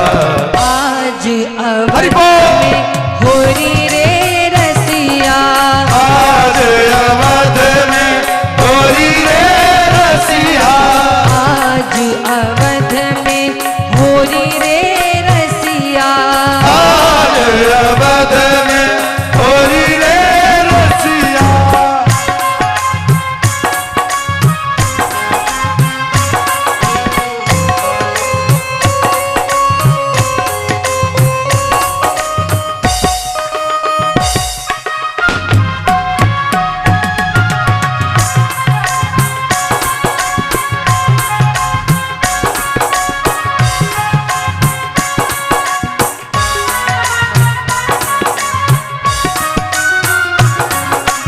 झोंक करके नाचते हुए हरि बोल। और अवध की होली में जब सब एक दूसरे को रंग लगाते हैं, राम जी जानकी मैया को लगाते हैं रंग, तो क्या होता है? जुलम कर डालो सीतम कर डालो जुलम कर डालो सीता कर डालो जुलम कर डालो सीतम कर डालो जुलम कर डालो सीतम कर डालो कारने कर दियो लाल जुलम कर डालो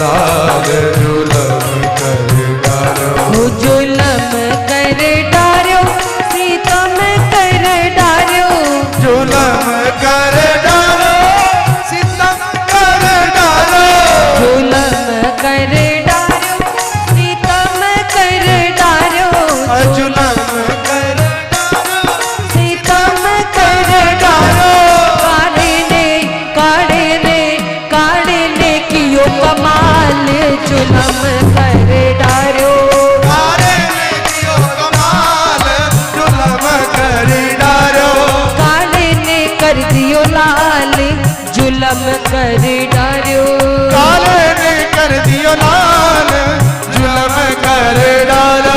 करके हरि वो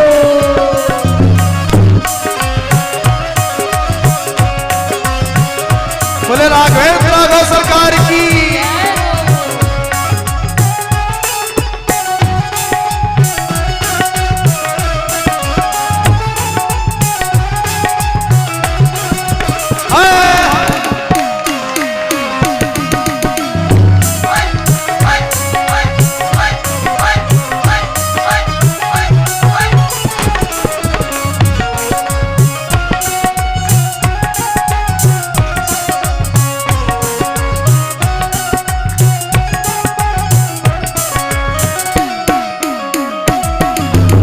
तालियों की सेवा करते हुए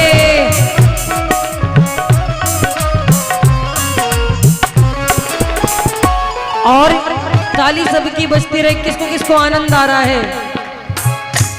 ये चमक ये दमक फूलवन में महक, ये चमक ये दमक फूलवन में महक, सब कुछ सरकार तुम्हीं से, सब कुछ सरकार तुम्हीं से। ये चमक ये दमक फूलवन में महक, ये चमक ये दमक फूलवन में महक, सब कुछ सरकार तुम्हीं से, सब कुछ सरकार तुम्हीं से।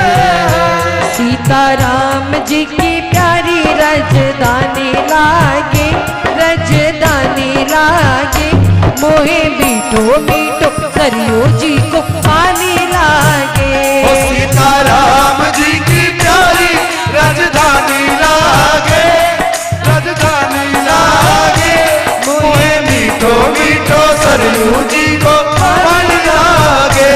सीताराम जी की प्यारी राजधानी लागे, राजधानी लागे, मोहे मीठो मीठो सरियो जी को पानी लागे।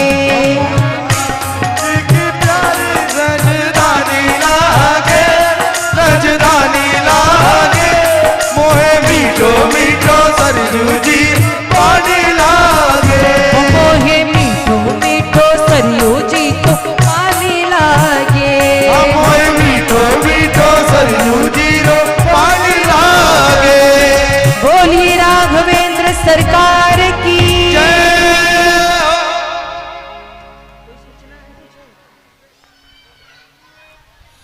और अभी कार्यक्रम थोड़ी देर और चलेगा क्योंकि राम जी का राज्याभिषेक हुआ है, तो यहाँ पर अभी थोड़ी देर भजन और होंगे, लेकिन उससे पहले कुछ आवश्यक कार्य होने हैं। आवश्यक कार्य है कि आज कथा का विश्राम दिवस है और जितने भी भक्त कथा को श्रवण किए, तन मन धन से जिनका सहयोग रहा, सभी के प्रति आभार व्यक्त जरूर किया जाना चाहिए, सबका सम्मान होना चाहिए।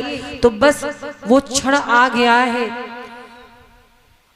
जितने भी लोगों ने सहयोग किया है उनको धन्यवाद करने का, और जिन भक्तों ने कठिन परिश्रम करके कथा में सहयोग किया, अपनी भूमिका निभाई, उन सबका सम्मान भी होना चाहिए। तो अभी सम्मान होगा, इसके बाद एक दो भजन और होंगे झूमने नाचने वाले। सियाराम राजा रामचंद्र की, सियापति रामचंद्र की, हनुमान जी महाराज की।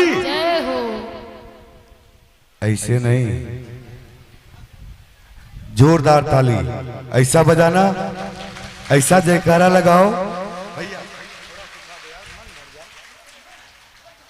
कि यहां से आवाज झुआ बहियार, सुल्तानगंज, परबत्ता और महेशखुर तो जाना चाहिए। राजा रामचंद्र की, सियापति रामचंद्र की। बहुत बहुत धन्यवाद। कुछ सम्मान है, हमारे मुख्य यजमान अवनीश जी ब्यास जी का सम्मान करेंगे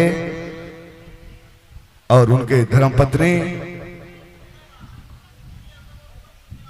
आप लोग थोड़ा साइड हो जाओ भैया लोग। और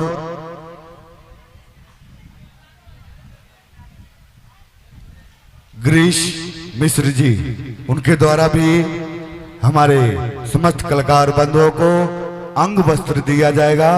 जब दिया जाएगा तो जोरदार सब ताली से स्वागत करेंगे।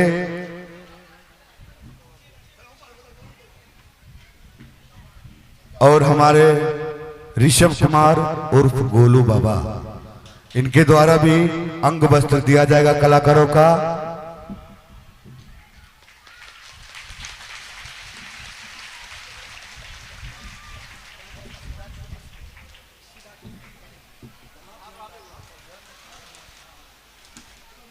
और हमारे मुरारी सिंह जी भी समस्त कलाकार बंधुओं को अंग वस्त्र दे करके स्वागत करेंगे। आप लोग जोरदार ताली बजाना। संजय मंडल, उनकी तरफ से 500 रुपया का इस यज्ञ में सहयोग है। जोरदार ताली बजाना।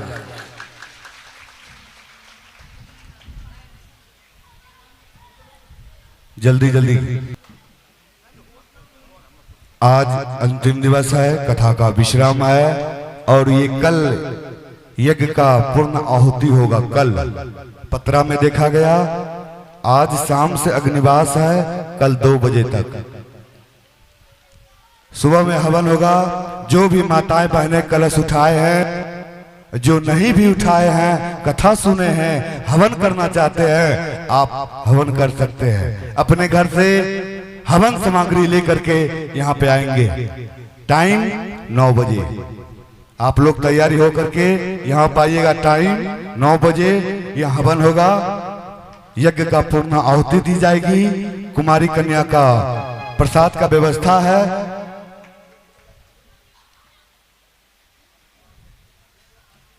आइए समस्त कलाकार बंधुओं को भी इधर देते हुए। अंत भला तो आज अंतिम है और सब भला है, सब भले किए हैं, बहुत सहयोग दिए हैं। जो दिए हैं नगर में सहयोग, इनके लिए जोरदार ताली बजाओ। अनिल यादव जी की तरफ से इस यज्ञ में 500 रुपया का सहयोग है। जोरदार ताली बजाओ, क्योंकि बूंद बूंद से घड़ा भरता है। बूंद बूंद से घड़ा भरता है, तो बूंद बूंद से 1-1 रुपया से यज्ञ हो सकता है। आगे भविष्य बता रहा है कि बांध के किनारे एक बहुत बड़ा यज्ञ होगा। कौन चाहते हो आप लोग, हाथ उठा के बताओ। बहुत बड़ा अभी नहीं हो सकता है, कब होगा इसका डेट निश्चित नहीं है। एक यज्ञ, वो यज्ञ होगा, आज घोषणा कर देता हूँ, रुद्र महायज्ञ। जोरदार ताली बजाना इसके लिए। और कौन कौन इसमें सहयोग दोगे, हाथ उठा के बताना। जो रुद्र महायज्ञ होगा, बहुत बाबा भोले के नाथ यहाँ है, रोड के उस पार में यज्ञ होगा। जो कि सब लोग, आप लोग यज्ञ में शामिल हो। जो भी सहयोग देंगे, एक बार हाथ उठाओ, कौन कौन सहयोग देगा यज्ञ में। डेट फिक्स नहीं है, अभी हो तो 2 साल के बाद हो कि 5 साल के बाद हो, लेकिन एक यज्ञ होगा। इस ग्रामीण का कहना है एक यज्ञ हो। जो पहले हो चुका है फील्ड पे, एक बार पुनः, उतना बड़ा तो नहीं होगा लेकिन छोटा है, जो भी समर्थ हो, लेकिन एक रुद्र महायज्ञ कम से कम। जो भी हो बात, जोरदार ताली बजाइएगा। अवनीश जी हमको स्वागत कर रहे हैं।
के शाम तक। जोरदार ताली से स्वागत करेंगे।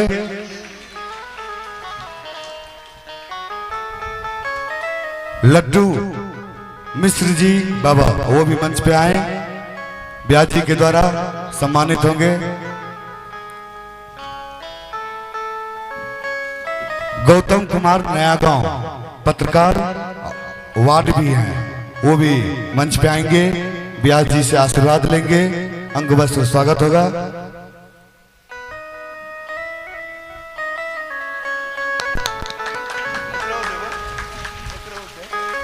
और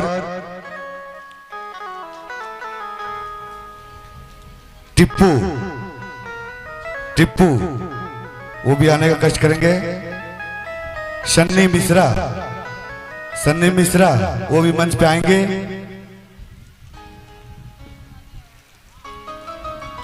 सुमन मिश्रा सर जी, सुमन मिश्रा यदि हो मंच पे आए, जो दिन रात इस यज्ञ में खटे हैं, मेहनत की हैं, इस यज्ञ को पूर्ण के लिए जोरदार ताली बजाना आप लोग।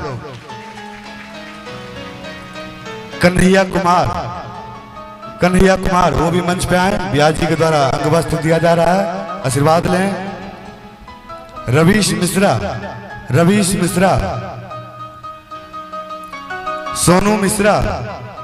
सोनू मिश्रा वो भी आएंगे, ब्याज जी द्वारा अंग वस्त्र प्रसाद के रूप में आप यज्ञ में शामिल होकर के। मुरारी मिश्र जो इस टेंट में भी दिन रात लगे हुए हैं, मुरारी मिश्र वो भी आएंगे मंच पे।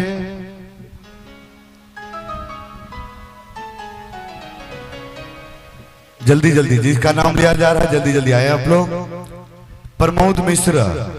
प्रमोद मिश्र जी वो भी मंच पे आएंगे, ब्याज जी द्वारा अंग वस्त्र प्रसाद के रूप में दिया जाएगा। अवनीश शर्मा मुख्य यजमान जी वो भी ब्याज जी से प्रसाद लेंगे, जोरदार ताली से स्वागत करेंगे आप लोग। विकास कुमार ऑपरेटर, और उसके बाद ये जो साउंड चल रहा है ना, बहुत सुंदर साउंड है, जोरदार ताली बजाएंगे। कौशल टेंट हाउस, उनके सुपुत्र रजनीश कुमार मंच पे आएंगे, ब्याज जी से अंग वस्त्र देकर सम्मानित लेंगे। छबीला ठाकुर जी, क्या बात, छबीला भी हैं, ठाकुर जी भी हैं, बहुत जोरदार ताली बजाएंगे।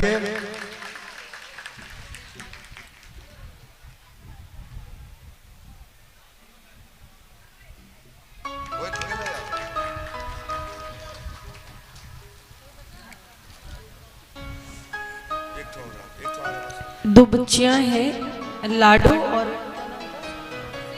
खुशी। लाडो और खुशी जो भी हो, प्रतिदिन अपने हाथ से माला पहनाकर ठाकुर जी की सेवा की है और व्यासपीठ भी। तो एक बार मैं चाहती हूँ बच्चियां आ जाएं, भाई आप सभी ने बहुत सहयोग किया है, तो इसमें आपकी भी बहुत बड़ी भूमिका है। और राम काज में किसी की चाहे छोटी भूमिका हो चाहे बड़ी, भगवान श्री राम ने गिलहरी तक को अपना चिन्ह दे दिया, अपना आशीर्वाद दिया। तो महाराज इस कार्य में जिसकी जिसकी भूमिका रही है, सभी को बहुत बहुत आभार।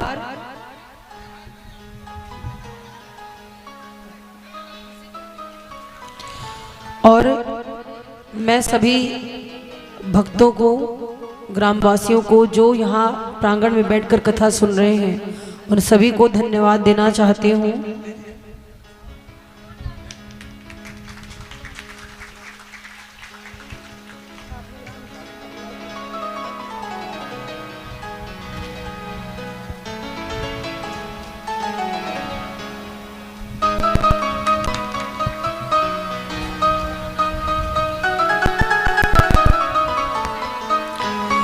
और बड़े ही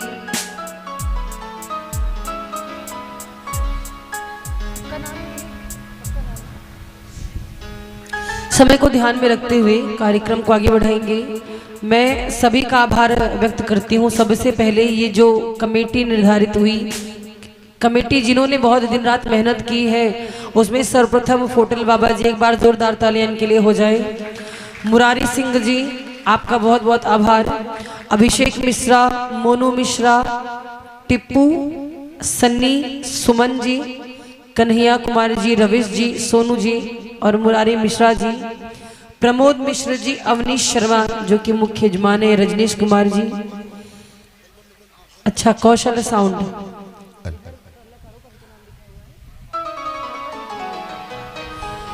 तो जितने भी कार्यकर्ता है कमेटी के, अगर किसी का नाम छूट रहा हो तो बिल्कुल नाराज नहीं होंगे। नाम नहीं पता मेरे पास, जो लिखा है मैं वही पढ़ रही हूँ। फिर भी जिन लोगों ने रात दिन सहयोग किया, इतनी कड़ी धूप में भी प्रभात फेरी में पूरा सहयोग किया, किसी ने छाता लगाया, किसी ने पंखा डुलाया, एक बार जोरदार तालियां होनी चाहिए। और कुछ इस यज्ञ में सहयोग आया है, आप हम नाम बोलेंगे, आप ताली बजाते रहना। नाम है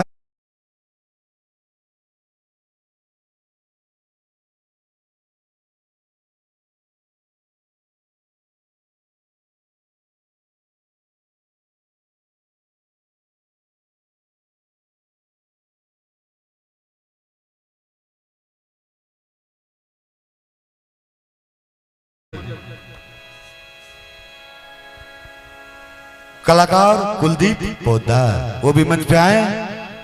ब्याह जी के द्वारा सम्मानित, बहुत अच्छा डांस किए हैं। इनका डांस ये पचकुट्टी नया गो नहीं, बल्कि देश विदेशों में एक डांस देखा गया है। जोरदार ताली इनके लिए बजाना।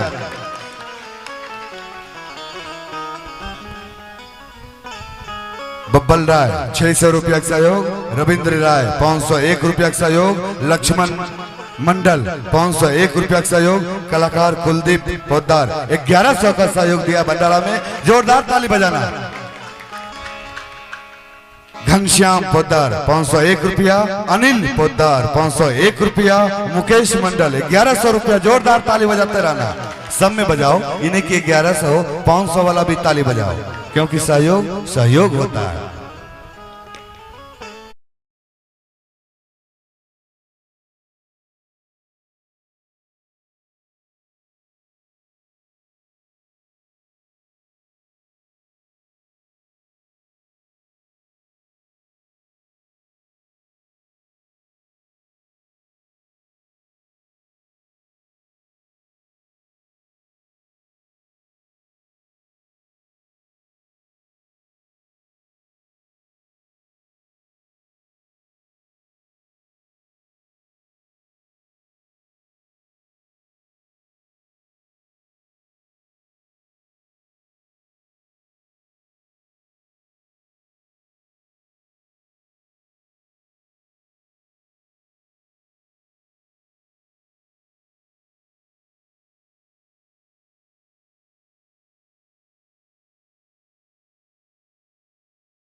और एक बाइक का चाबी मिला है, वो अपना बताएंगे तो चाबी मिलेगा जिसका भी हो। नहीं ऐसे नहीं देंगे, दे आ जाओगे आप अपना। ठीक, बोली राघवेंद्र सरकार की।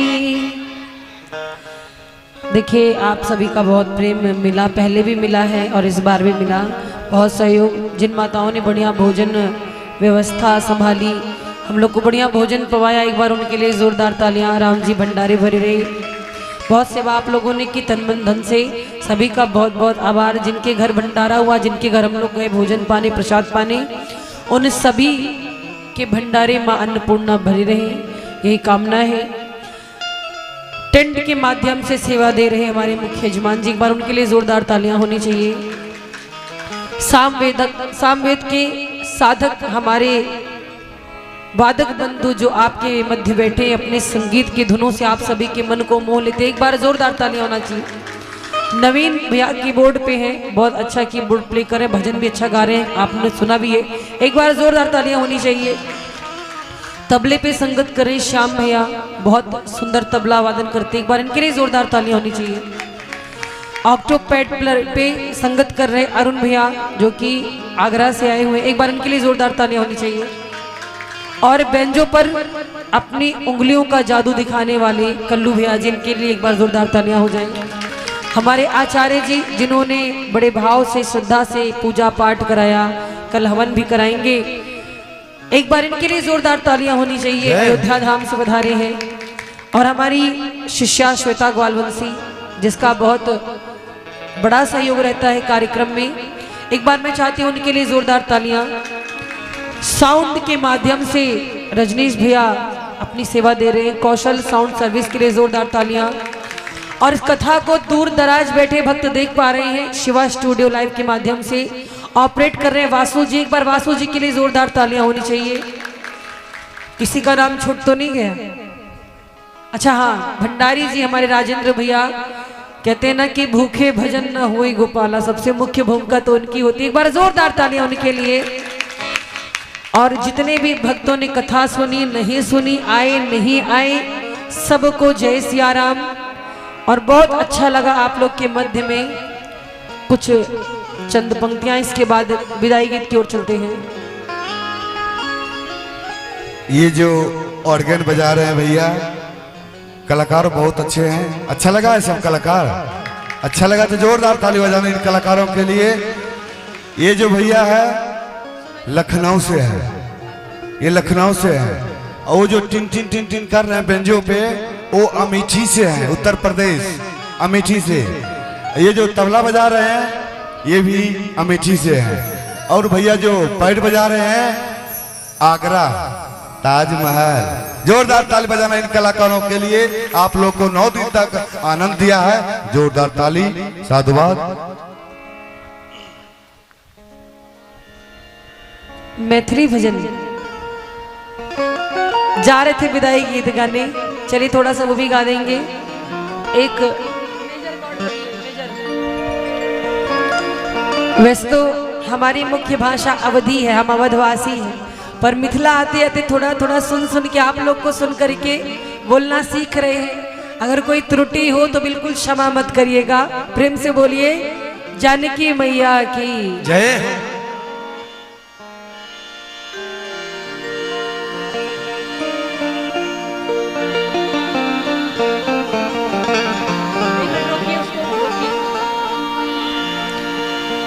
जहने किशोरी मोरी, ये भजन आपने सुना है, चलिए कोशिश करते हैं। विधना लगावल जोड़ी, विधना लगावल जोड़ी, तेहने बेजोड़ है। विधना लगावल जोड़ी, तेहने बेजोड़ है। विधना लगावल जोड़ी, जेहने किशोरी मोरी, तेहने किशोर है। जेहने किशोरी मोरी, तेहने किशोर है। विधना लगावल जोड़ी, विधना जोड़ी तेहने बेजोड़िए विधना लगावल जोड़ी तेहने बेजोड़िए विधना लगावल जोड़ी।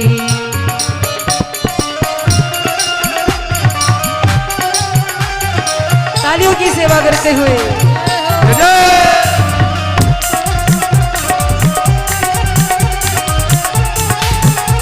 बड़े भाव से तालियों की सेवा करते गाएं।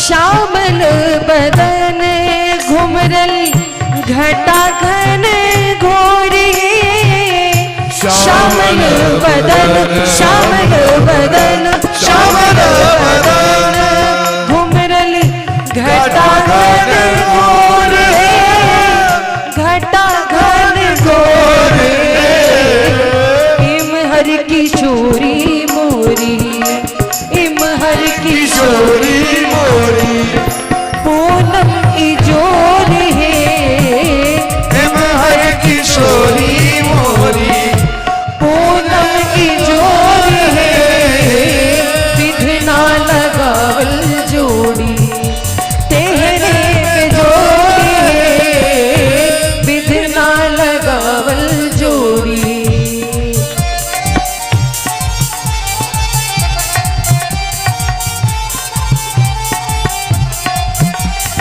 झूम करके नाच करके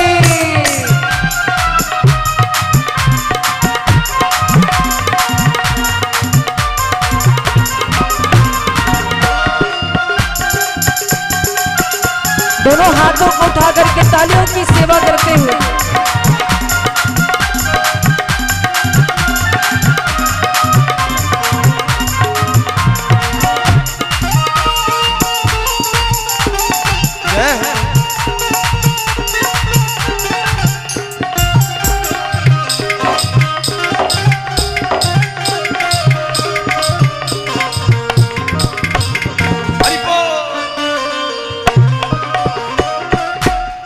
बड़े भाव से तालियों की सेवा करते गाएं।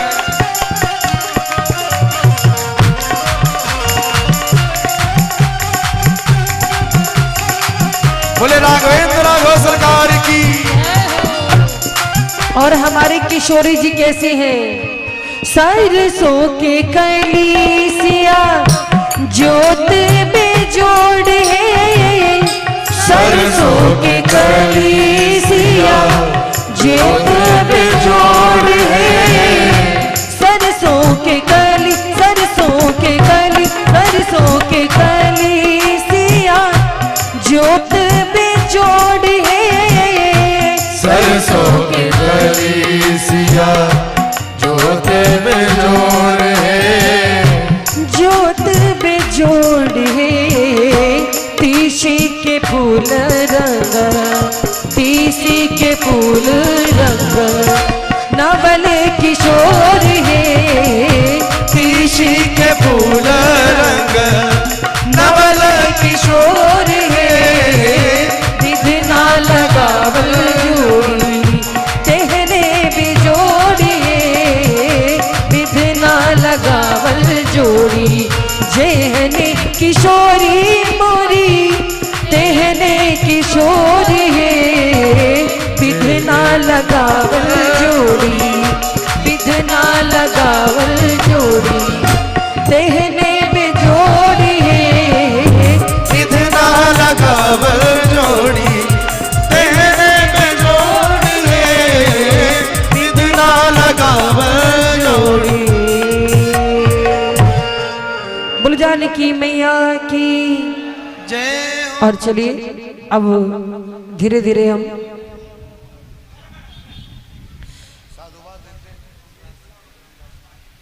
जितने ग्रामवासी हैं सभी को बहुत बहुत आभार। यूट्यूब फेसबुक लाइव के माध्यम से जो भक्त कथा को सुन रहे हैं उनको भी बहुत बहुत साधुवाद।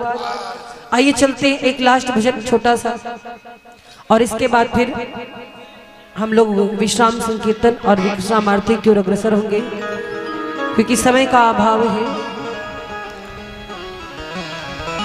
और हम लोग भाई जा रहे हैं, हमारी मन कर्म वचन से कोई त्रुटि हुई हो तो क्षमा चाहेंगे, और ठाकुर जी की कृपा रही तो फिर से भेंट होगी। हम जाते जाते कुछ ऐसा नहीं बोलना चाहते कि आपकी आंखों से आंसू गिरे, इसलिए ज्यादा कुछ नहीं बोलेंगे, क्योंकि भगवान की जो कथा है वो मोह माया को समाप्त करने वाली है। तो हम ऐसा कुछ नहीं कहेंगे ताकि हम भी रोएं, आप भी रो। आपका प्रेम मिला, बहुत अच्छा लगा, और व्यासपीठ से हम क्षमा प्रार्थी यदि कोई त्रुटि हमारे द्वारा हुई हो। आइए चलते हैं, ऐसा भजन गाएंगे कि आप लोग भी आनंदित हो, क्योंकि कहीं जाते हैं किसी को विदा करते तो झूम करके नाच करके, दुखी मन से नहीं, ठीक है। तो 2 पंक्ति बोलेंगे, उसके बाद सीधा हनुमान जी का एक भजन। ओ हम तो जाते अपने गांव, सबको राम राम राम। हम तो जाते अपने राम को राम राम राम। हम तो जाते अपने गांव, सबको राम राम राम। हम तो जाते अपने गांव, सबको राम राम राम। सबको राम राम राम, सबको राम राम राम। सबको राम राम राम, सबको राम राम राम। हम तो जाते अपने गांव, सबको राम राम राम। हम तो जाते अपने गांव, सबको राम राम राम। और चली जाएंगे हम बिहारी जी, चले जाएंगे हम बिहारी जी।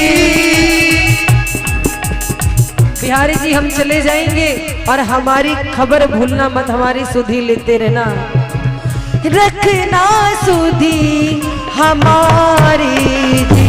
चले जाएंगे हम बिहारी जी, जो हमारी जी।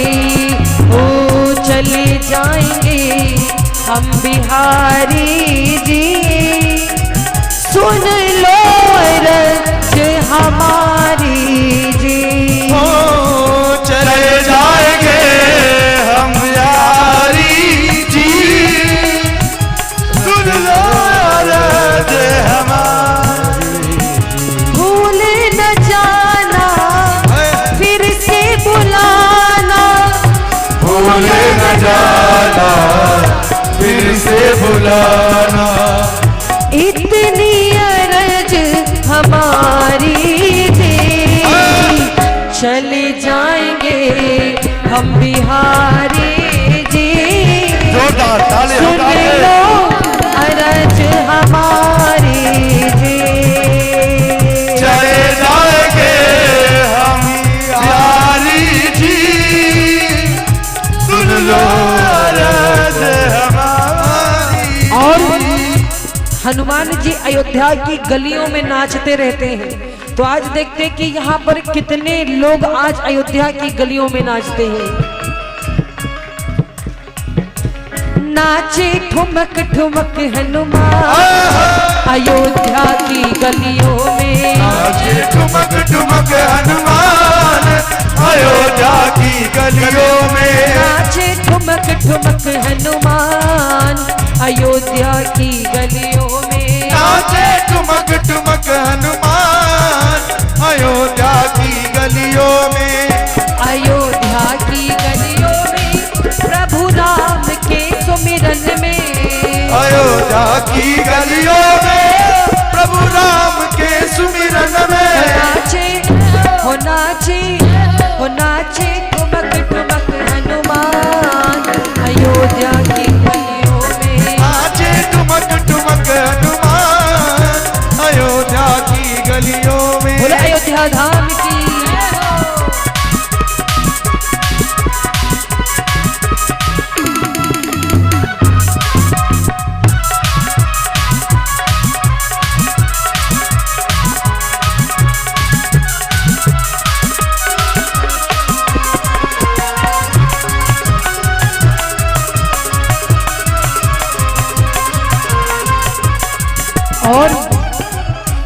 गया राम जी का मंदिर, लागे अवधपुरी अति सुंदर।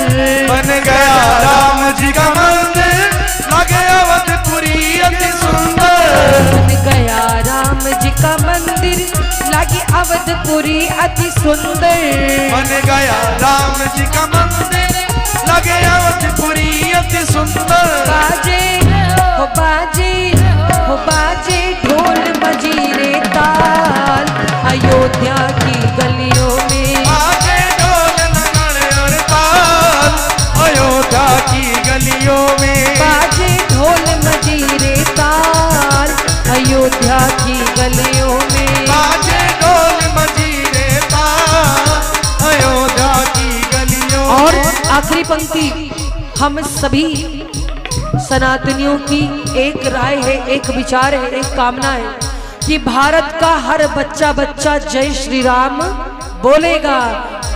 मेरे भारत का बच्चा बच्चा जय जय श्री राम बोलेगा। मेरे भारत का बच्चा बच्चा जय जय श्री राम बोलेगा। मेरे भारत का बच्चा बच्चा जय जय श्री राम बोलेगा। मेरे भारत का बच्चा बच्चा जय जय श्री राम बोलेगा। अब हर घर में कहीं ना हो,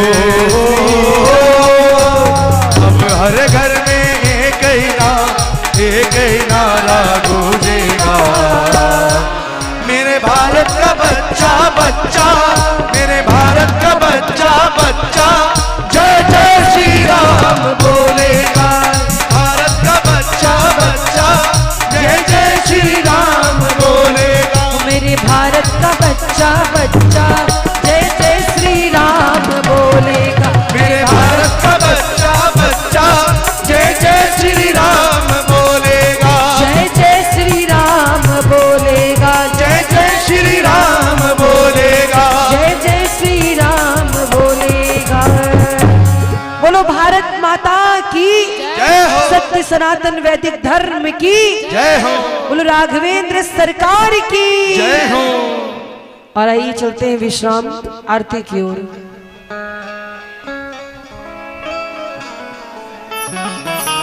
समय एक भजन और। अच्छा मिनी व्यास आप छोटा सा एक भजन सुना दीजिए, एक भोलेनाथ का क्योंकि इन भजन। लोगों की ट्रेन भी है, इन लोग को जाना है खगड़िया भी। हेलो, समझ एक भोलेनाथ का भजन, उसके बाद आरती। चलिए श्री राम जय जय राम, छोटा सा भजन आरती। बोले शंकर भोलेनाथ की। भाई सबके हाथ उठे तो लगे कि हाँ सब आनंदित हैं। बोले शंकर भोलेनाथ की। हो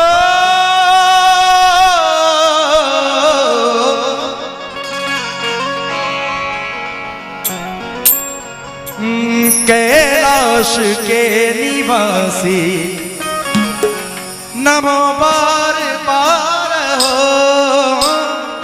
कैलाश के निवासी नमो बार बार हो। कैलाश के निवासी, कैलाश के निवासी नमो बार बार हो। कैलाश के निवासी नमो बार बार हो। कैलाश के निवासी।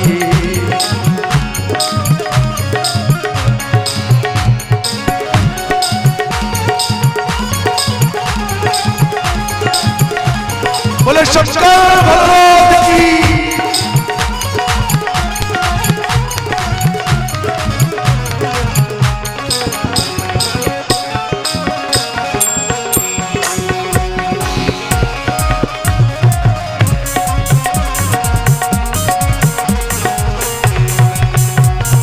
कैलाश के निवासी नमो बार बार हो। कैलाश के निवासी नमो बार बार हो। आया शरण तिहारी, आया शरण तिहारी, प्रभु तार तार हो।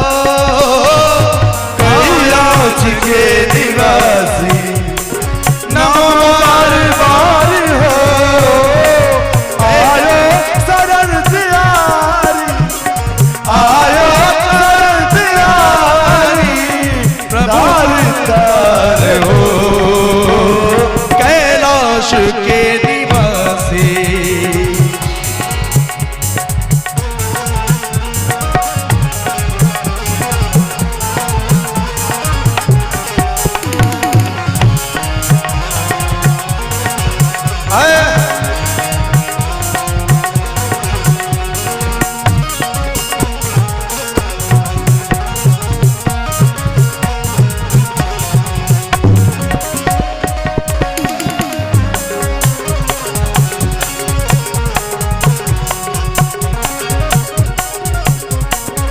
भक्तों को कभी शिव ने न निराश ही किया, भक्तों को कभी शिव जी निराश ना किया, भक्तों को कभी शिव ने निराश ना किया।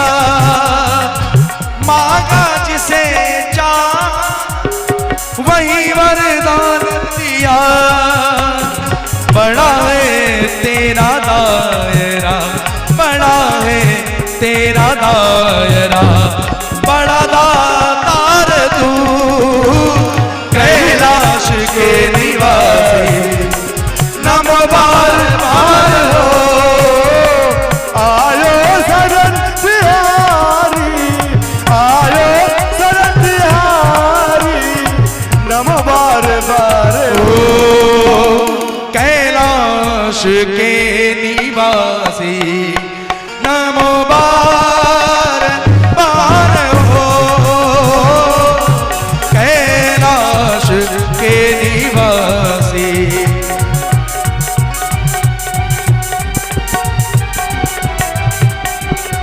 मायन पूर्णा भैरव बाबा,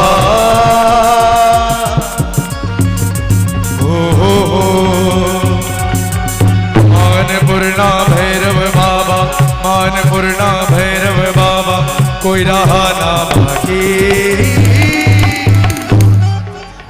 सबके दोनों हाथ ऊपर हो जाए।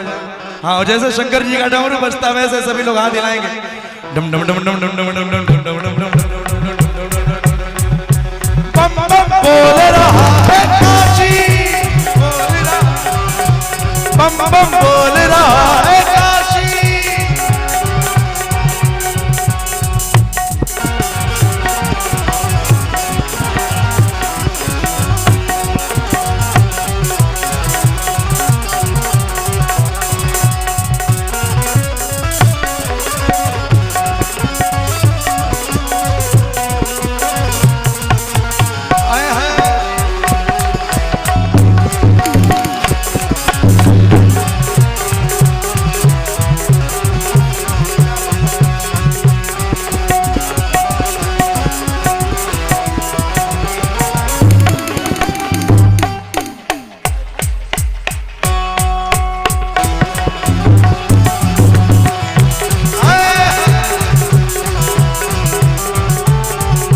यही वो मंत्र है, यही वो तंत्र है, यही वो मंत्र है, यही वो तंत्र है। प्रेम से जपोगे तो मिटेंगे सारे बम। बम बोले बम बोले बम बोले बम, बम बोले बम बोले बम बम बोले बम बोले बम बम बम, बम बोले बम बोले बम बम बम। ओम नमः शिवाय, ओम नमः शिवाय, ओम नमः शिवाय, ओम नमः शिवाय, ओम नमः शिवाय, ओम नमः शिवाय, ओम नमः शिवाय। बोले शंकर भोलेनाथ की।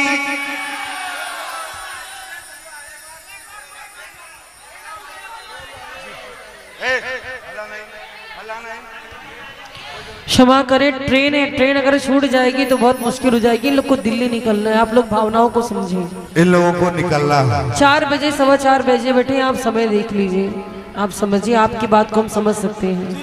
लेकिन अब आरती की ओर अग्रसर होने दीजिए। जो बच्चे देखिए झांकी में खड़े, उन पर भी दया कीजिए। वो लोग इतने भारी ड्रेस गर्मी में पहने हैं और उनकी आप समस्या हम लोग पीछे हो जाओ, आप लोग थोड़ा पीछे हो, जो भी है थोड़ा थोड़ा पीछे हो जाओ। बस अब आरती होगा, प्रसाद लेके जाएंगे। आप लोग विदा चाह रहे हैं, विदा क्या करें हम।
गणगं स्वस्तये आत्मसने प्रजासने पशुसने लोकसने भयदने अग्ने प्रजा बहुला मे करोर्वन्नं भयोरेदो अथवा सुदत्त। हे राजा राम तेरी आरती गाऊं, हे राजा राम तेरी आरती गाऊं, आरती गाऊं प्यारी आपको मनाऊं, आरती गाऊं प्यारे आपको मनाऊं, श्री अवध बिहारी तेरी आरती गाऊं, हे राजा राम तेरी आरती गाऊं। कनक सिंहासन राजत जोड़ी, कनक सिंहासन राजत जोरी, दशरथ नंदन जनक किशोरी, दशरथ नंदन जनक किशोरी, युगल छवि को सदा निहारो, युगल छवि को सदा निहारो। हे राजा राम तेरी आरती गाऊं, आम भाग शोभित जग जननी, आम भाग शोभित जग जननी, चरण विराजत है सुत अंजनी, चरण विराजत है सुत अंजनी, उन चरणों को सदा पखारूं, उन चरणों को सदा पखारूं। हे राजा राम तेरी आरती गाऊं, हे राजा राम तेरी आरती गाऊं, आरती हनुमत के मन भावे, आरती हनुमत के मन भावे, राम कथा नित शिव जी गाए, राम कथा शिव जी भाए, राम कथा हृदय में उतारो, राम कथा हृदय में उतारो, हे राजा राम तेरी आरती गाऊं, चरणों से निकली है गंगा प्यारी, चरणों से निकली है गंगा प्यारी, जिसने सारी दुनिया तारी, जिसने सारी दुनिया तारी, उन चरणों में शीश झुकाऊं, उन चरणों में शीश झुकाऊं, हे राजा राम तेरी आरती गाऊं, हे राजा राम तेरी आरती गाऊं। कर्पूर गौरम करुणावतारम संसार सारम भुजगेन्द्रहारम सदा वसंतम हृदयारविंदे भवं भवानि सहितं नमामि। त्वमेव माता च पिता त्वमेव, त्वमेव बन्धुः च सखा त्वमेव, त्वमेव वीर्या द्रविणं त्वमेव, त्वमेव वीर्या द्रविणं त्वमेव, त्वमेव सर्वं मम देव देव। हरे राम राम राम हरे हरे, हरे कृष्णा कृष्ण कृष्ण हरे हरे। नटखट वंशी वाले गोकुल के राजा, मेरी अखियां तरस गई अब तो आजा। नटखट वंशी वाले गोकुल के राजा, मेरी अखियां तरस गई अब तो आजा। कृष्णा वासुदेवा हरे कृष्णा हे नाथ नारायण वासुदेवा श्री कृष्ण हरे हरे